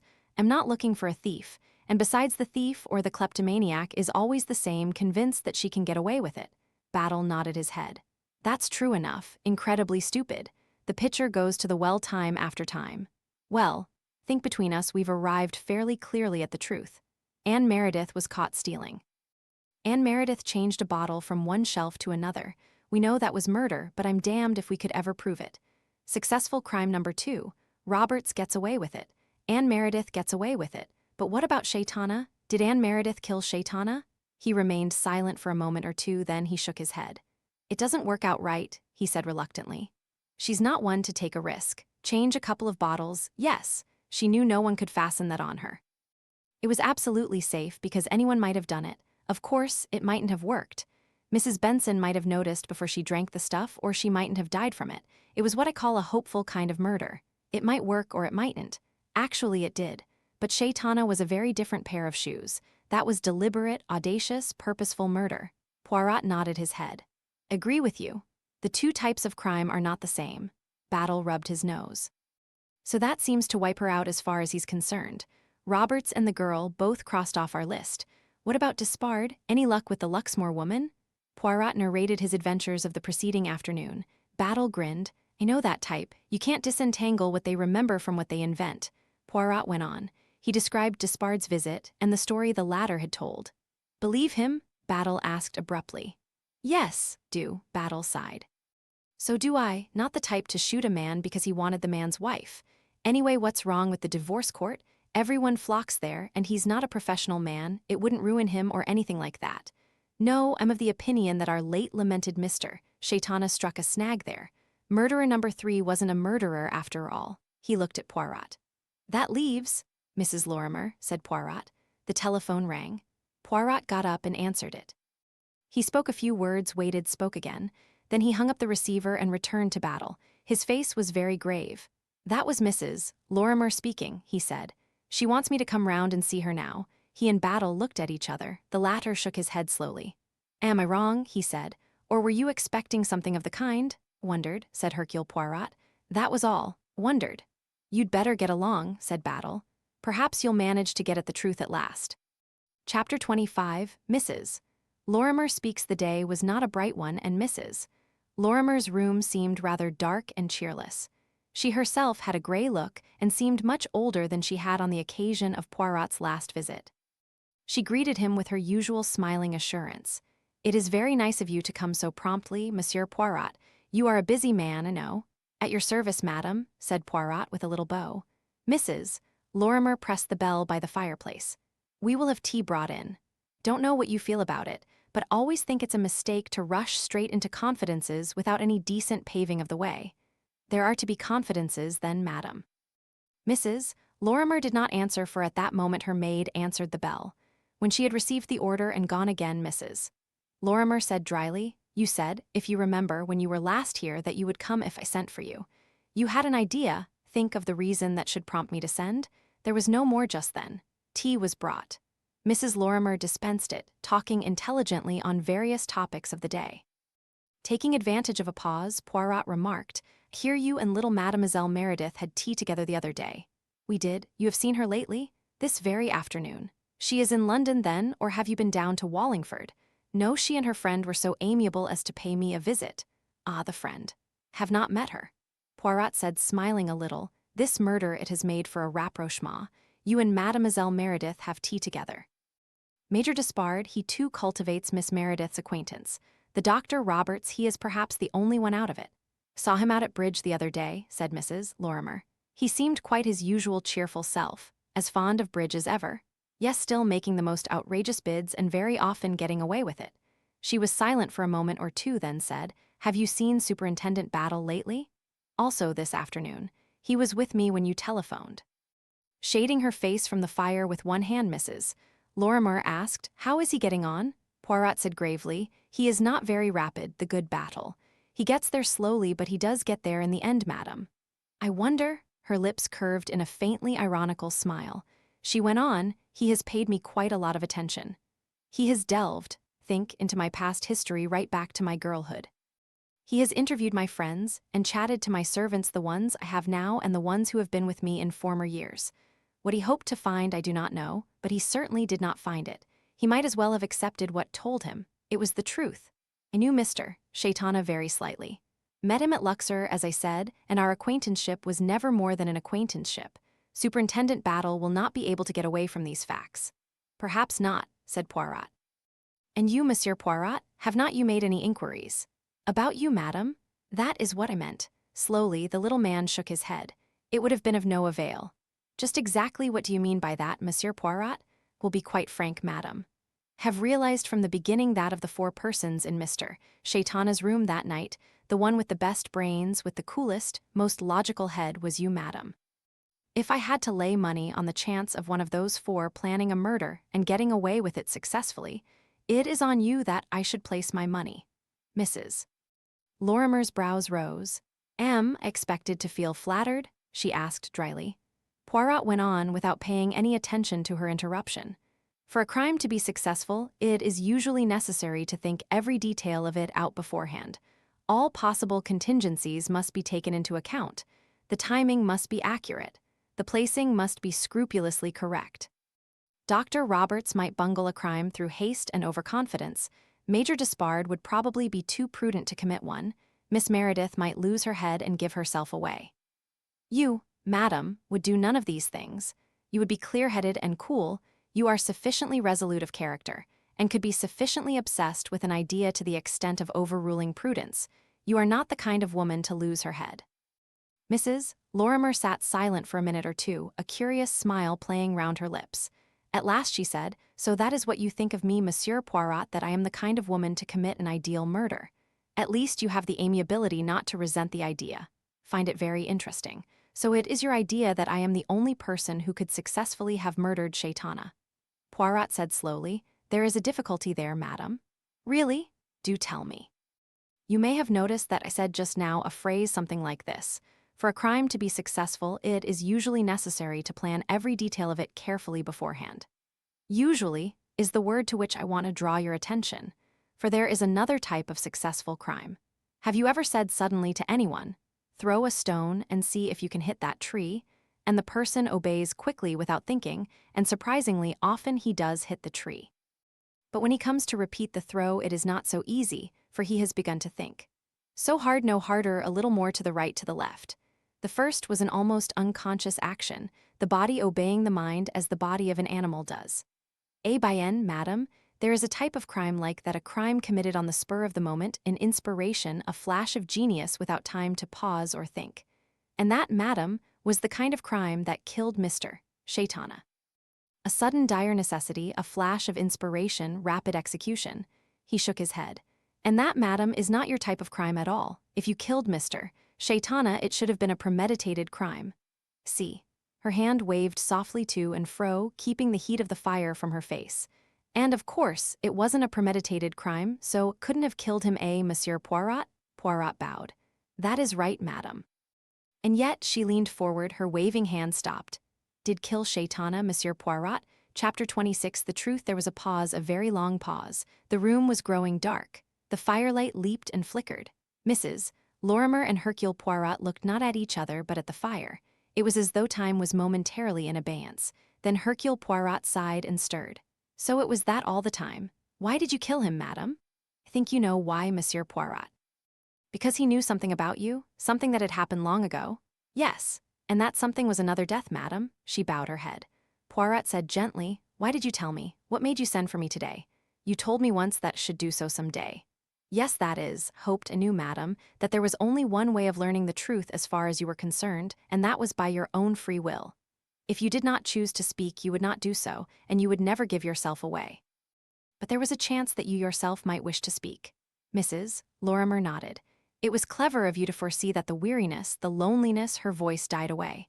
Poirot looked at her curiously. So it has been like that? Yes, can understand it might be.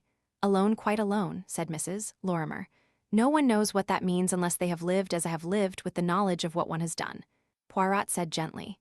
Is it an impertinence, madam, or may be permitted to offer my sympathy? She bent her head a little. Thank you, Monsieur Poirot. There was another pause, then Poirot said, speaking in a slightly brisker tone, Am I to understand, madam, that you took the words Mr.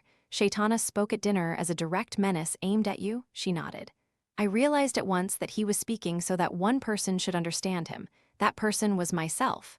The reference to a woman's weapon being poison was meant for me. He knew. Had suspected it once before. He had brought the conversation round to a certain famous trial, and I saw his eyes watching me. There was a kind of uncanny knowledge in them. But of course, that night was quite sure. And you were sure, too, of his future intentions. Mrs. Lorrimer said dryly, it was hardly likely that the presence of Superintendent Battle and yourself was an accident. Took it that Shaitana was going to advertise his own cleverness by pointing out to you both that he had discovered something that no one else had suspected. How soon did you make up your mind to act, madam? Mrs. Lorrimer hesitated a little. It is difficult to remember exactly when the idea came into my mind, she said. Had noticed the dagger before going in to dinner. When we returned to the drawing room, picked it up and slipped it into my sleeve. No one saw me do it. Made sure of that. It would be dexterously done, have no doubt, madam. I made up my mind then exactly what I was going to do. Had only to carry it out. It was risky, perhaps, but considered that it was worth trying. That is your coolness, your successful weighing of chances coming into play. Yes, see that? We started to play bridge, continued Mrs. Lorrimer. Her voice was cool and unemotional. At last an opportunity arose. Was dummy. Strolled across the room to the fireplace. Shaitana had dozed off to sleep. Looked over at the others. They were all intent on the game. Leaned over and did it. Her voice shook just a little, but instantly it regained its cool aloofness. Spoke to him. It came into my head that that would make a kind of alibi for me, made some remark about the fire and then pretended he had answered me and went on again, saying something like, agree with you. Do not like radiators either. He did not cry out at all? No, think he made a little grunt, that was all. It might have been taken for words from a distance. And then I went back to the bridge table. The last trick was just being played. And you sat down and resumed play? Yes. With sufficient interest in the game to be able to tell me nearly all the calling and the hands 2 days later. Yes, said Mrs. Lorrimer simply. Epatant, said Hercule Poirot. He leaned back in his chair. He nodded his head several times. Then, by way of a change, he shook it. But there is still something, madam, that I do not understand. Yes. It seems to me that there is some factor I have missed. You are a woman who considers and weighs everything carefully. You decide that, for a certain reason, you will run an enormous risk. You do run it successfully, and then not 2 weeks later you change your mind. Frankly, madam, that does not seem to me to ring true. A queer little smile twisted her lips. You are quite right, Monsieur Poirot, there is one factor that you do not know. Did Miss Meredith tell you where she met me the other day? It was, think she said, near Mrs. Oliver's flat. Believe that is so, but I meant the actual name of the street. Anne Meredith met me in Harley Street? Ah, he looked at her attentively. Begin to see? Yes, thought you would. Had been to see a specialist there. He told me what already half suspected. Her smile widened. It was no longer twisted and bitter. It was suddenly sweet. Shall not play very much more bridge, Monsieur Poirot. Oh, he didn't say so in so many words. He wrapped up the truth a little. With great care, etc., might live several years, but I shall not take any great care. Am not that kind of a woman. Yes, begin to understand, said Poirot. It made a difference, you see, a month, 2 months, perhaps not more, and then, just as I left the specialist, I saw Miss Meredith. Asked her to have tea with me. She paused, then went on. Am not, after all, a wholly wicked woman. All the time we were having tea, was thinking. By my action the other evening, I had not only deprived the man Shaitana of life, that was done and could not be undone, had also to a varying degree affected unfavorably the lives of 3 other people. Because of what I had done, Dr. Roberts, Major Despard, and Anne Meredith, none of whom had injured me in any way, were passing through a very grave ordeal and might even be in danger. That, at least, could undo. Don't know that I felt particularly moved by the plight of either Dr. Roberts or Major Despard, although both of them had presumably a much longer span of life in front of them than I had. They were men and could to a certain extent look after themselves. But when I looked at Anne Meredith, she hesitated, then continued slowly, Anne Meredith was only a girl. She has the whole of her life in front of her. This miserable business might ruin that life. I didn't like the thought of that. And then Monsieur Poirot, with these ideas growing in my mind, realized that what you had hinted had come true. I was not going to be able to keep silence. This afternoon, I rang you up minutes past. Hercule Poirot leaned forward. He deliberately stared through the gathering gloom at Mrs. Lorrimer. She returned that intent gaze quietly and without any nervousness. He said at last, Mrs. Lorrimer, "Are you sure, are you positive, you will tell me the truth, will you not, that the murder of Mr. Shaitana was not premeditated? Is it not a fact that you planned the crime beforehand? That you went to that dinner with the murderer already all mapped out in your mind?" Mrs. Lorrimer stared at him for a moment, then she shook her head sharply. "No," she said. "You did not plan the murder beforehand? Certainly not. Then oh, you are lying to me, you must be lying." Mrs. Lorrimer's voice cut into the air like ice. "Really, Monsieur Poirot, you forget yourself." The little man sprang to his feet. He paced up and down the room, muttering to himself, uttering ejaculations. Suddenly he said, "Permit me," and going to the switch he turned on the electric lights. He came back, sat down in his chair, placed both hands on his knees, and stared straight at his hostess. "The question is," he said, "can Hercule Poirot possibly be wrong?" "No one can always be right," said Mrs. Lorrimer coldly. "I am," said Poirot. "Always I am right. It is so invariable that it startles me. But now it very much looks as though I am wrong. And that upsets me. Presumably you know what you are saying. It is your murder." "Fantastic, then, that Hercule Poirot should know better than you do how you committed it." "Fantastic and very absurd," said Mrs. Lorrimer still more coldly. "Am then mad, decidedly I am mad. No sacré nom d'un petit bonhomme, I am not mad. Am right, I must be right. Am willing to believe that you killed Mr. Shaitana, but you cannot have killed him in the way you say you did. No one can do a thing that is not Dan's son character." He paused. Mrs. Lorrimer drew in an angry breath and bit her lips. She was about to speak, but Poirot forestalled her.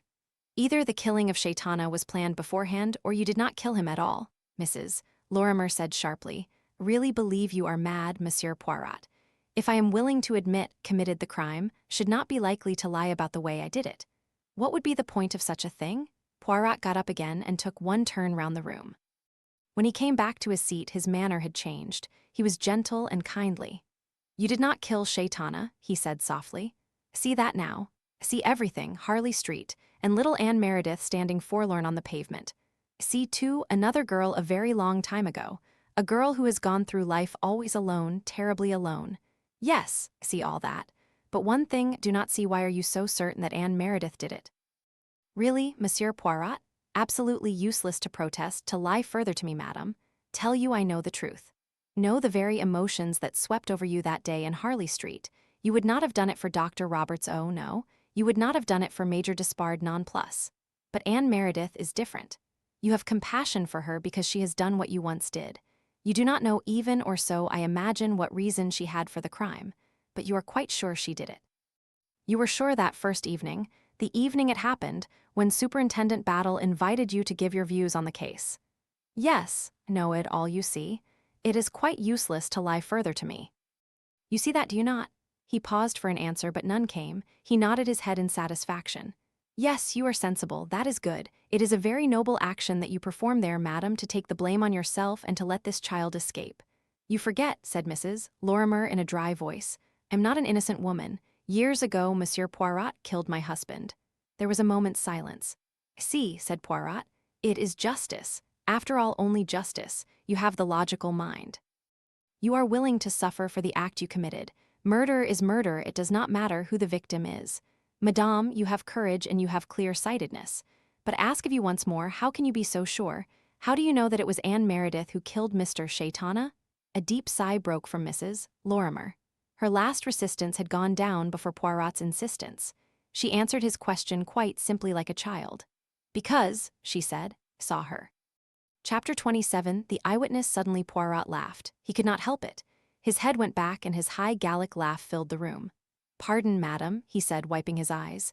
Could not help it. Here we argue and we reason, we ask questions, we invoke the psychology, and all the time there was an eyewitness of the crime. Tell me, pray of you. It was fairly late in the evening. Anne Meredith was dummy.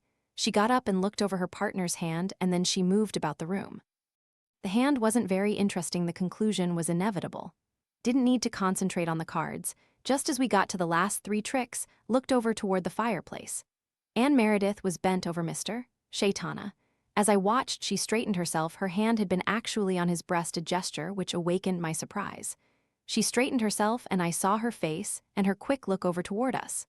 Guilt and fear, that is what I saw on her face. Didn't know what had happened then. Only wondered what on earth the girl could have been doing. Later I knew. Poirot nodded. But she did not know that you knew. She did not know that you had seen her. Poor child, said Mrs. Lorrimer. Young, frightened her way to make in the world. Do you wonder that I well held my tongue? No, do not wonder. Especially knowing that I myself, she finished the sentence with a shrug. It was certainly not my place to stand accuser. It was up to the police. Quite so, but today you have gone further than that. Mrs. Lorrimer said grimly, I've never been a very soft-hearted or compassionate woman, but I suppose these qualities grow upon one in one's old age. I assure you I'm not often actuated by pity. It is not always a very safe guide, madam. Mademoiselle Anne is young, she is fragile, she looks timid and frightened. Oh, yes, she seems a very worthy subject for compassion. But I do not agree. Shall tell you, madam, why Miss Anne Meredith killed Mr. Shaitana. It was because he knew that she had previously killed an elderly lady to whom she was companion, because that lady had found her out in a petty theft. Mrs. Lorrimer looked a little startled. Is that true, Monsieur Poirot? Have no doubt of it whatsoever. She is so soft, so gentle, one would say. Pa, she is dangerous, madam, that little Mademoiselle Anne. Where her own safety, her own comfort, is concerned, she will strike wildly, treacherously. With Mademoiselle Anne, those 2 crimes will not be the end. She will gain confidence from them. Mrs. Lorrimer said sharply, What you say is horrible, Monsieur Poirot. Horrible? Poirot rose. Madame, I will now take my leave. Reflect on what I have said. Mrs. Lorrimer was looking a little uncertain of herself. She said, with an attempt at her old manner, If it suits me, Monsieur Poirot, shall deny this whole conversation. You have no witnesses, remember. What I have just told you that I saw on that fatal evening is, well, private between ourselves. Poirot said gravely, Nothing shall be done without your consent, madam, and be at peace, have my own methods. Now that I know what I am driving at, he took her hand and raised it to his lips. Permit me to tell you, madam, that you are a most remarkable woman. All my homage and respects. Yes, indeed, a woman in 1,000. Why, you have not even done what 999 women out of 1,000 could not have resisted doing. What is that?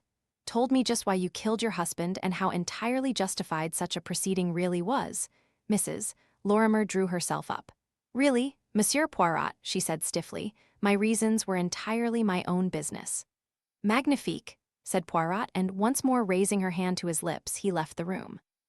It was cold outside the house, and he looked up and down for a taxi, but there was none in sight. He began to walk in the direction of King's Road. As he walked, he was thinking hard.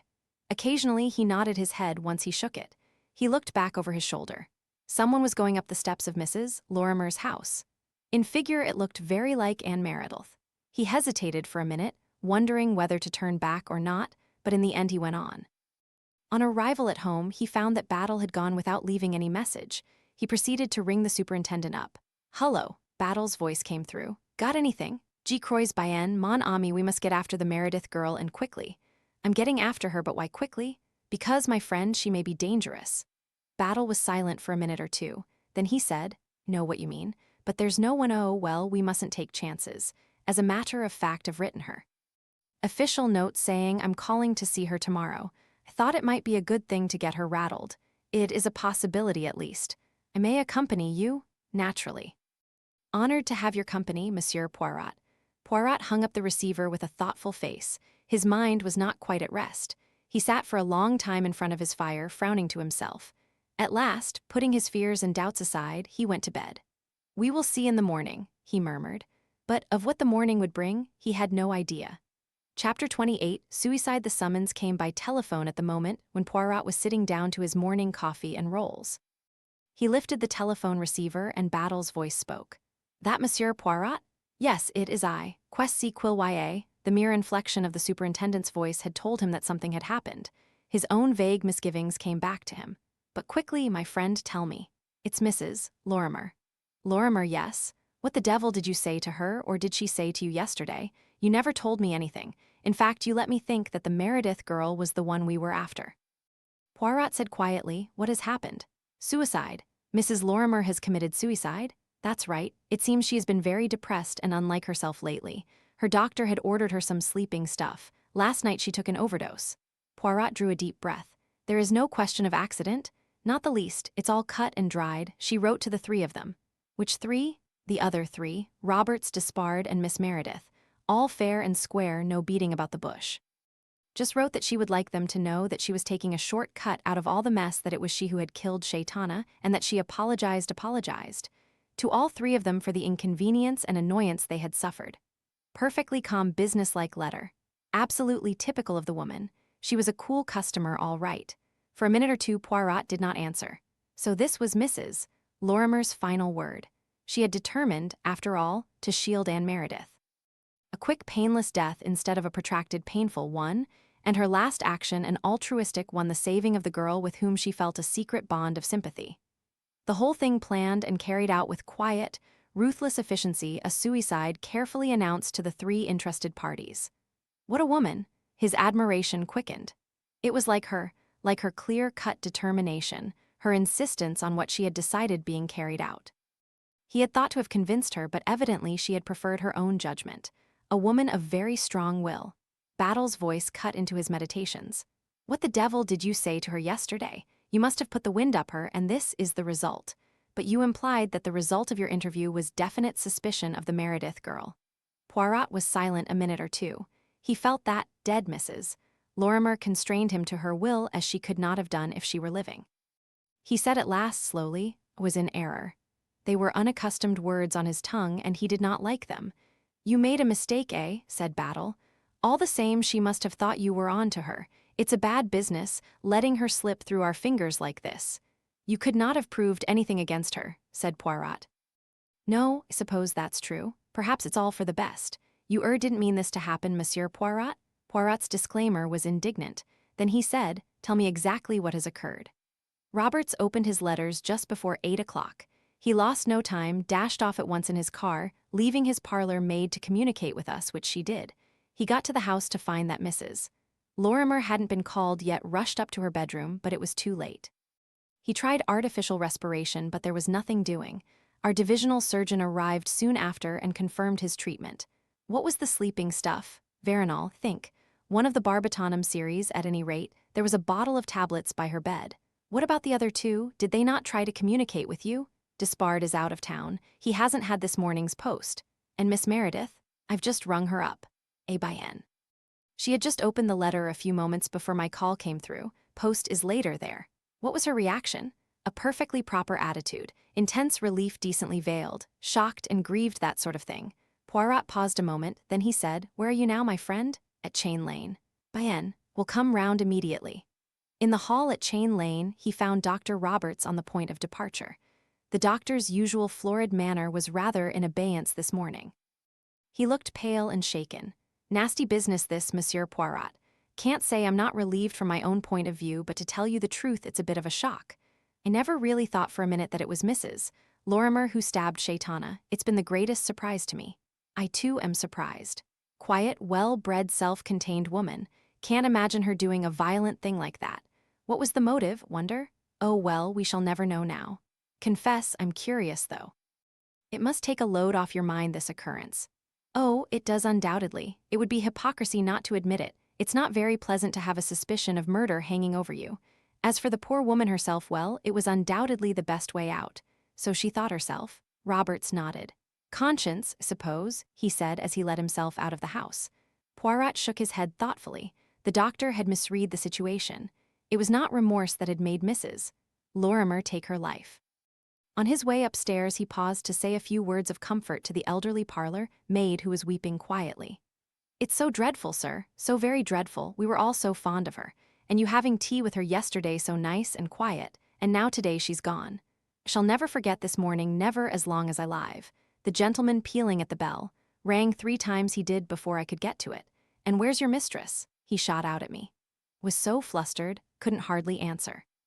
You see, we never went into the mistress till she rang that was her orders. And I just couldn't get out anything. And the doctor, he says, where's her room?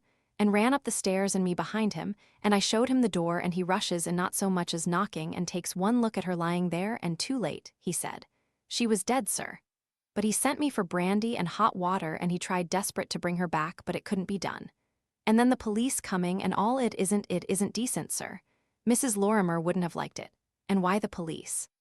It's none of their business, surely, even if an accident has occurred and the poor mistress did take an overdose by mistake. Poirot did not reply to her question. He said, last night, was your mistress quite as usual? Did she seem upset or worried at all? No, don't think so, sir. She was tired and I think she was in pain. She hasn't been well lately, sir. No. The sympathy in his tone made the woman go on. She was never one for complaining, sir, but both cook and I had been worried about her for some time. She couldn't do as much as she used to do and things tired her. Think perhaps the young lady coming after you left was a bit too much for her. With his foot on the stairs, Poirot turned back. The young lady? Did a young lady come here yesterday evening? Yes, sir, just after you left it was. Miss Meredith her name was. Did she stay long? About an hour, sir. Poirot was silent for a minute or two, then he said, and afterward, the mistress went to bed. She had dinner in bed. She said she was tired.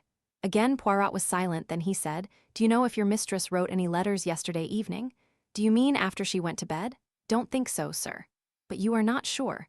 There were some letters on the hall table ready to be posted, sir. We always took them last thing before shutting up.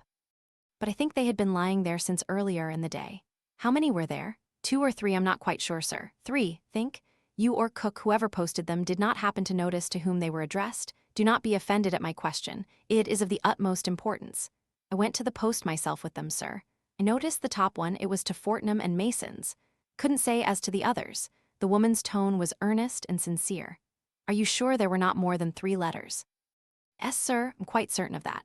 Poirot nodded his head gravely. Once more he started up the staircase. Then he said, you knew, take it, that your mistress took medicine to make her sleep? Oh yes, sir, it was the doctor's orders, Dr. Lang. Where was the sleeping medicine kept? In the little cupboard in the mistress's room. Poirot did not ask any further questions. He went upstairs. His face was very grave. On the upper landing, Battle greeted him. The superintendent looked worried and harassed. I'm glad you've come, Monsieur Poirot. Let me introduce you to Dr. Davidson. The divisional surgeon shook hands. He was a tall, melancholy man. The luck was against us, he said. An hour or 2 earlier and we might have saved her. Said Battle. I mustn't say so officially, but I'm not sorry. She was a lady. Don't know what her reasons were for killing Shaitana, but she may just conceivably have been justified. In any case, said Poirot, it is doubtful if she would have lived to stand her trial. She was a very ill woman. The surgeon nodded in agreement. I should say you were quite right. Well, perhaps it is all for the best. He started down the stairs. Battle moved after him. 1 minute, doctor. Poirot, his hand on the bedroom door, murmured, I may enter, yes? Battle nodded over his shoulder. Quite all right, we're through. Poirot passed into the room, closing the door behind him.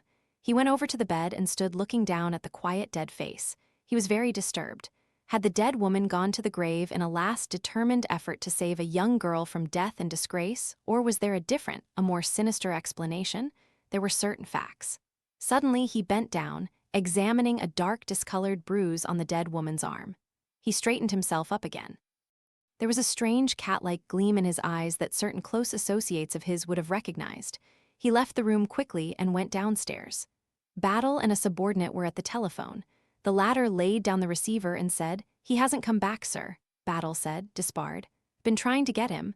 There's a letter for him with the Chelsea postmark all right. Poirot asked an irrelevant question. Had Dr. Roberts had his breakfast when he came here? Battle stared. No, he said. Remember he mentioned that he'd come out without it. Then he will be at his house now, we can get him. But why? But Poirot was already busy at the dial. Then he spoke. Dr. Roberts, it is Dr. Roberts speaking. Mais oui, it is Poirot here. Just one question. Are you well acquainted with the handwriting of Mrs. Lorrimer? Mrs. Lorrimer's handwriting? I know, don't know that I'd ever seen it before. Je vous remercie. Poirot laid down the receiver quickly. Battle was staring at him. What's the big idea, Monsieur Poirot? He asked quietly. Poirot took him by the arm. Listen, my friend. A few minutes after I left this house yesterday, Anne Meredith arrived. actually saw her going up the steps, though I was not quite sure of her identity at the time. Immediately after Anne Meredith left Mrs. Lorrimer went to bed.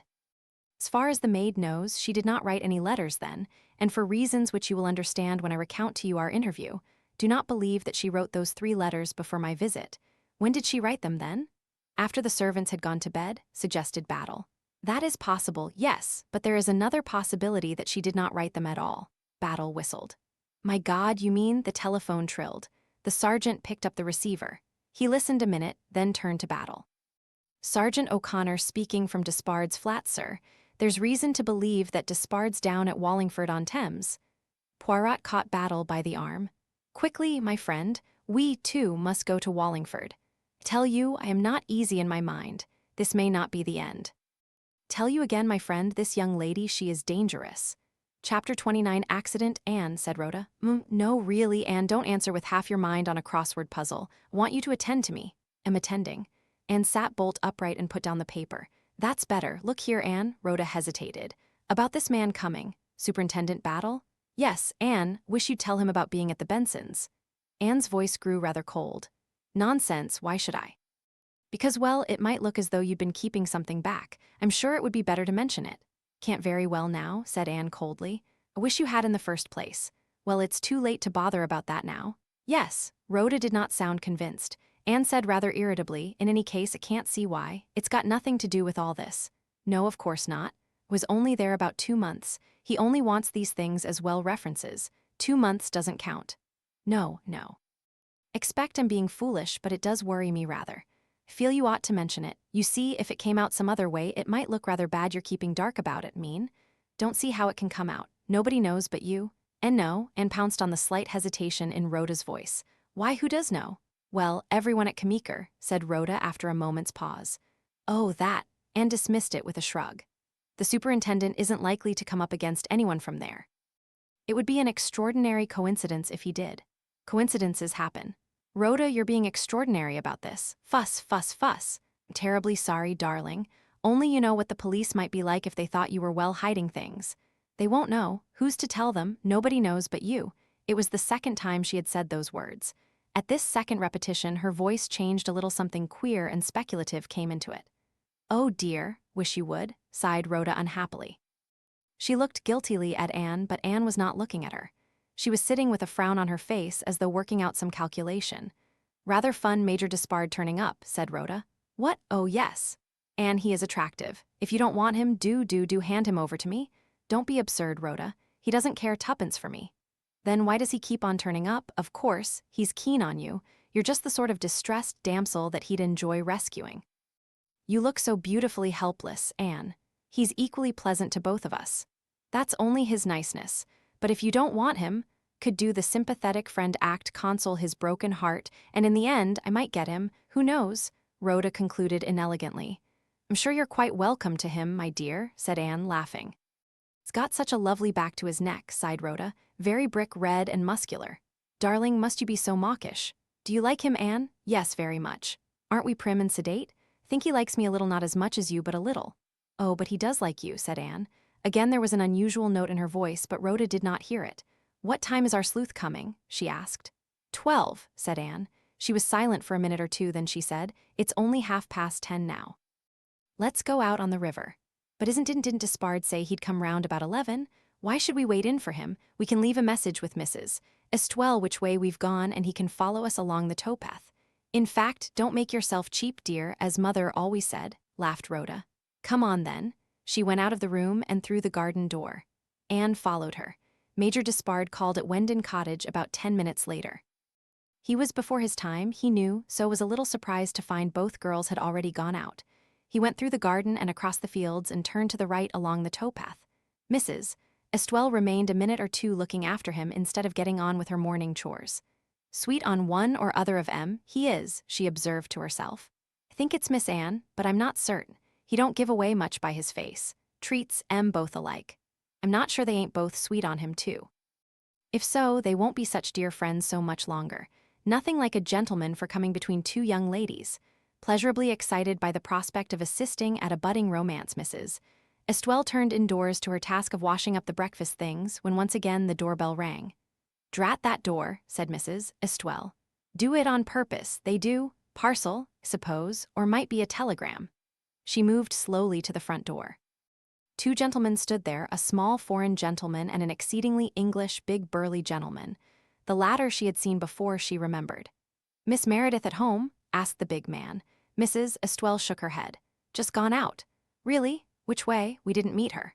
Mrs. Estelle, secretly studying the amazing mustache of the other gentleman and deciding that they looked an unlikely pair to be friends, volunteered further information. "Gone out on the river," she explained. The other gentleman broke in. "And the other lady, Miss Dawes, they've both gone." "Ah, thank you," said Battle. "Let me see, which way does one get to the river?" "First turning to the left down the lane," Mrs. Estelle replied promptly. "When you get to the towpath, go right." "Heard them say that's the way they were going," she added helpfully. "Not above a quarter of an hour ago. You'll soon catch 'em up. And I wonder," she added to herself as she unwillingly closed the front door, having stared inquisitively at their retreating backs, "who you two may be. Can't place you somehow." Mrs. Estelle returned to the kitchen sink, and Battle and Poirot duly took the first turning to the left, a straggling lane which soon ended abruptly at the towpath. Poirot was hurrying along, and Battle eyed him curiously. "Anything the matter, Monsieur Poirot? You seem in a mighty hurry." "It is true. Am uneasy, my friend." "Anything particular?" Poirot shook his head. "No, but there are possibilities, you never know. You've something in your head," said Battle. "You were urgent that we should come down here this morning without losing a moment, and my word, you made Constable Turner step on the gas. What are you afraid of?" The girls shot her bolt. Poirot was silent. "What are you afraid of?" Battle repeated. "What is one always afraid of in these cases?" Battle nodded. "You're quite right. You wonder what, my friend?" Battle said slowly. "I'm wondering if Miss Meredith knows that her friend told Mrs. Oliver a certain fact." Poirot nodded his head in vigorous appreciation. "Hurry, my friend," he said. They hastened along the riverbank. There was no craft visible on the water's surface, but presently they rounded a bend and Poirot suddenly stopped dead. Battle's quick eyes saw also. "Major Despard," he said. Despard was about 200 yards ahead of them, striding along the riverbank. A little further on, the two girls were in view in a punt on the water, Rhoda punting, Anne lying and laughing up at her. Neither of them was looking toward the bank, and then it happened. Anne's hand outstretched, Rhoda's stagger, her plunge overboard, her desperate grasp at Anne's sleeve, the rocking boat, then an overturned punt and two girls struggling in the water. "See it?" cried Battle as he started to run. Little Meredith caught her round the ankle and tipped her in. "My God, that's her fourth murder." They were both running hard, but someone was ahead of them. It was clear that neither girl could swim, but Despard had run quickly along the path to the nearest point, and now he plunged in and swam toward them. "Mon Dieu, this is interesting," cried Poirot. He caught at Battle's arm. "Which of them will he go for first?" The two girls were not together. About 12 yards separated them. Despard swam powerfully toward them. There was no check in his stroke. He was making straight for Rhoda. Battle in his turn reached the nearest bank and went in. Despard had just brought Rhoda successfully to shore. He hauled her up, hung her down, and plunged in again, swimming toward the spot where Anne had just gone under. "Be careful," called Battle. "Weeds!" He and Battle got to the spot at the same time, but Anne had gone under before they reached her. They got her at last, and between them towed her to shore. Rhoda was being ministered to by Poirot. She was sitting up now, her breath coming unevenly. Despard and Battle laid Anne Meredith down. "Artificial respiration," said Battle. "Only thing to do, but I'm afraid she's gone." He set to work methodically. Poirot stood by ready to relieve him. Despard dropped down by Rhoda. "Are you all right?" he asked hoarsely. She said slowly, "You saved me. You saved me." She held out her hands to him, and as he took them, she burst suddenly into tears. He said, Rhoda, their hands clung together. He had a sudden vision of African scrub and Rhoda laughing and adventurous by his side.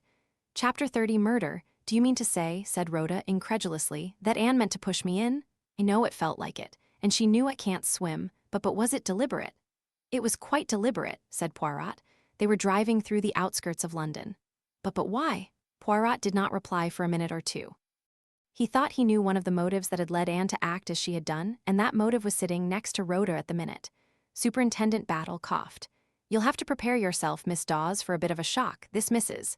Benson your friend lived with, her death wasn't quite the accident that it appeared, at least so we've reason to suppose." "What do you mean?" "We believe," said Poirot, "that Anne Meredith changed 2 bottles." "Oh, no, how horrible. It's impossible. Anne, why should she?" She had her reasons, said Superintendent Battle. But the point is, Miss Dawes, that as far as Miss Meredith knew, you were the only person who could give us a clue to that incident. You didn't tell her, suppose, that you'd mentioned it to Mrs. Oliver, Rhoda said slowly. No, thought she'd be annoyed with me. She would. Very annoyed, said Battle grimly. But she thought that the only danger could come from you, and that's why she decided to eliminate you. Eliminate me? Oh, how beastly. It can't be all true. Well, she's dead now, said Superintendent Battle. So we might as well leave it at that, but she wasn't a nice friend for you to have, Miss Dawes, and that's a fact. The car drew up in front of a door. We'll go into Monsieur Poirot's, said Superintendent Battle, and have a bit of a talk about it all. In Poirot's sitting room, they were welcomed by Mrs. Oliver, who was entertaining Dr. Roberts. They were drinking sherry. Mrs. Oliver was wearing one of the new horsey hats and a velvet dress with a bow on the chest, on which reposed a large piece of apple core. Come in, said Mrs. Oliver hospitably and quite as though it were her house and not Poirot's. As soon as I got your telephone call, rang up Dr. Roberts and we came round here, and all his patients are dying, but he doesn't care. They're probably getting better, really. We want to hear all about everything. Yes, indeed, I'm thoroughly fogged, said Roberts. Bien, said Poirot. The case is ended. The murderer of Mr. Shaitana is found at last. So Mrs. Oliver told me, that pretty little thing Anne Meredith, can hardly believe it, a most unbelievable murderess. She was a murderess all right, said Battle. 3 murders to her credit and not her fault that she didn't get away with a 4th one. Incredible, murmured Roberts. Not at all, said Mrs. Oliver. Least likely person. It seems to work out in real life just the same as in books. It's been an amazing day, said Roberts. First, Mrs. Lorrimer's letter, suppose that was a forgery, eh? Precisely. A forgery written in triplicate. She wrote one to herself, too? Naturally. The forgery was quite skillful. It would not deceive an expert, of course, but then it was highly unlikely that an expert would have been called in. All the evidence pointed to Mrs. Lorrimer's having committed suicide. You will excuse my curiosity, Monsieur Poirot, but what made you suspect that she had not committed suicide? A little conversation that I had with a maidservant at Chain Lane. She told you of Anne Meredith's visit the former evening? That, among other things. And then, you see, had already come to a conclusion in my own mind as to the identity of the guilty person, that is, the person who killed Mr. Shaitana. That person was not Mrs. Lorrimer. What made you suspect Miss Meredith? Poirot raised his hand. A little minute. Let me approach this matter in my own way. Let me, that is to say, eliminate. The murderer of Mr. Shaitana was not Mrs. Lorrimer, nor was it Major Despard, and curiously enough it was not Anne Meredith. He leaned forward. His voice purred, soft and cat-like. You see, Dr. Roberts, you were the person who killed Mr. Shaitana, and you also killed Mrs. Lorrimer. There was at least 3 minutes' silence. Then Roberts laughed, a rather menacing laugh. Are you quite mad, Monsieur Poirot? Certainly did not murder Mr. Shaitana, and I could not possibly have murdered Mrs. Lorrimer. My dear Battle, he turned to the Scotland Yard man, are you standing for this? Think you'd better listen to what Monsieur Poirot has to say, said Battle quietly. Poirot said, it is true that though I have known for some time that you and only you could have killed Shaitana, it would not be an easy matter to prove it. But Mrs. Lorrimer's case is quite different. He leaned forward. It is not a case of my knowing. It is much simpler than that, for we have an eyewitness who saw you do it. Roberts grew very quiet. His eyes glittered. He said sharply, you are talking rubbish. Oh no, I'm not. It was early in the morning. You bluffed your way into Mrs. Lorrimer's room where she was still heavily asleep under the influence of the drug she had taken the night before. You bluff again, pretend to see at a glance that she is dead. You pack the parlor, maid off for brandy, hot water, all the rest of it. You are left alone in the room. The maid has only had the barest peep. And then what happens? You may not be aware of the fact, Dr. Roberts, but certain firms of window cleaners specialize in early morning work. A window cleaner with his ladder arrived at the same time as you did. He placed his ladder against the side of the house and began his work. The first window he tackled was that of Mrs. Lorrimer's room. When, however, he saw what was going on, he quickly retired to another window, but he had seen something first. He shall tell us his own story. Poirot stepped lightly across the floor, turned a door handle, called, "Come in, Stevens," and returned. A big, awkward-looking man with red hair entered. In his hand he held a uniform hat bearing the legend Chelsea Window Cleaners Association, which he twirled awkwardly. Poirot said, "Is there anybody you recognize in this room?" The man looked round, then gave a bashful nod of the head toward Dr. Roberts. "Him," he said. "Tell us when you saw him last and what he was doing." "This morning it was. 8 o'clock job at a lady's house in Chain Lane. I started on the windows there. Lady was in bed. Looked ill, she did. She was just turning her head round on the pillow. This gent took to be a doctor. He shoved her sleeve up and jabbed something into her arm just about here." He gestured. "She just dropped back on the pillow again. Thought I'd better hop it to another window, so I did." "Hope didn't do wrong in any way." "You did admirably, my friend," said Poirot. He said quietly, bien, Dr. Roberts." "A simple restorative," stammered Roberts. "A last hope of bringing her round." "It's monstrous," Poirot interrupted him. "A simple restorative, N-methylcliclohexanyl methylmalonyl urea," said Poirot. He rolled out the syllables unctuously. "Known more simply as Evipan, used as an anesthetic for short operations. Injected intravenously in large doses, it produces instant unconsciousness. It is dangerous to use it after veronal or any barbiturates have been given." I noticed the bruised place on her arm where something had obviously been injected into a vein. A hint to the police surgeon, and the drug used was easily discovered by no less a person than Sir Charles Imfry, the Home Office analyst. "That about cooks your goose, think?" said Superintendent Battle. "No need to prove the Shaitana business, though, of course, if necessary we can bring a further charge as to the murder of Mr. Charles Craddock and possibly his wife also." The mention of those two names finished Roberts. He leaned back in his chair. "Throw in my hand," he said. "You've got me. Suppose that sly devil Shaitana put you wise before you came that evening, and I thought I'd settled his hash so nicely." "It isn't Shaitana you've got to thank," said Battle. "The honors lie with Monsieur Poirot here." He went to the door and two men entered. Superintendent Battle's voice became official as he made the formal arrest. As the door closed behind the accused man, Mrs. Oliver said happily, if not quite truthfully, "I always said he did it." Chapter 31 cards on the table. It was Poirot's moment. Every face was turned to his in eager anticipation. "You are very kind," he said, smiling. "You know, think that I enjoy my little lecture. I'm a prosy old fellow. This case, to my mind, has been one of the most interesting cases I have ever come across. There was nothing, you see, to go upon. There were 4 people, one of whom must have committed the crime, but which of the 4? Was there anything to tell one? In the material sense, no. There were no tangible clues, no fingerprints, no incriminating papers or documents. There were only the people themselves. And one tangible clue, the bridge scores. You may remember that from the beginning showed a particular interest in those scores. They told me something about the various people who had kept them, and they did more. They gave me one valuable hint. I noticed at once, in the 3rd rubber, the figure of 1,500 above the line. That figure could only represent one thing: a call of grand slam. Now, if a person were to make up his mind to commit a crime under these somewhat unusual circumstances, that is, during a rubber of bridge, that person was clearly running 2 serious risks. The first was that the victim might cry out, and the second was that even if the victim did not cry out, some one of the other 3 might chance to look up at the psychological moment and actually witness the deed. Now, as to the first risk, nothing could be done about it. It was a matter of a gambler's luck. But something could be done about the second. It stands to reason that during an interesting or an exciting hand, the attention of the 3 players would be wholly on the game, whereas during a dull hand they were more likely to be looking about them. Now, a bit of grand slam is always exciting. It is very often, as in this case it was, doubled. Every one of the 3 players is playing with close attention, the declarer to get his contract, the adversaries to discard correctly, and to get him down. It was, then, a distinct possibility that the murder was committed during this particular hand, and I determined to find out, if I could, exactly how the bidding had gone. I soon discovered that dummy during this particular hand had been Dr. Roberts. I bore that in mind and approached the matter from my second angle: psychological probability. Of the 4 suspects, Mrs.